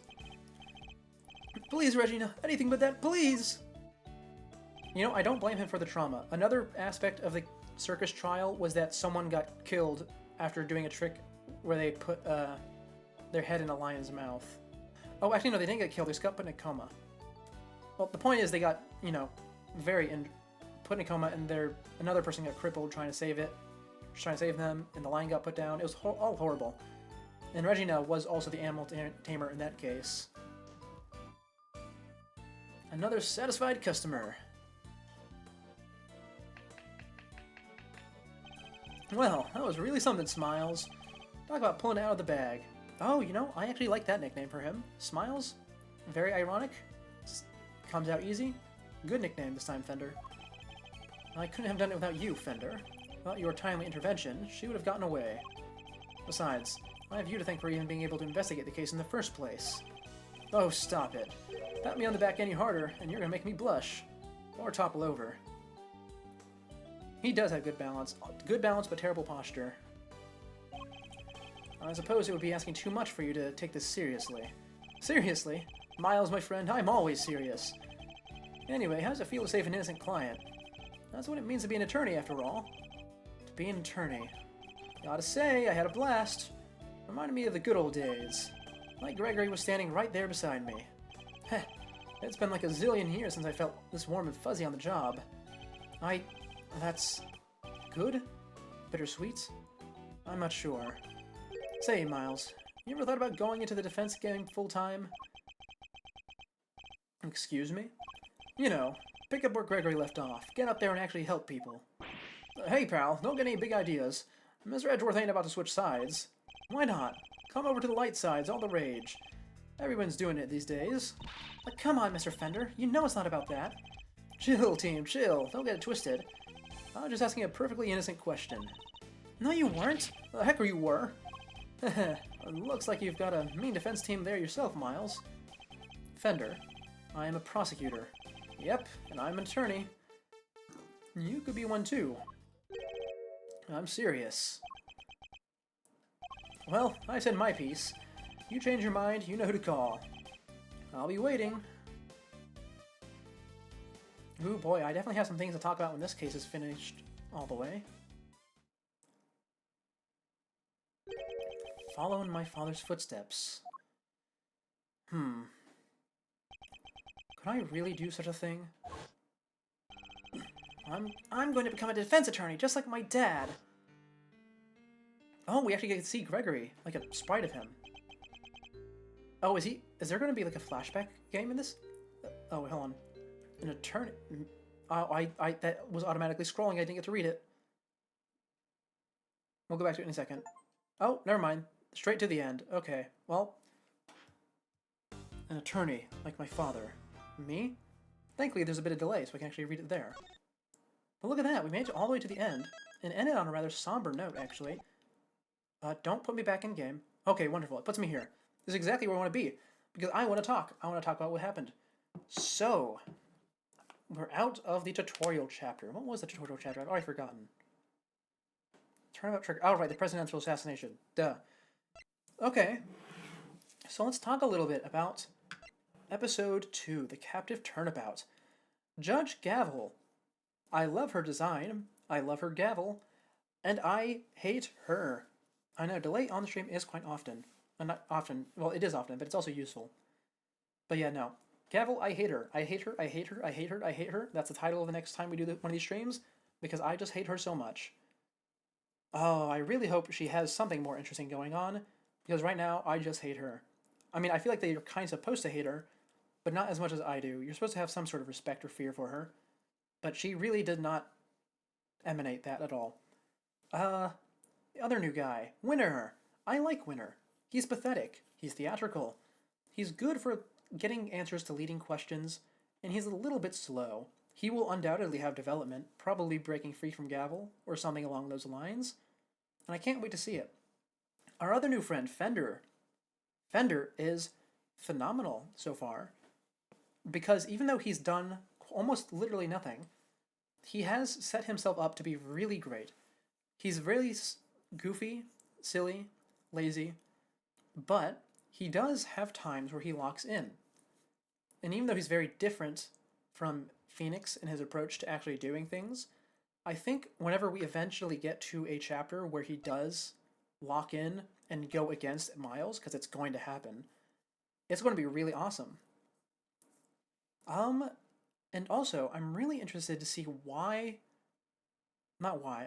we're going to develop Miles going forward. Because we haven't really touched on his relationship with Von Karma all that much.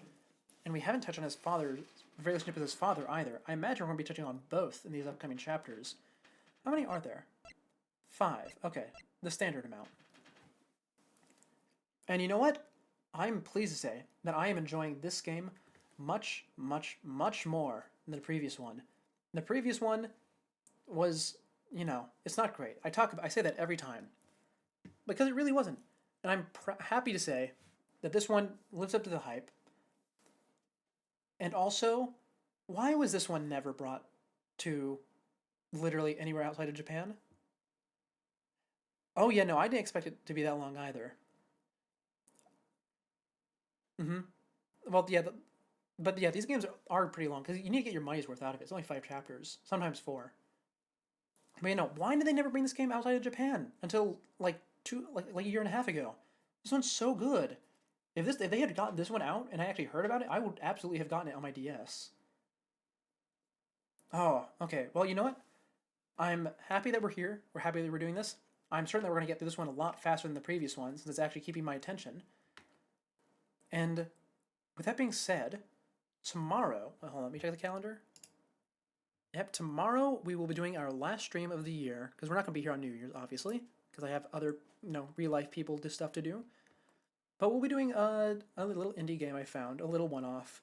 We should complete the whole thing in one go. It's pretty short, to my understanding. And we'll also talk about what we've done this year, what we'll be doing next year. So it might actually turn into a just chatting stream, depending on how much I have to talk about, really. So with that being said, I know, New Year's is very close. Yeah, but now with that being said, thank you all for tuning in. This has been Seek the Scuffed, and I am signing off. Goodbye. See you guys tomorrow.